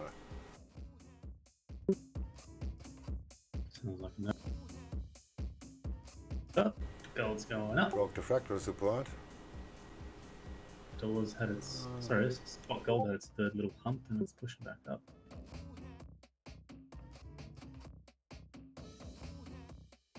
Which I assume will impact the dollar.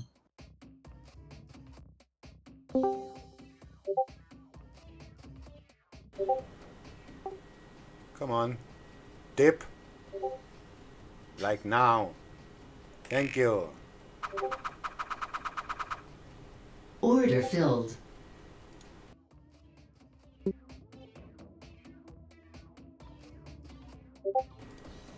And now demonstration effect like before. Now it's gonna make poof and drop like 40 pips.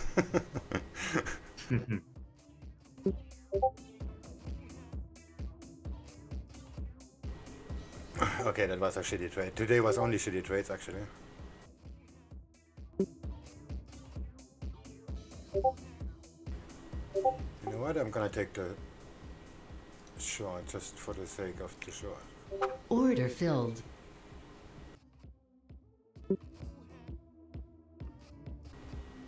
Just wanna see if it makes my target. On the daily. Order cancelled. What was the original target? 708.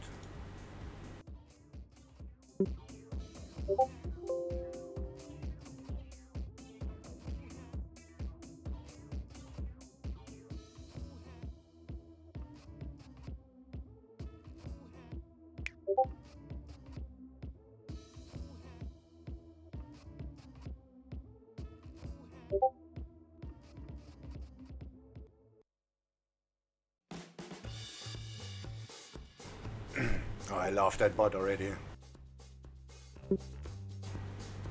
So simple code, but it helps so much.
Oof, just holding on. Just.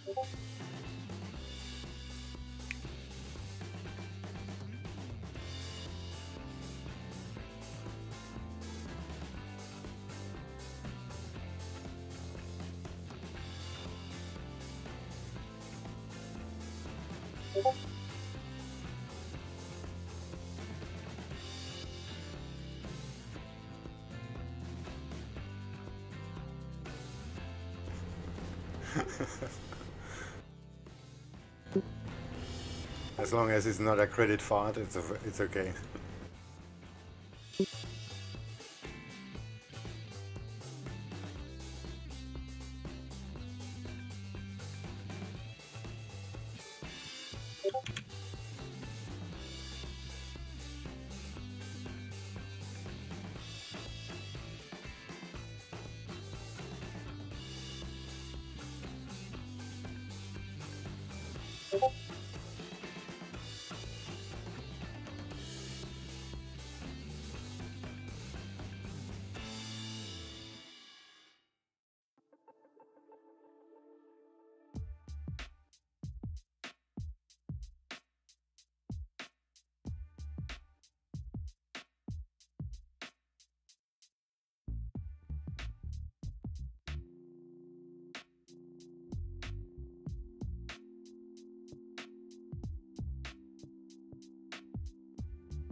Look at that. Again, just like this morning. What? How's the end? It's going back up. It's a fake, man. Look at the tick chart of the Nikkei. Went below the horizontal already. Now but the dollar is still undecided. Could be faker.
Yeah, get back up there.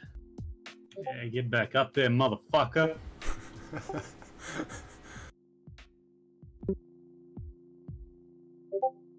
Fucking knew it. Watch it. You were swearing it cost me 2 pips. Yeah, Fish is gonna get banned from YouTube. I'm still on live. Green dildo, bitch. For now. Yeah, for now, actually. Till some Christian from YouTube finds it out, huh? Just start preaching the gospel. Nah, don't be silly. God's not Leviticus real. said, "Thou shalt go long on Aussie N."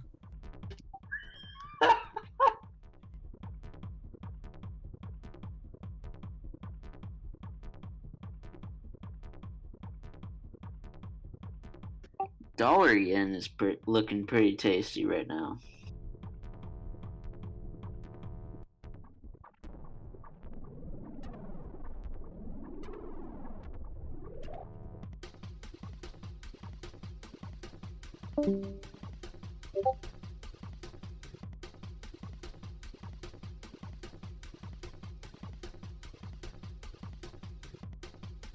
Oh, I really want to short it again, ASEAN.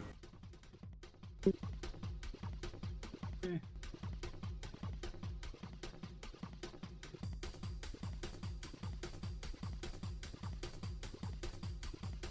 I know, gold's rising, dollar's falling.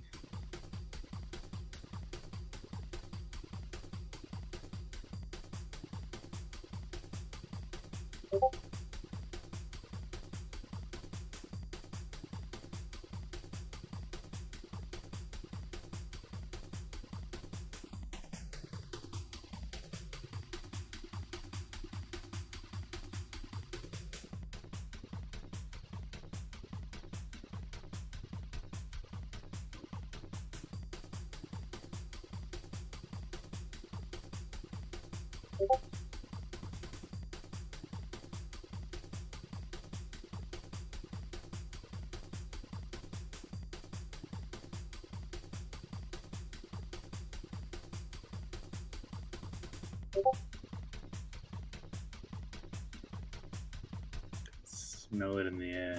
It's coming. Sorry, that was me. Ha! Smells the vine.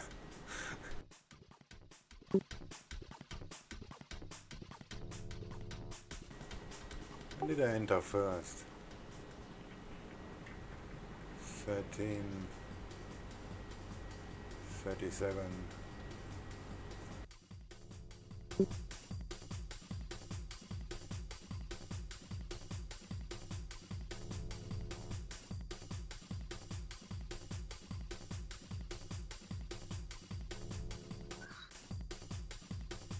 That's it, gold. Keep doing your thing, girlfriend. Mm.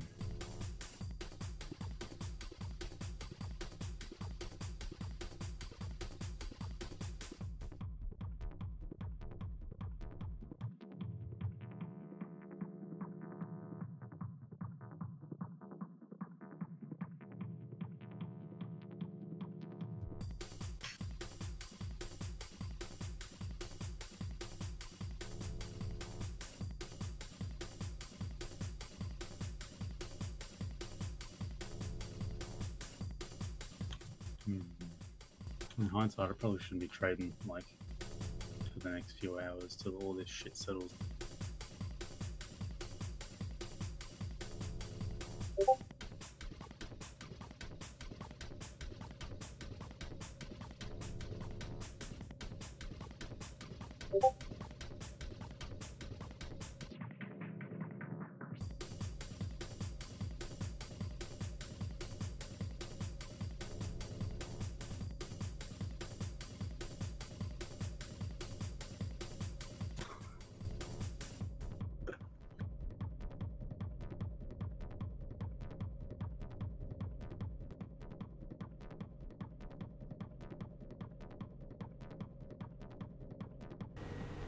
Oh, this is gonna explode to the upside. Look at the dollar and the Nikkei. Yep. Hopefully. Been waiting for that for the past fucking hour. It's a miracle that ASEAN didn't move yet. Look at the dollar.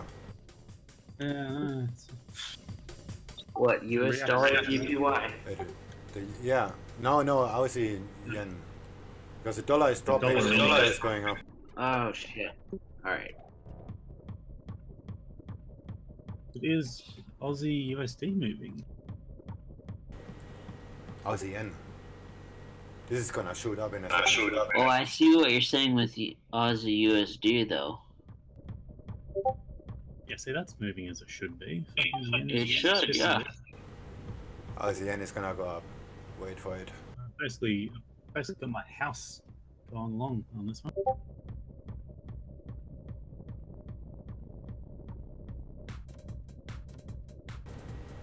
Probably the 82. 82. Order filled. Oh no, no, 82.20 at the moment. It's probably ambitious. I haven't zoomed out, I just zoomed.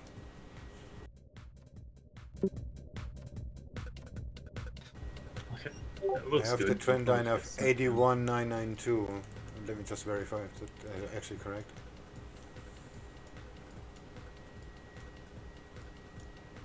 Yeah, but the line is kinda shitty. It's one time spike through. Where's the point here?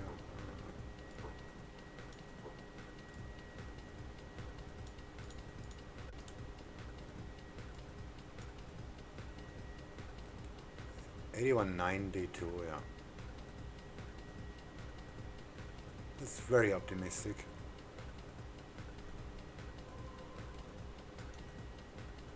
Maybe it's just a fake and it's gonna drop anyway.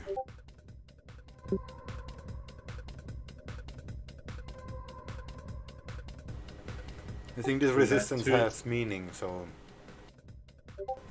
Two little moves on the fucking dollar basket and you would have fucking reacted. Terrible.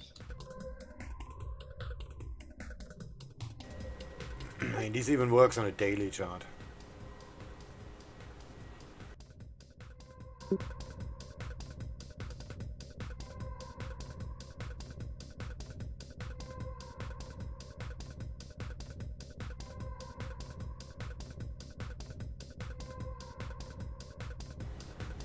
Fakeroo. Still a short, huh?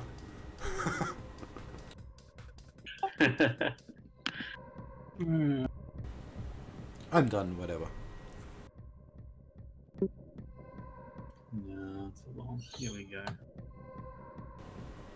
For the longer term, it's definitely a short. Let's say mid-term, but for the longer term, it's a buy because the divergence is still massive between the yen and the Australian dollar. Looks good.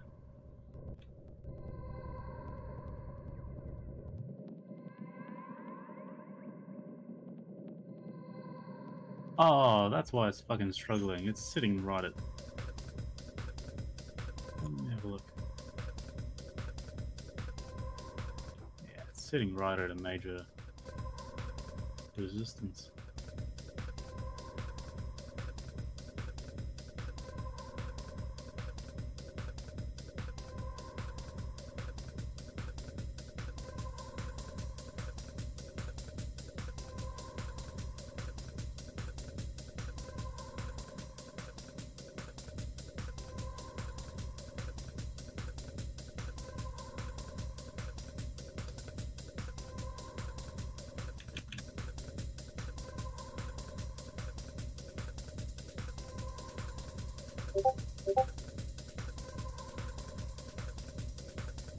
We should have paid attention to that.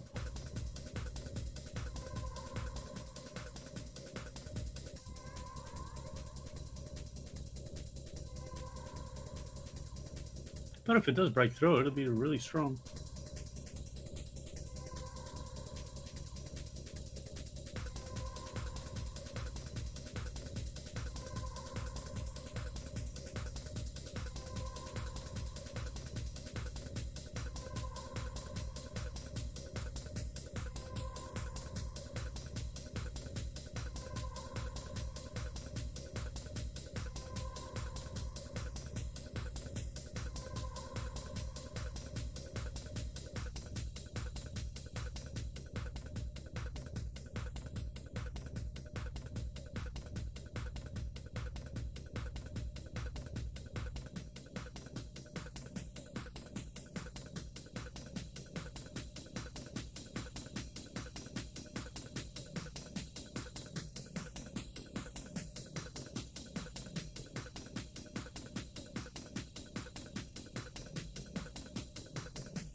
Oh, come on, Aussie again. Hitting that trend line again.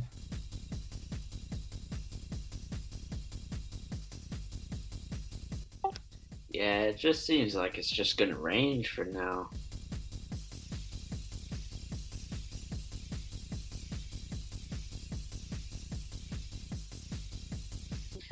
No hope, I guess, to give up on Forex.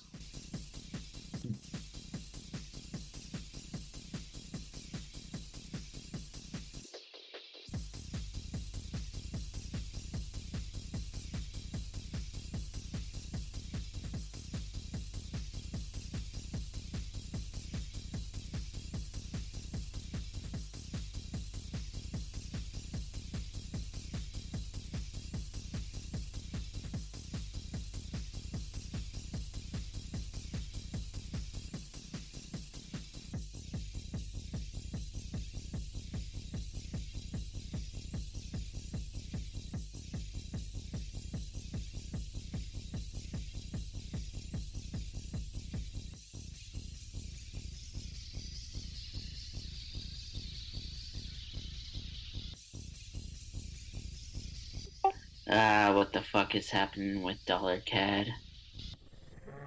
The dollar's moving up again, so.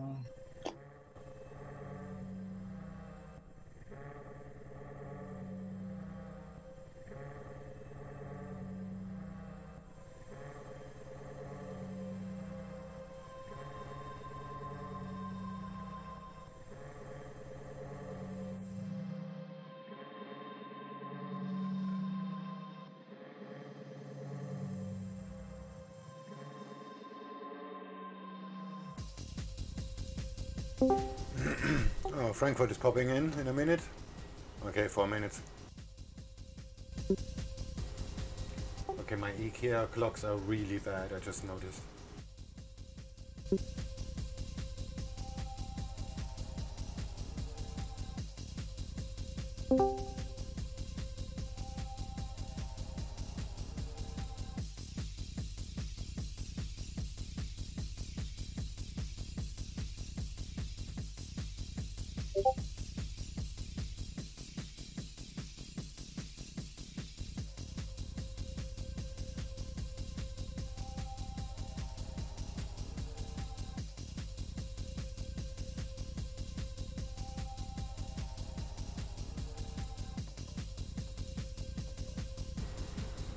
Oh, the ducks went up nice.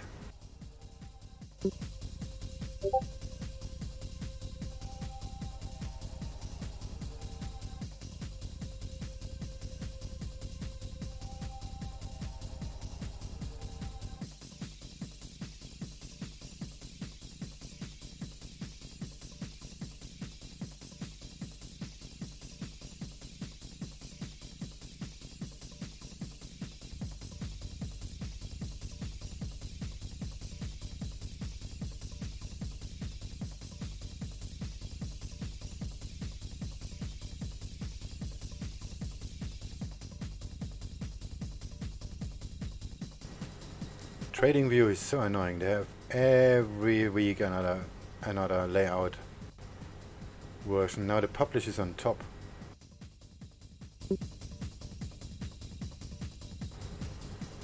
$11481. Oh, it's just 10 points gap. I have 11591 on the DAX. Just 10 points.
I can't believe Yen's going sideways for 20 more minutes. Now we're gonna go. Which way? Swing? You want an honest answer or a nice answer? Both in two different answers. That's the problem. Give me the nice one first. Okay, the nice one is it's gonna go up. What's the honest one? I have no idea. I like that. But it looks like it's gonna go up. The Nikkei is consolidating, the dollar is dropping further. Didn't make a higher high. Made a lower low, so yeah. But Not yet. It's got strong the probability. DAX just opened pretty strong.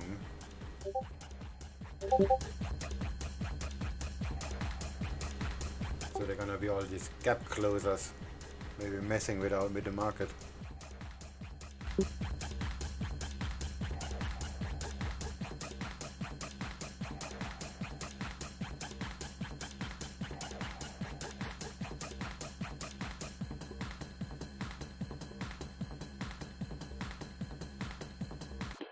Whoa. I'm trying to find a divergence, but I just can't. On what? Aussie USD.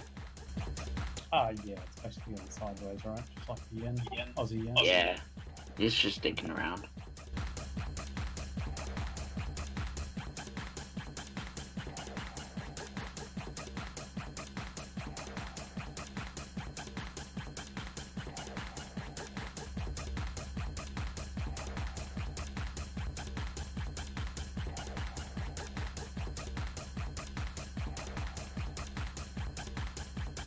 Are you looking for a divergence? Yeah. Divergence on what?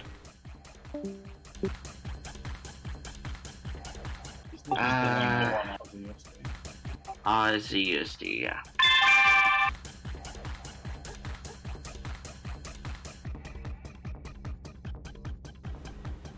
Thinking of buying the DAX now.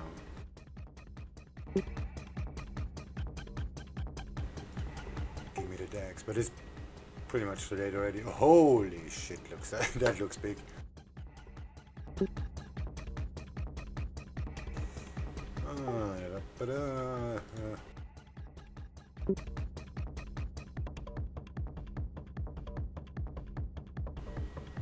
$12.50. 12,050, sorry. Wishful thinking today.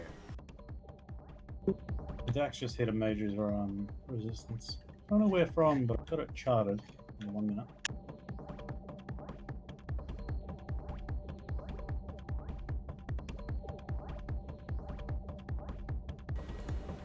Oh, that isn't actually so far-fetched. But we're gonna need a pullback to get there. Yes. And the moving average is in the way. Yen broke out hard. Yeah, bitch. Whoa!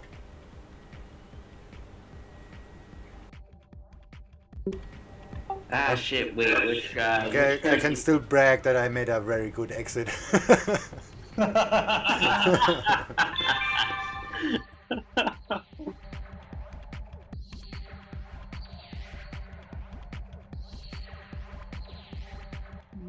does it get smacked down?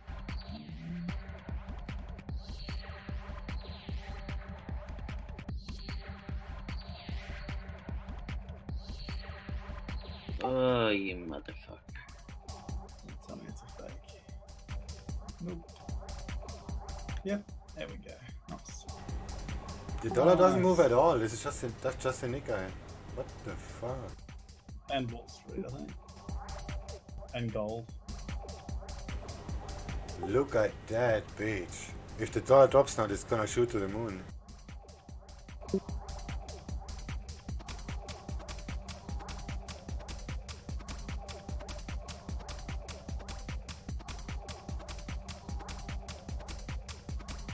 I should really start charting what the exit is, but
might just be a double top by the looks of it. Oh no, double's going down.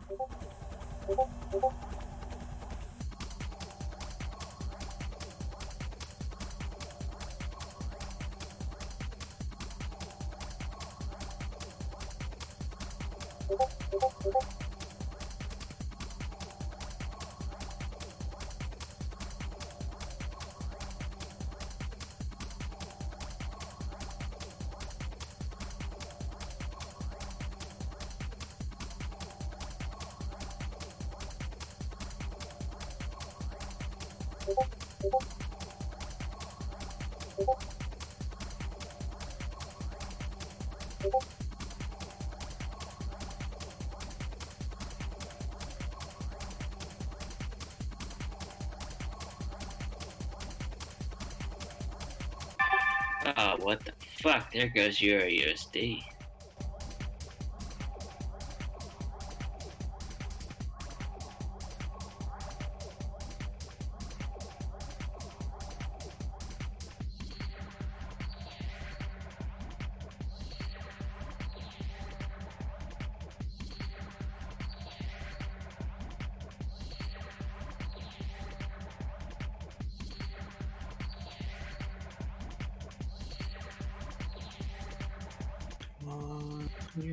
New highs, I believe.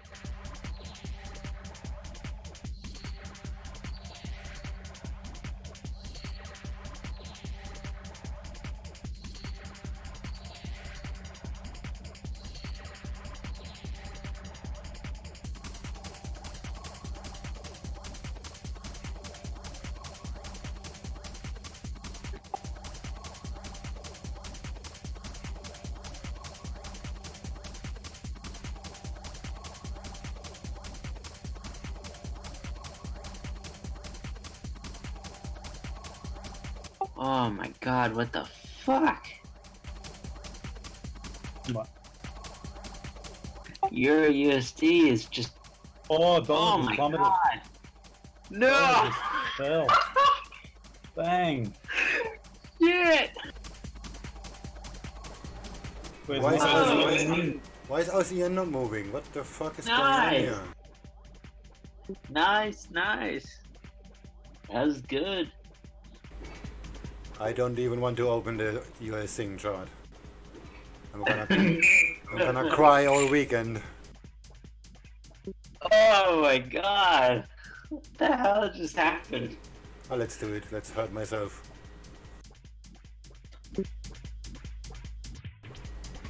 Oh, that was... Markets didn't open yet, right? Oh my No. god. Did you make good money on USD Seng short? Yeah, I did, but I exited trade like 2 seconds before it dropped. Oof.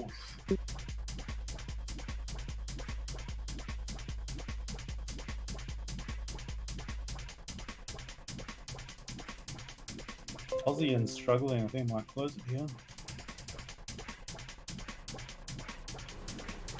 Look at that. Wall Street didn't actually That react hurts so to much.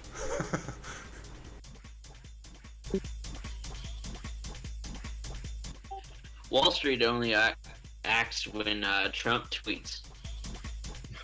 Yeah, but when dollar falls, usually It does something as well. Yeah, but now is the EU session. Now the DAX makes the rules. I don't find that. Speaking of true. it, Oh, the yeah, DAX it's the is pullback. retesting the trend line. Looks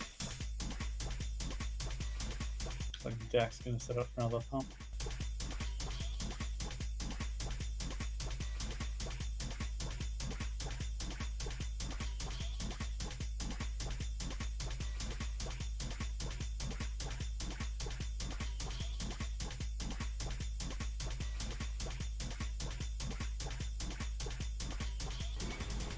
Yeah, this is not really a pullback. Wall Street. Making a new high, kinda.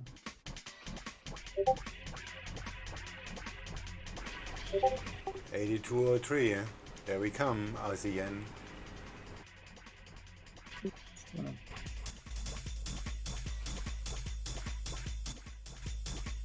Um,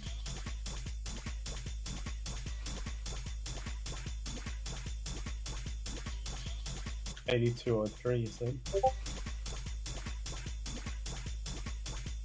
I'll trim my 82.08.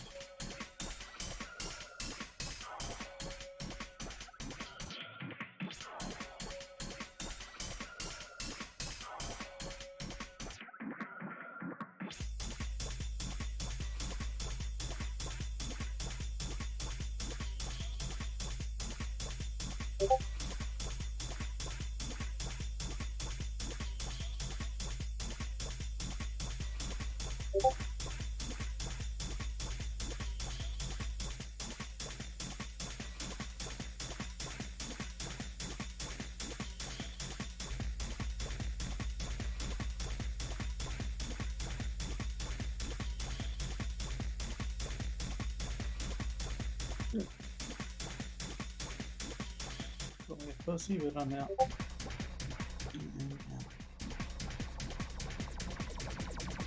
Three candles just sitting at the top. Like that.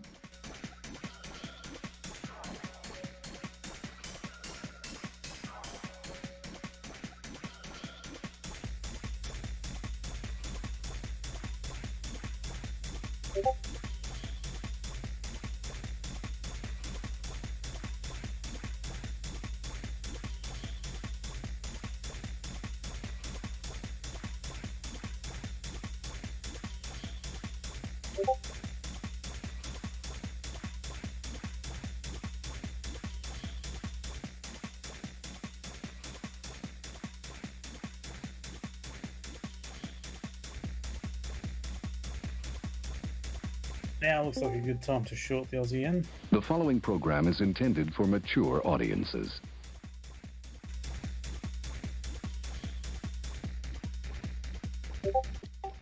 Holy fuck, you're a USD. I haven't looked on that for a little while.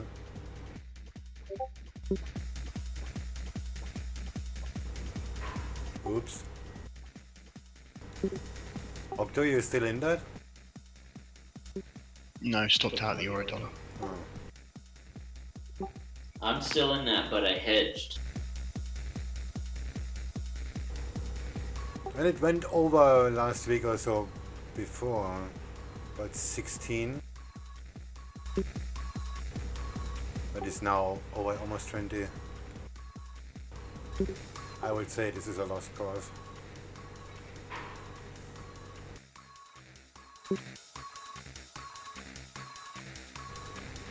Okay, there is another possible trend line which would be like this.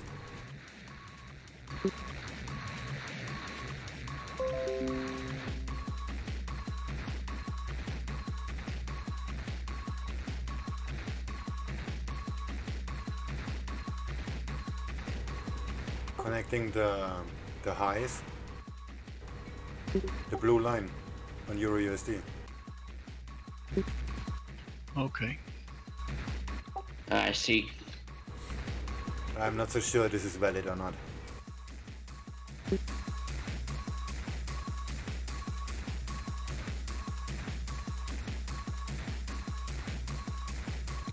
Might be helpful to scale out.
Oh, okay, I don't feel so bad for closing my Aussie yen now.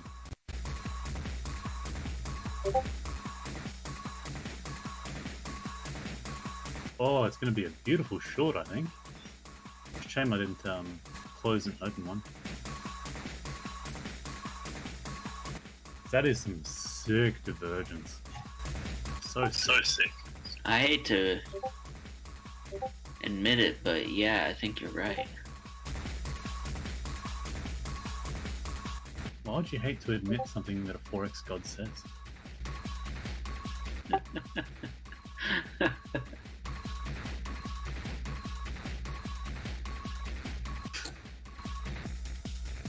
Don't take me seriously. Some people do, and it's kind of sad, but... No, I'm too drunk right now to care. That is the best way to trade. It's the only way to trade. Loosens your inhibitions. In doubt, scale in. How's that short working out on Aussie yen, huh? It did work out on Aussie yen. Don't you see my deal map?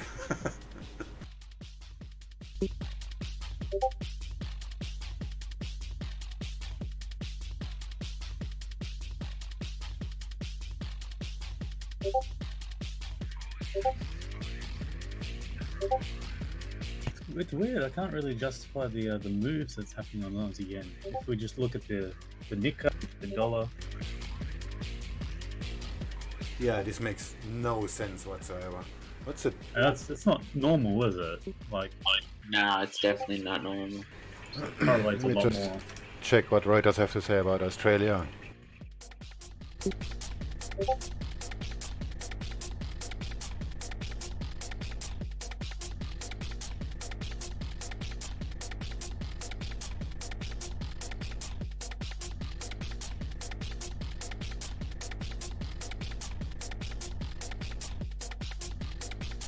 That falls under Asian markets, doesn't it?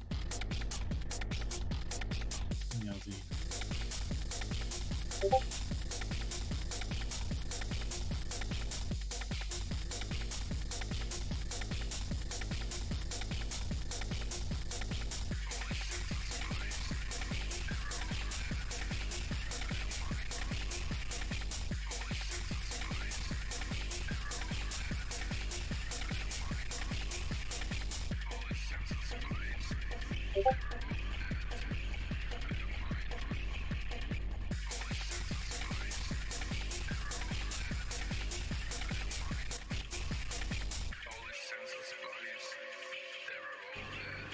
Nah, today is a strange day. Nothing coming up.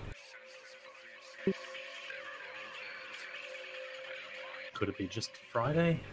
Yeah, it's just Friday.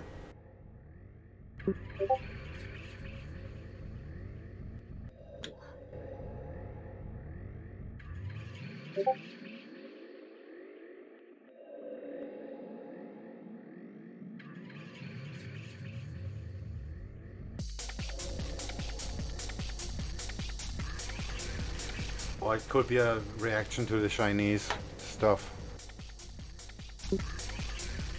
what's happening there.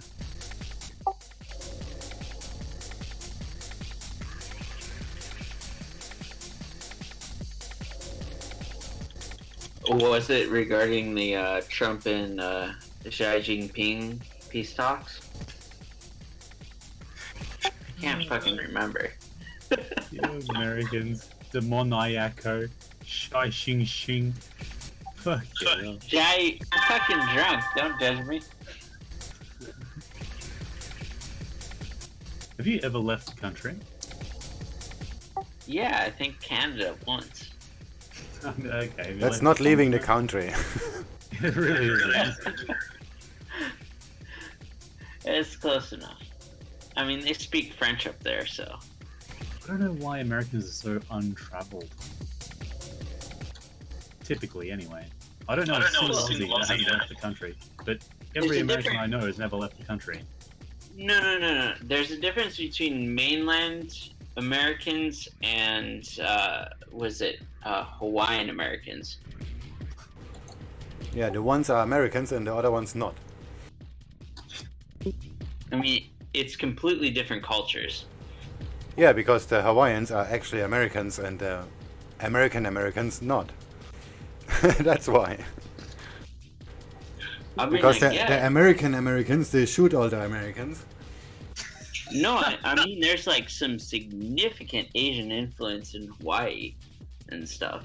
Like, I mean, in regards to Thailand and Philippines and Singapore and even Australia, you know, it has more of an influence on Hawaii than mainland America does. So I take it you've been to Hawaii then? Well, I was born and raised there, yeah. You've still never left America. I went to Canada, man. That's close enough. How old are you? That's America Light. Or America Metric. America Light, yeah.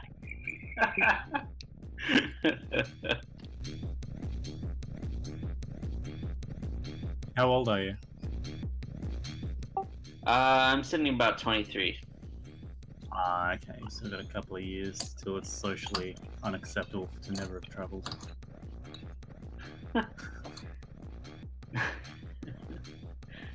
Well, thank you. To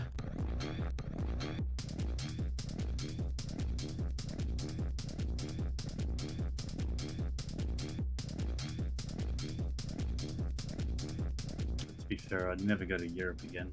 It's just boring. Where are you from? Australia. Oh, right on.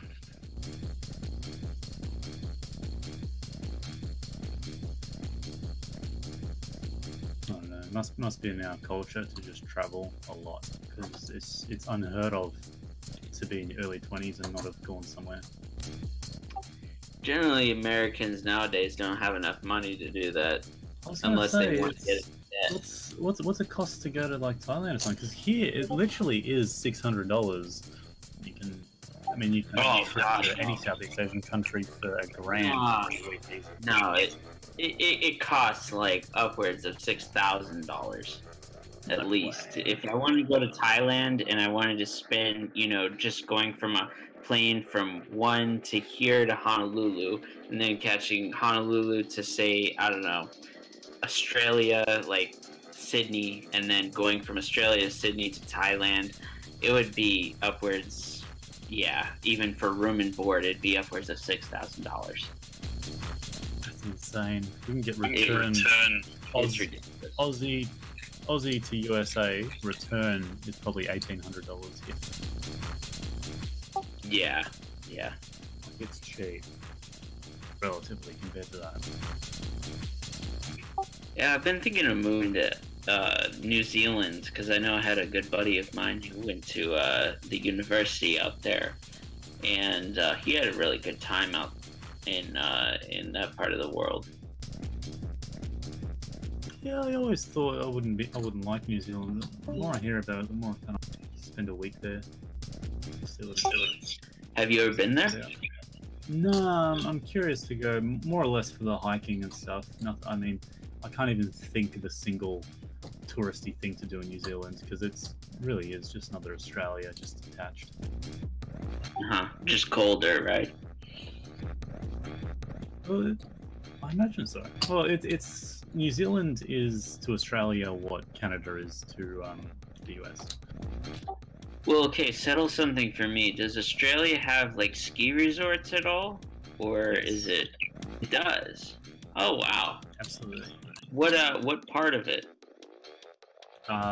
There's a place called Thredbo. It's probably our most famous, most popular snow resort. Is it southern? Hold on. I think it's 2 hours from the capital.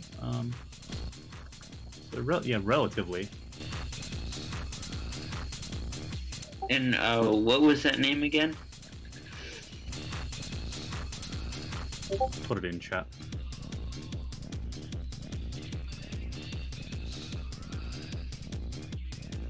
Yeah, it's southern. It's a couple of hours away from the capital.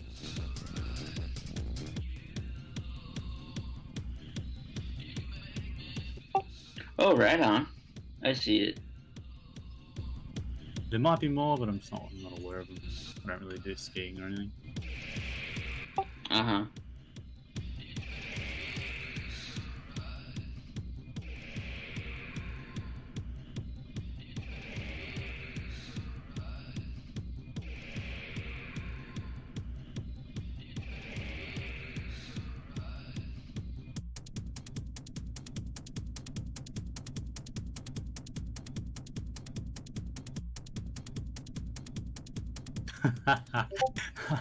Posted a screenshot of my trade on Aussie yen because I put my entry a minute before it launched, and I got like 6 new followers on Twitter straight away.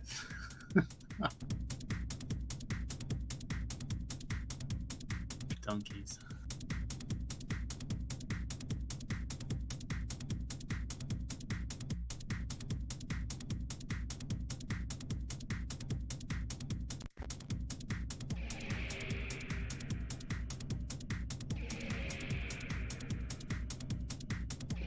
I see what you mean, though. You know, that's some. Actually, it looks like pretty good snow. Actually, I wouldn't have guessed that for Australia. Right. Well, I mean, it's a huge landmass, so the top part's very fucking hot, bottom part's very fucking cold. We're associated with like summer culture, I guess. Like everyone thinks we're all surfers and shit. Yeah, I grew up on like Steve Irwin and shit, so I know that's like northern Australia, but southern Australia must be completely different. Oh, look, far north is completely different to the rest of the entire East Coast. The East Coast is all the same shit, whether it's Brisbane, Sydney, it's all very Gold much Coast shit, yeah. Yeah, it's just the very, very far north is where you get your Steve Irwin types, your little Aussie bogans, which is kind of like your equivalent of rednecks, but far friendlier and normal. That sounds nice, honestly. Yeah, no, Aussie, the traditional Aussie rural people are extremely nice. Right on. City people are a pack of cunts, though. It's so funny, I realised, Aussies are super nice when it comes to foreigners, like people traveling internationally. But when it comes to each other, they're just cunts. Just absolute cunts. Oh, wow. Yeah. I remember I did a girl from Australia, and she was just like, it was every fucking word. She was just saying fuck, fuck, fuck, fuck, fuck. Oh, dude, that's me in a nutshell. When I was in, like That's I me used in to a have my shit in nutshell. check when I was at work.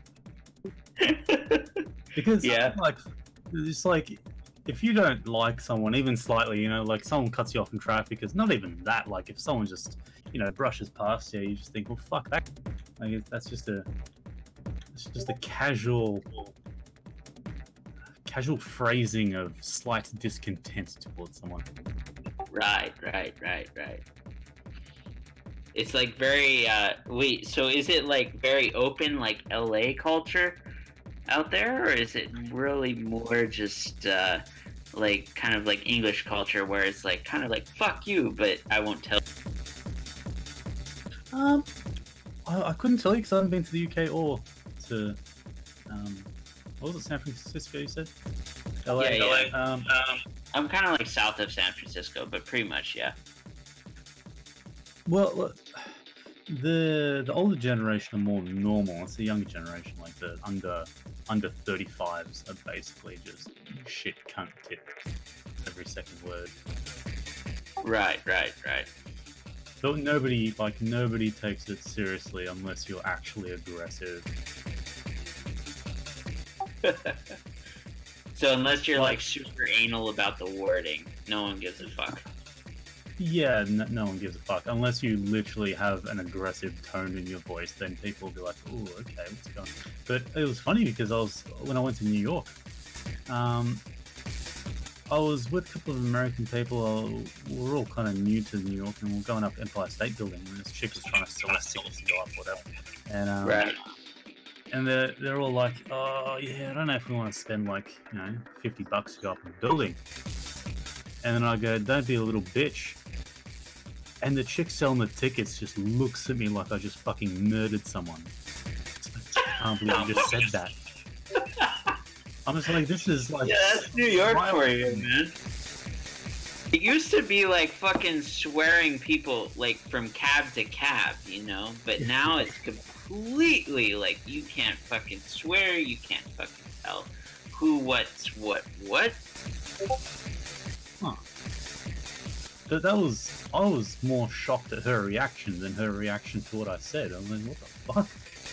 She thought I was going to throw down with her or some shit. Yeah.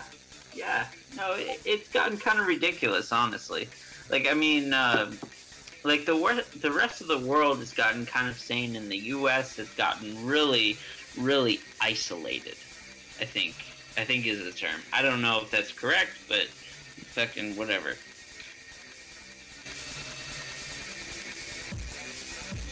I'm gonna put it out there. I like Trump. If you're an emotional sissy fag, you're not gonna like Trump. But I don't know anyone here that doesn't like Trump in Australia. Except for like the hard left cucks that fucking wear dyke cuts and, protest about Aboriginal rights and shit. Fuck it. Yeah, I mean, I understand that, I think with Trump in America, I think what really turns people off is the authority. Like between him and Hillary Clinton, it was like the authority mindset. And I think specifically within California and a lot of the more liberal states and even the conservative states, people are really gunning for Bernie Sanders, who was very anti and authoritative, who is like anti determining who could do what, and he was like, fuck that, I want what's good for the people, and it was just kind of like a coin flip, like fucking whoever, Hillary Clinton or Trump, it really didn't fucking matter. I reckon Bernie would have won, but the problem with Bernie was just too idealistic, I think. Too much of an ideologue to... I don't know. Like, do you think he was ahead of his time or something? Yeah, sort of. I mean, I don't think the US can really flip to a Bernie Sanders. I can see him flip into a Trump because, well, let me put it to you this way. Would it be Bernie Sanders or Trump? Oh, Bernie Sanders. Yeah. Right. I think a lot of people would say that, but they just didn't really like Hillary. Yeah, no, I mean the super delegates in the DNC completely voted her into power and completely threw Bernie Sanders by the wayside. And I mean, honestly, I was gunning, like, right after that election. I was hoping to sell all of my stocks, all of fucking everything regarding the USD, and it just completely, shot up. And I didn't even expect that with Trump. But maybe that was because he was related to the Republican Party, which is known to be pro-market. Yeah. Well, Trump was talking huge about infrastructure and reducing tax, and in hindsight, one would look at the voting of Trump to be in power because he had like a what 6 to 10% chance on the polls to win. Oh yeah, but the polls are complete bullshit. Oh, of course. But I think that brought about uncertainty, or the thought of uncertainty, because one would assume, oh, well, Trump doesn't know what he's doing. Yeah. But then when you look at all his policies, you go, well, okay, in hindsight, actually, I can see why it went up. But nobody else thought the U.S. markets were going to go up. I put money into gold, actually. I was expecting gold to shoot up. And it did. On day one, it did. And then it just fucking plummeted after. Yeah, no. I mean, you weren't the only one who thought that it was smart to put things into gold. And I mean, honestly, I was in the same mindset, you know, just fucking buck out and cut your losses and jump out as soon as you possibly can. But, you know, I mean, I don't know. It was really difficult to understand what happened during that election that caused, you know, the market to actually move up. And maybe it was the idea that behind the Republican Party, you know, behind each Republican Party that has preceded this one, you know, it has caused the market to move up, you know, through either that being, you know, tax advantages or, you know, increased employee incentives. But the funny thing is that all the big wigs, all the people with the dollars to move markets, collectively move the same way, right? Like, it wasn't a struggle, it was a clear fucking point, straight up.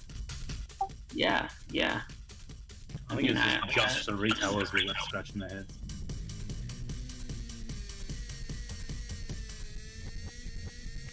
Unfortunately, that's back when I was really sort of new to the markets and new to commodities, actually.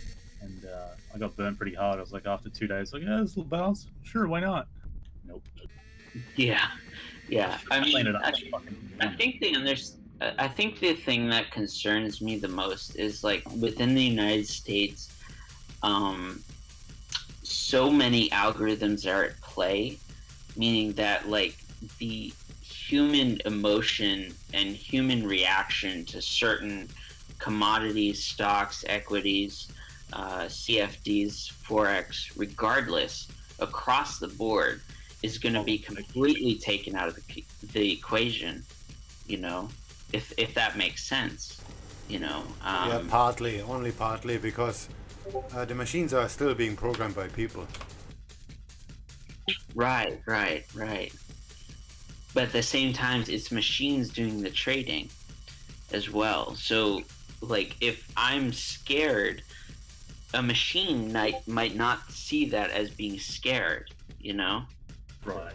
Yeah, the interpretation is different, but the result is the same. What, a bot compared to a retailer? Right. But it makes me wonder, the high-frequency trades, they only go for a pip or two, right? These things don't really write anything out. Usually they usually just go for the spread, or even less. That's why you avoid the Euro USD and not anything regarding the Euro USD you don't even trade. Yeah, intraday, forget it. You can swing trade it, hold on it like for a month or so, this is a different story. But intraday, forget it. If the bots start to fight, then there is no way you know what's gonna happen. Huh. Exactly. So, like, something like USD yen, it's more understandable, you know, something that you can actually grasp onto, and something that a lot of bots are not actually trading. You know, something even like Swing enjoys trading the Singapore dollar. You know, something related to that dollar, you could actually trade. But anything regarding the Euro USD, just a fucking avoid. You know? Yeah, it's same with US Swiss. There are just too many machines. Like if you trade in the Asia session, okay, let's say Asia session is a bad idea because the Singapore dollar trades then. Let's just say off the, like in the Sydney session, you trade US Swiss or you trade US Seng. There should be not much of a difference. But there is, because on the Swiss francs are a lot more machines. How do you come to that conclusion? Is it just by observing the trading, or is it a known fact? It's just by observing the trading. You know, for me personally, if I look at the COT data for USD CHF, it's incredibly easy to know where that currency is going to go. We know it's going to go down right now because there's a whole bunch of commercial sellers betting against the dollar versus the Swiss, right? But if we don't completely, I lost myself. If we don't understand, you know, where a specific currency is going to go, then that becomes a whole other problem in and of itself.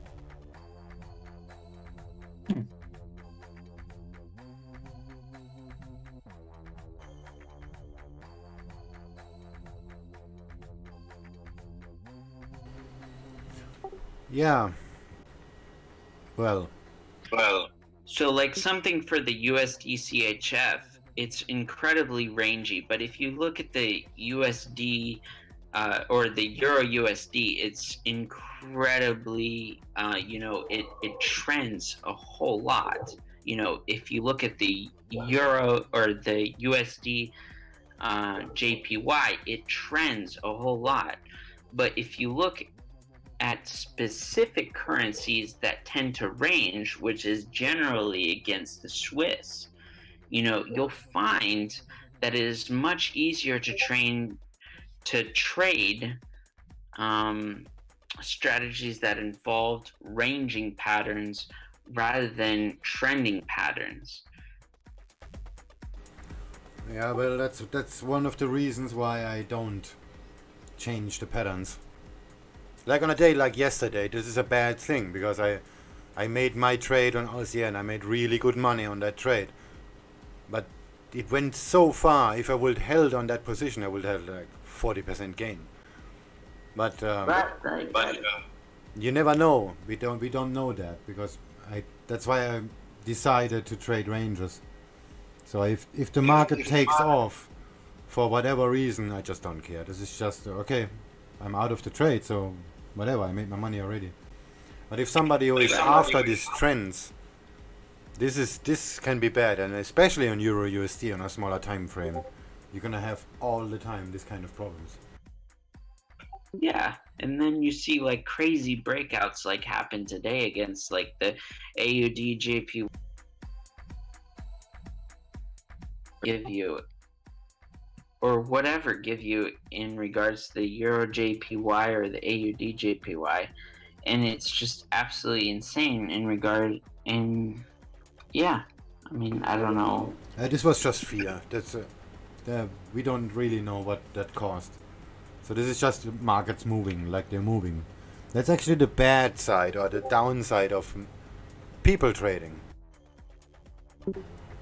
and especially on Japanese.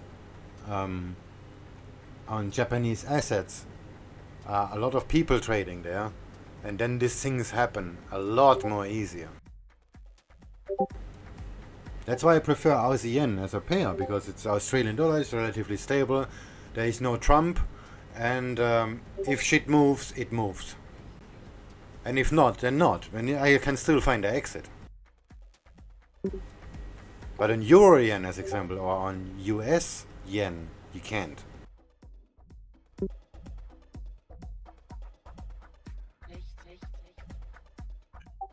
Right, exactly. Like if fear kicks in, then this just moves, and if the US dollar starts to accelerate all that, like the Nikkei goes up and the US dollar going up in the same time, that's gonna accelerate US dollar yen, of course. So the move's gonna be better. That's why this pair is so famous, because that happens many times, and then there are gonna be some huge moves, but this is completely nonsense, because if you look at the charts like 2 days later, this is just being zeroed out. That's why I'm a range trader anyway, because I don't really believe in the markets. Right. But I mean, I don't know. For some reason, so the other weekend I was talking to my statistics professor, and he was talking, and we were talking about how the markets, specifically, they will range a certain amount of time, but a majority of the time, or they'll trend only, I think, 20% of the time, or 25% of the time, and then they will range like a majority of the time, and that's where you make the real money, you know. And yeah, that's why I trade ranges, and if it takes off, so what? Right. You just hedge and you say fuck it. Yeah, well, I just take profit because it went to my target a lot faster than I planned to be. Exactly. Yeah, actually there was a very, very good example. I hear some analytics about traffic. Again, it's completely non-market related. Just answer this question: what is gonna happen? What does happen if there is an area, a road, or a junction where it's very, very large traffic jam all the time, and the government decides to make the road bigger? What is the result of that? Nothing. Still the same.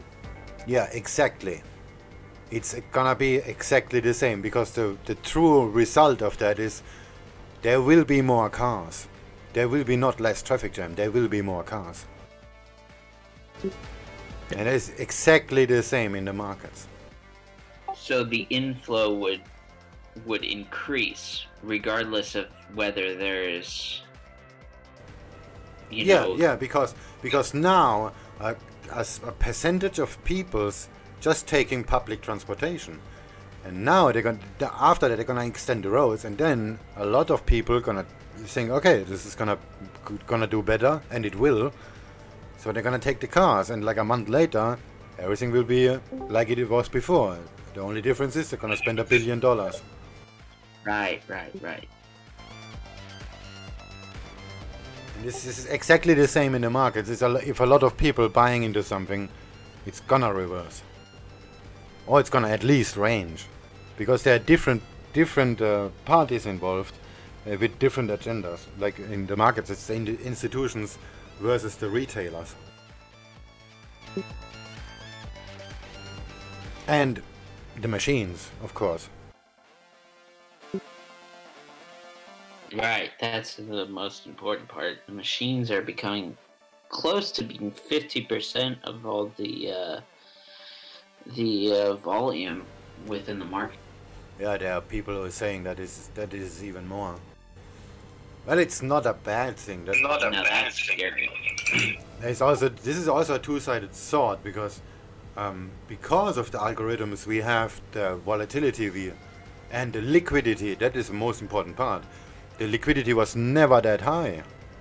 I mean, as I started trading, like in 2099, something like that, I ordered on the phone. I had like 6 hours slippage, and nobody gave a fuck. Huh. And today you get like 2 pips slippage. You're already calling the broker and calling them a scammer. Right. This is because of the algorithms. This liquidity is provided by these machines. But yeah, well, everything that has a good part has also a bad part, of course. No, the thing that scares me is in regards to the spider index, or the SPY in the stock market. It makes me wonder how much or what percentage of that is, traded by bots. So, back in 08 or in 02, we had those massive crashes. But now, those bots are controlling a majority of the shares being traded within the market. So we might not get those exact same crashes in the future, because it is no longer based on human intuition, but rather the intuition of an algorithm. If that makes sense to any of you. Yeah, it makes sense in some way, but there is another problem. which is how to say that?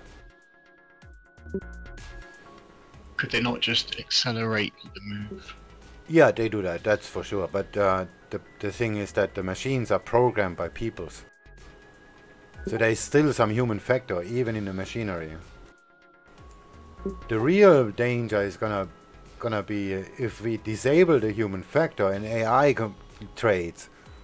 That's what I keep saying. If you have an AI that has like a massive amount of money available to its disposal, and you just give it the command, make me money, what is gonna do?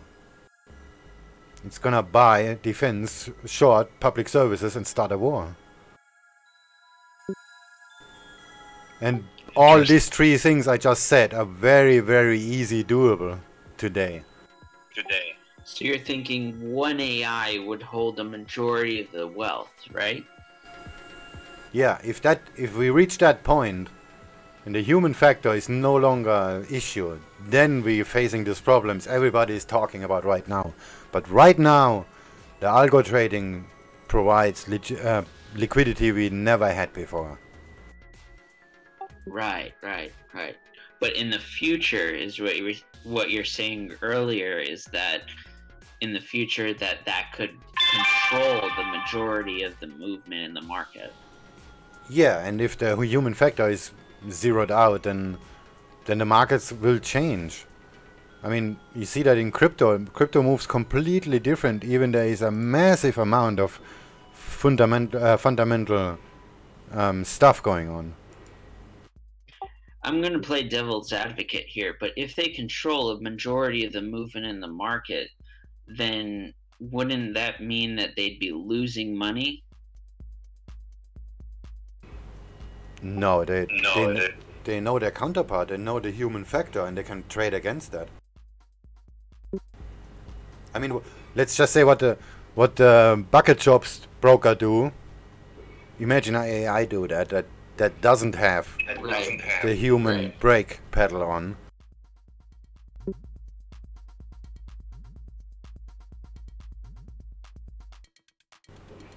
I mean, a bucket shop trades against you, basically. So now imagine we have an AI that does the same, but it doesn't have the human factor involved. Like there is no bucket shop that actually make that things happen. They anticipate the human moves and trade against them. But you're right, this will not last for long. Right. There has to be a balance. I don't know. Like, okay, so in my cognitive science class, today. Repeat, we got breaking news coming up right now. Poland, never mind.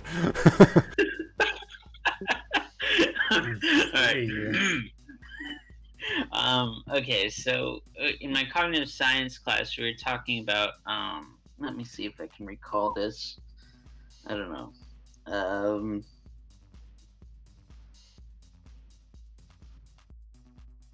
I'll get back to you on this.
Right. So I think we were covering in this in our cognitive science class in regards to how algorithms can only operate within the human condition earlier.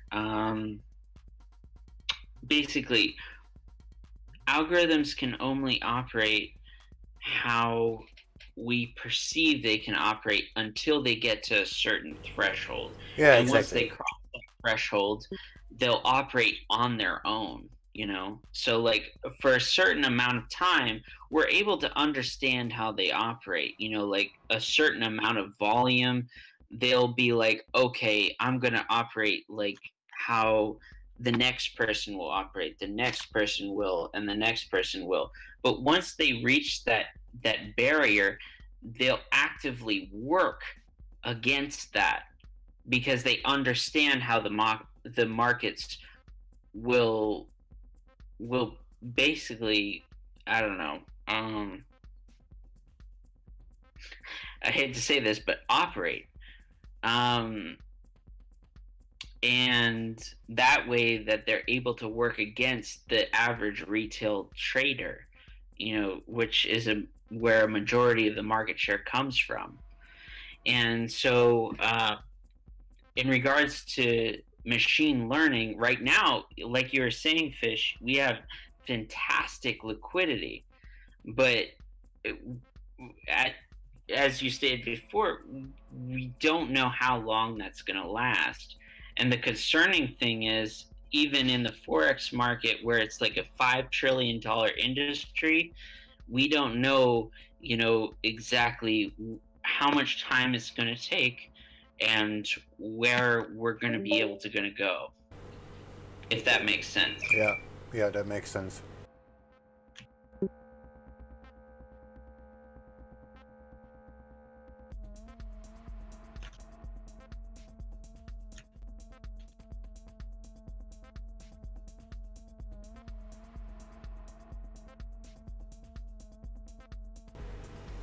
But yeah, but like I said before, it's gonna level it out anyway. I mean, it's a zero-sum game in the end, and even if machines taking over the markets, they cannot make money if there is no counterpart. Right.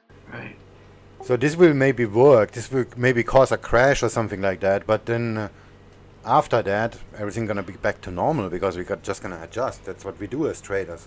Sure, the investors, they're gonna be fucked, but who cares?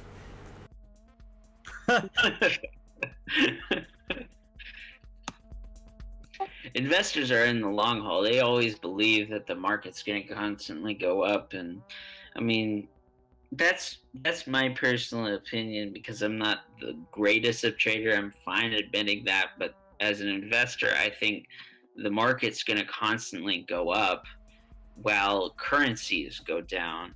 So it's always in the benefit of the investor to constantly chase, you know, the next big thing. Yeah, that's true.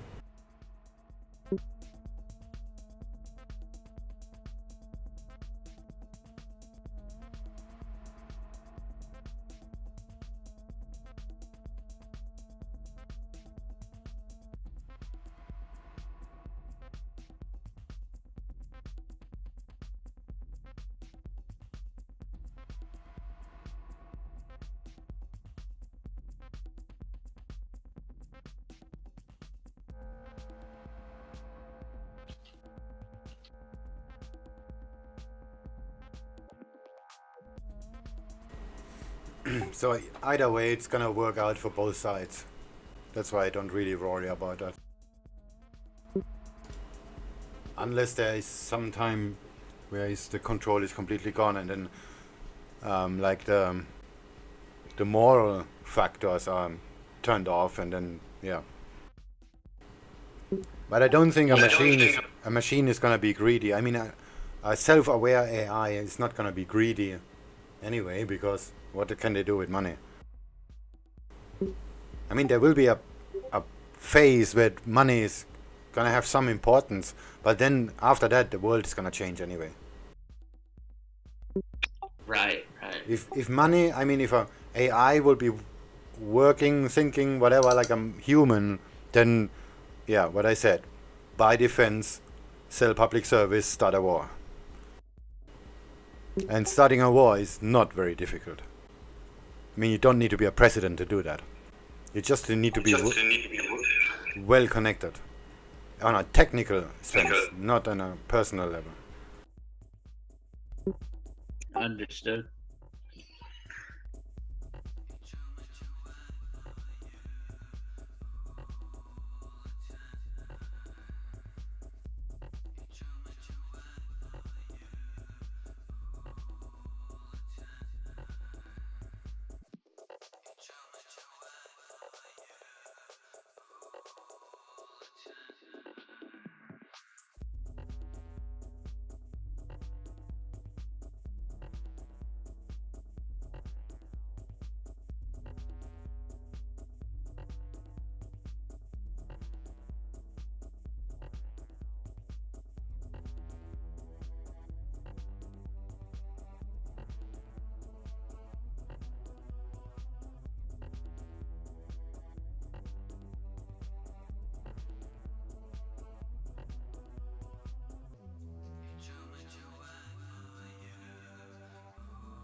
I mean, to get into what we were talking about earlier in regards to algorithms influencing the market, I think, I mean, this is way beyond what I'm studying currently in school, but there was something in regards to algorithmic introduction, and basically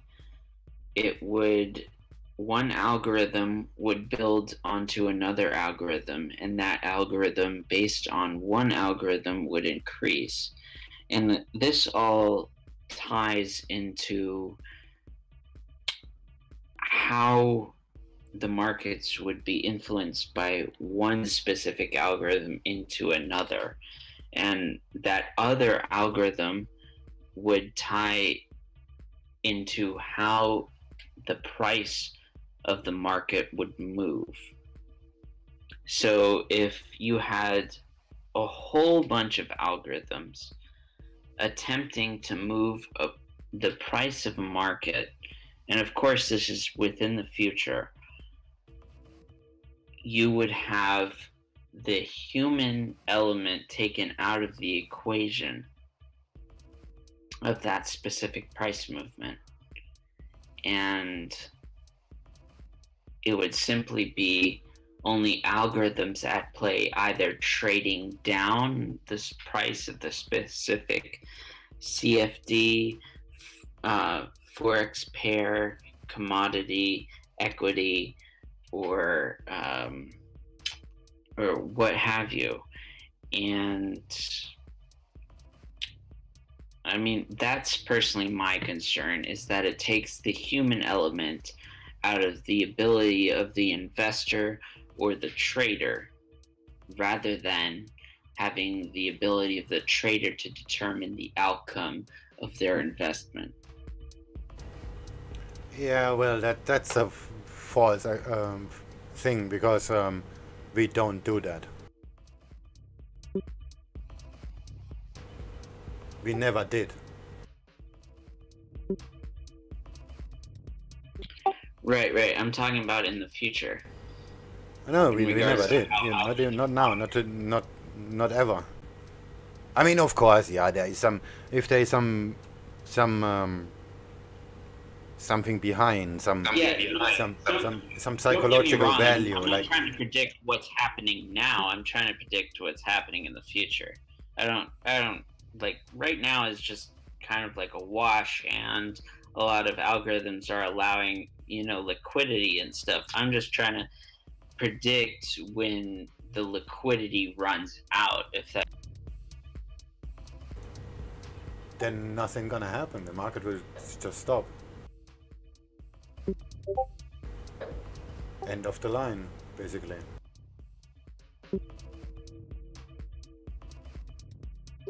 Well, that sucks. Yeah, that's why I'm not really worried about that, because an AI, a self-aware computer, will know that too. And they will find ways to get the markets back moving, and this is introducing an unknown element, which will be then the human being.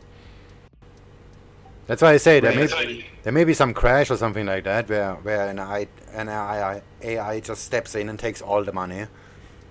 But after that, nothing will move anymore.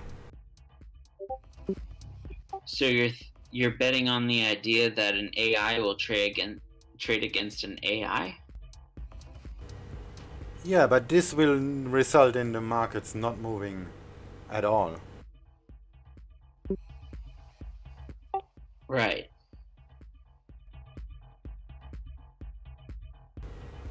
I mean, like what the bots are doing now is they're fighting each other with these micro consolidations, like we had before this massive move. There was on US dollar CAD, as example, this was a 1.7 pip range. This is not done by humans. This is done by machines. And the breakout happens at the point where one side did give up. Or a bank said, we are done with this shit. but it's mostly machines were just saying, giving it up.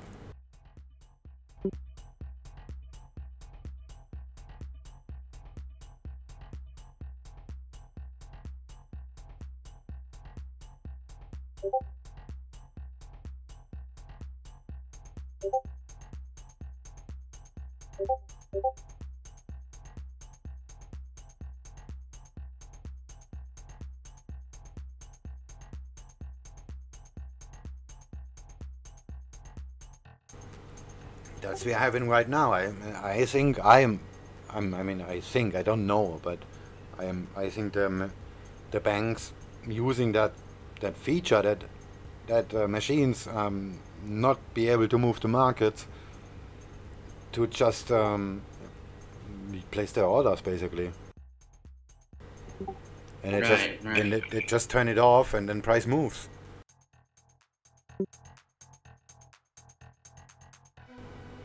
I mean, if there's a billion sell orders and a billion buy orders, nothing will happen, because none of them gonna get a fill.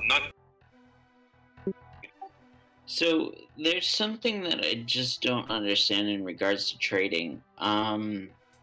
If banks supply the liquidity, or some other institution supplies the liquidity, how do they make that money back? You know, in regards to, like, let's say if the Euro USD, if they have supplied the liquidity for 1.14350, how would they make that money back when supplying that specific lot or that specific liquidity to retail traders? No, this lot has been sold. This is like a thing, like a box where the money is in, and this has been sold. That's why these are lots. So this one lot at this price has been sold already to the broker, and that's why you have different quotes on different sizes. Like if you buy something that is larger than one lot, you probably gonna get a different price, unless the broker bought two lots at the same price. But if they don't, they're gonna quote you a different price. And then all these traders, they're going, oh, the broker did slip me. No, this is not slippage. The broker just didn't had enough of that money available to give it to you, basically. Okay. Like if they have they have $1 million for this price and you buying 2 millions, the broker has to go out and find you another million, and this million gonna have a different price. And then they're gonna slip you on the whole order. That's where MetaTrader is actually bad, because on CTrader, as example, if I buy 2 million, the broker has only 1 million. They're gonna fill me for 1 million to the quoted price, and then they're gonna slip me on the rest of the order. But on MetaTrader, you just get fucked. Anyway. But you're fucked if you're in America. That's why I like. Well, I can show you some. I had some large, but today was very little slippage. Let me just pick a big order. Yeah, give me some charts. Oh, it's not about the charts. It's just about a large order where I actually had some multiple fills. No. The liquidity was pretty good today, surprisingly. Ah, there is one.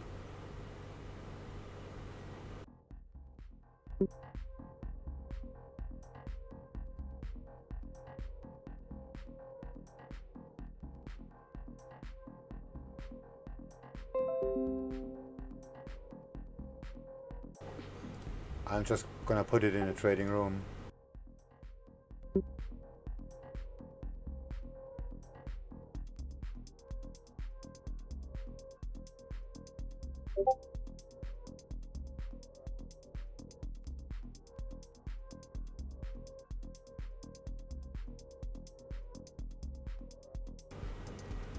You see that I bought?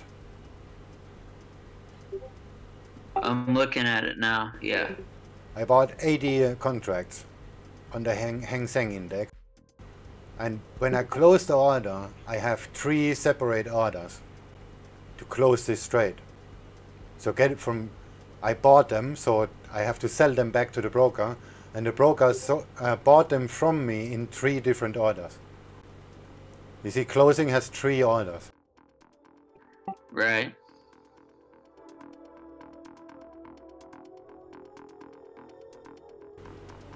And if I click now on each one of them, one has closing price 25,967.2,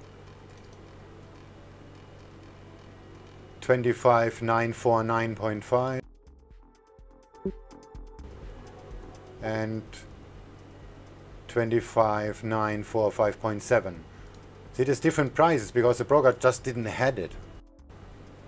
I mean, I sold it back, so that means the broker take it from me and sell it back to the market. But there was no offer at my price. So they sold it in 3 parts. Right. But on MetaTrader, you have only one closing order. So they just take the worst price and sell, take it back from you at that price.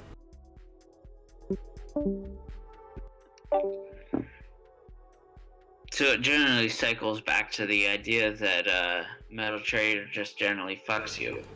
Yeah, it's designed to fuck you. It's made for brokers. Well, shit, if you're in America. Well, that doesn't mean all the MetaTrader brokers are scammers. They're just the software is prepared to enable this to brokers.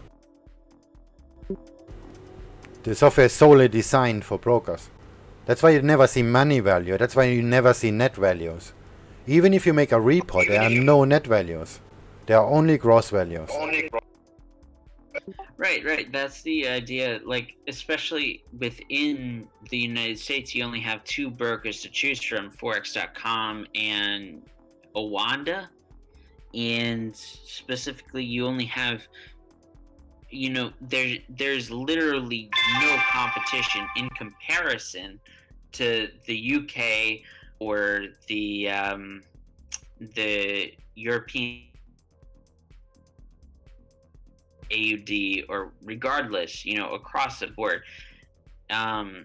You cannot get brokers to really give a shit about you unless you're within those countries where competition for your money and your opinion regarding a specific currency is, you know, there. So like if you're in Thailand, or if you're in the European Union, or if you're in Britain, you're actually able to get good brokers. But if you're in the US, you're completely fucked, you know. That's basically true, yeah.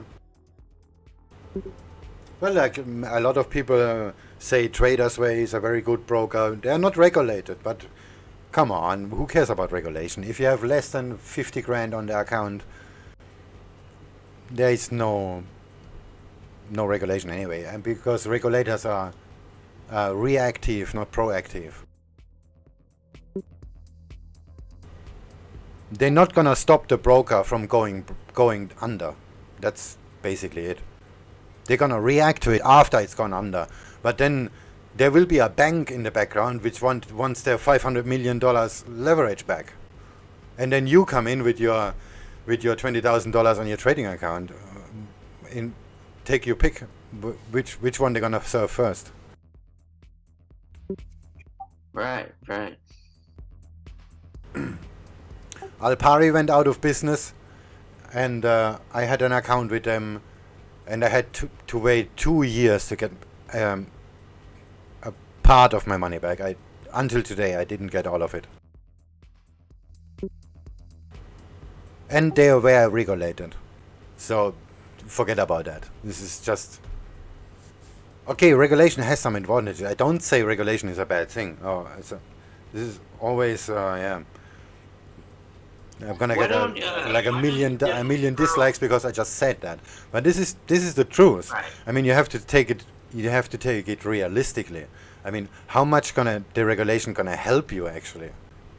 Sure, if the broker is regulated in South Africa and they are a bucket shop anyway, not being regulated gonna help them. But an honest broker that is not regulated, it's most likely better than a regulated broker that tries to fuck you. Right.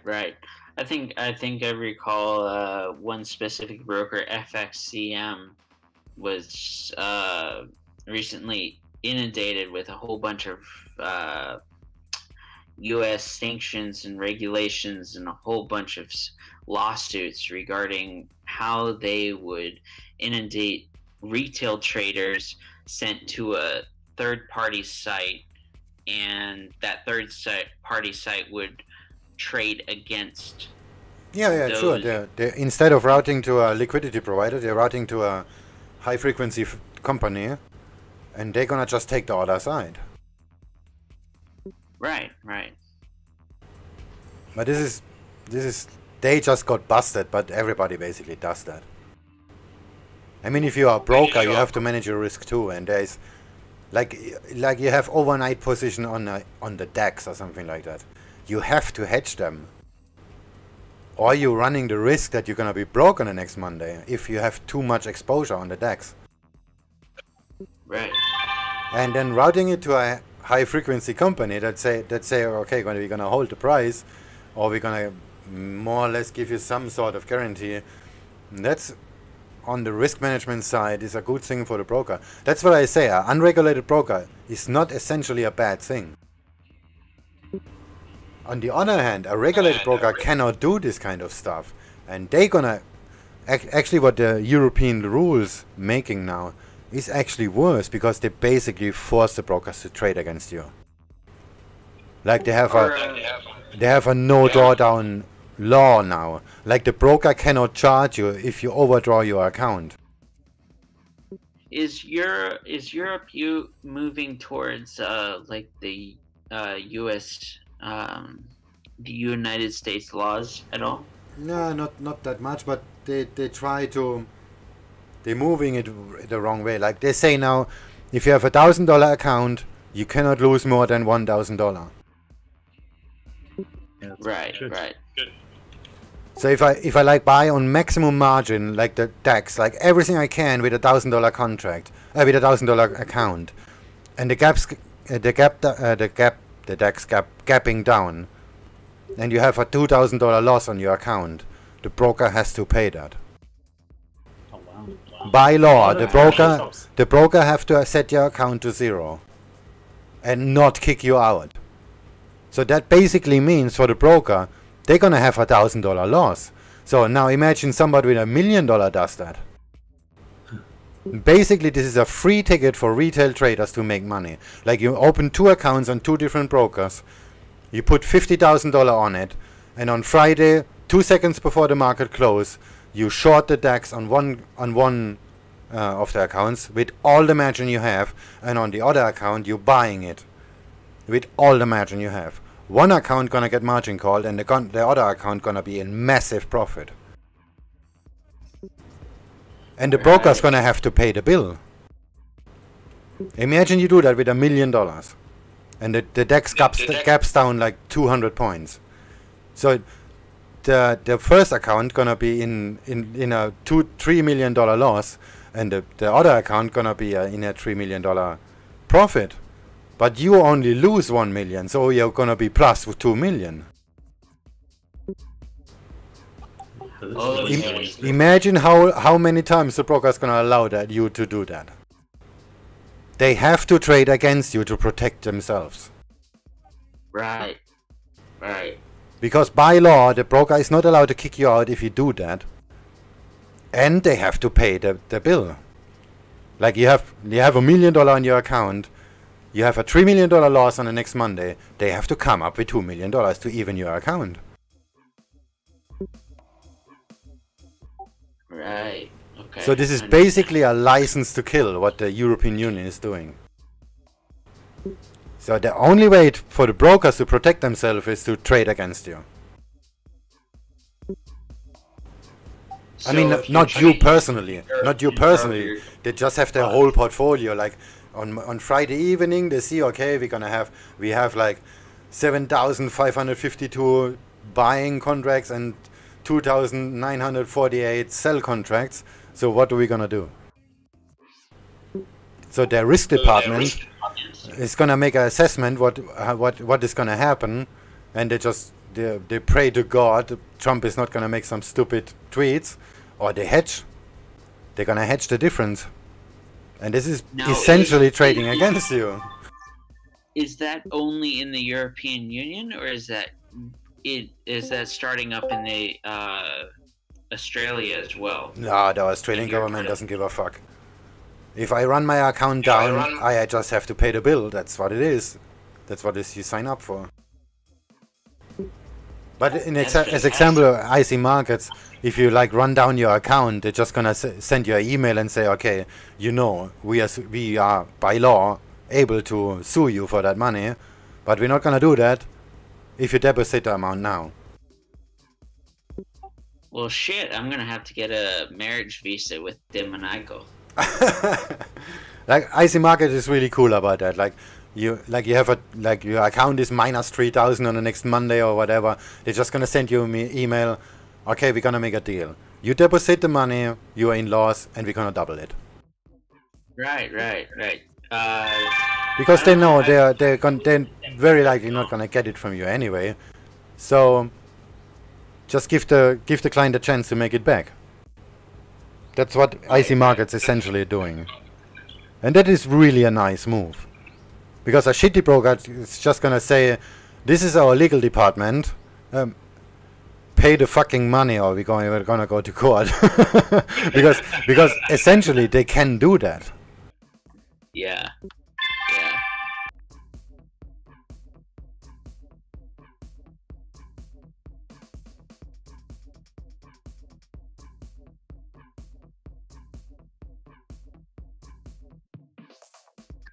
Alright, let's see what we got in terms of divergence. Yeah, I guess I'm done trading. Pretty much 2.1 today. I think I'm gonna accept that I'm pretty much fucked on Euro USD. How is the yen going? Oh, this is so bad. What a piece of shit. Oh my god, yeah, no, it's bouncing off the USDJPY the minute 3. Let's see. And the Nikkei is still going up. This makes so much of no sense. The dollar is dropping down, the Nikkei is going up, and RCN doesn't move. There is gonna be some substantial move in later, for sure.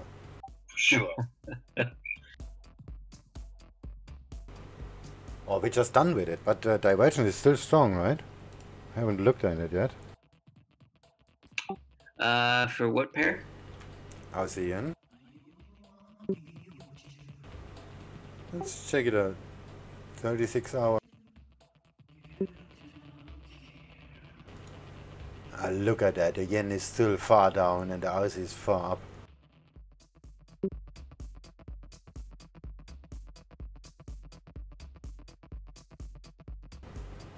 Okay, on a smaller time frame it looks different. It's more short now. But in the 36 hours this is still...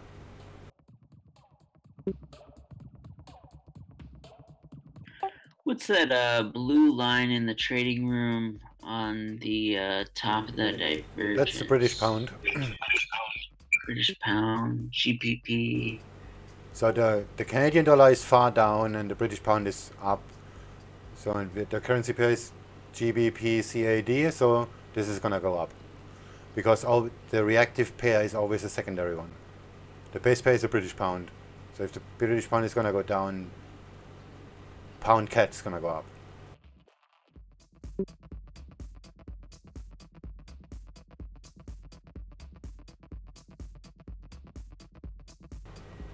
So the bias today is buying pound CAD. Is that actually a thing?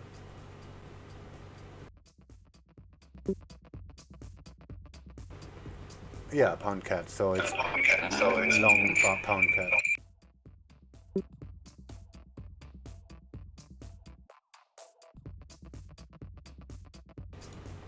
And if it would be CAD pound, then it would be a short.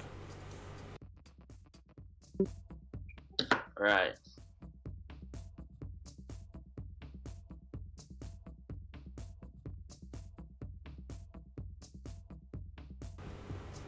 That looks pretty good on the 30 minute. Why I didn't look at that before.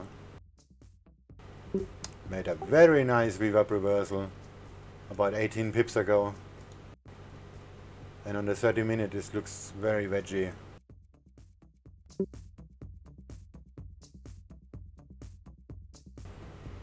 So we just need an accelerator, like a news event or something like that, to make it break out.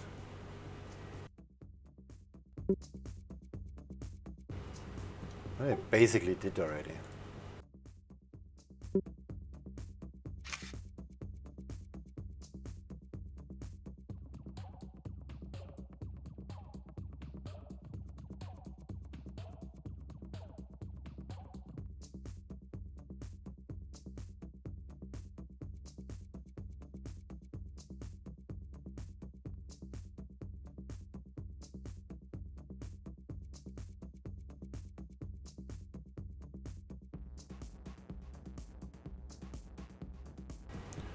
Anyway, I'm gonna go pick up my daughter from school. We'll be back in a little bit. All right.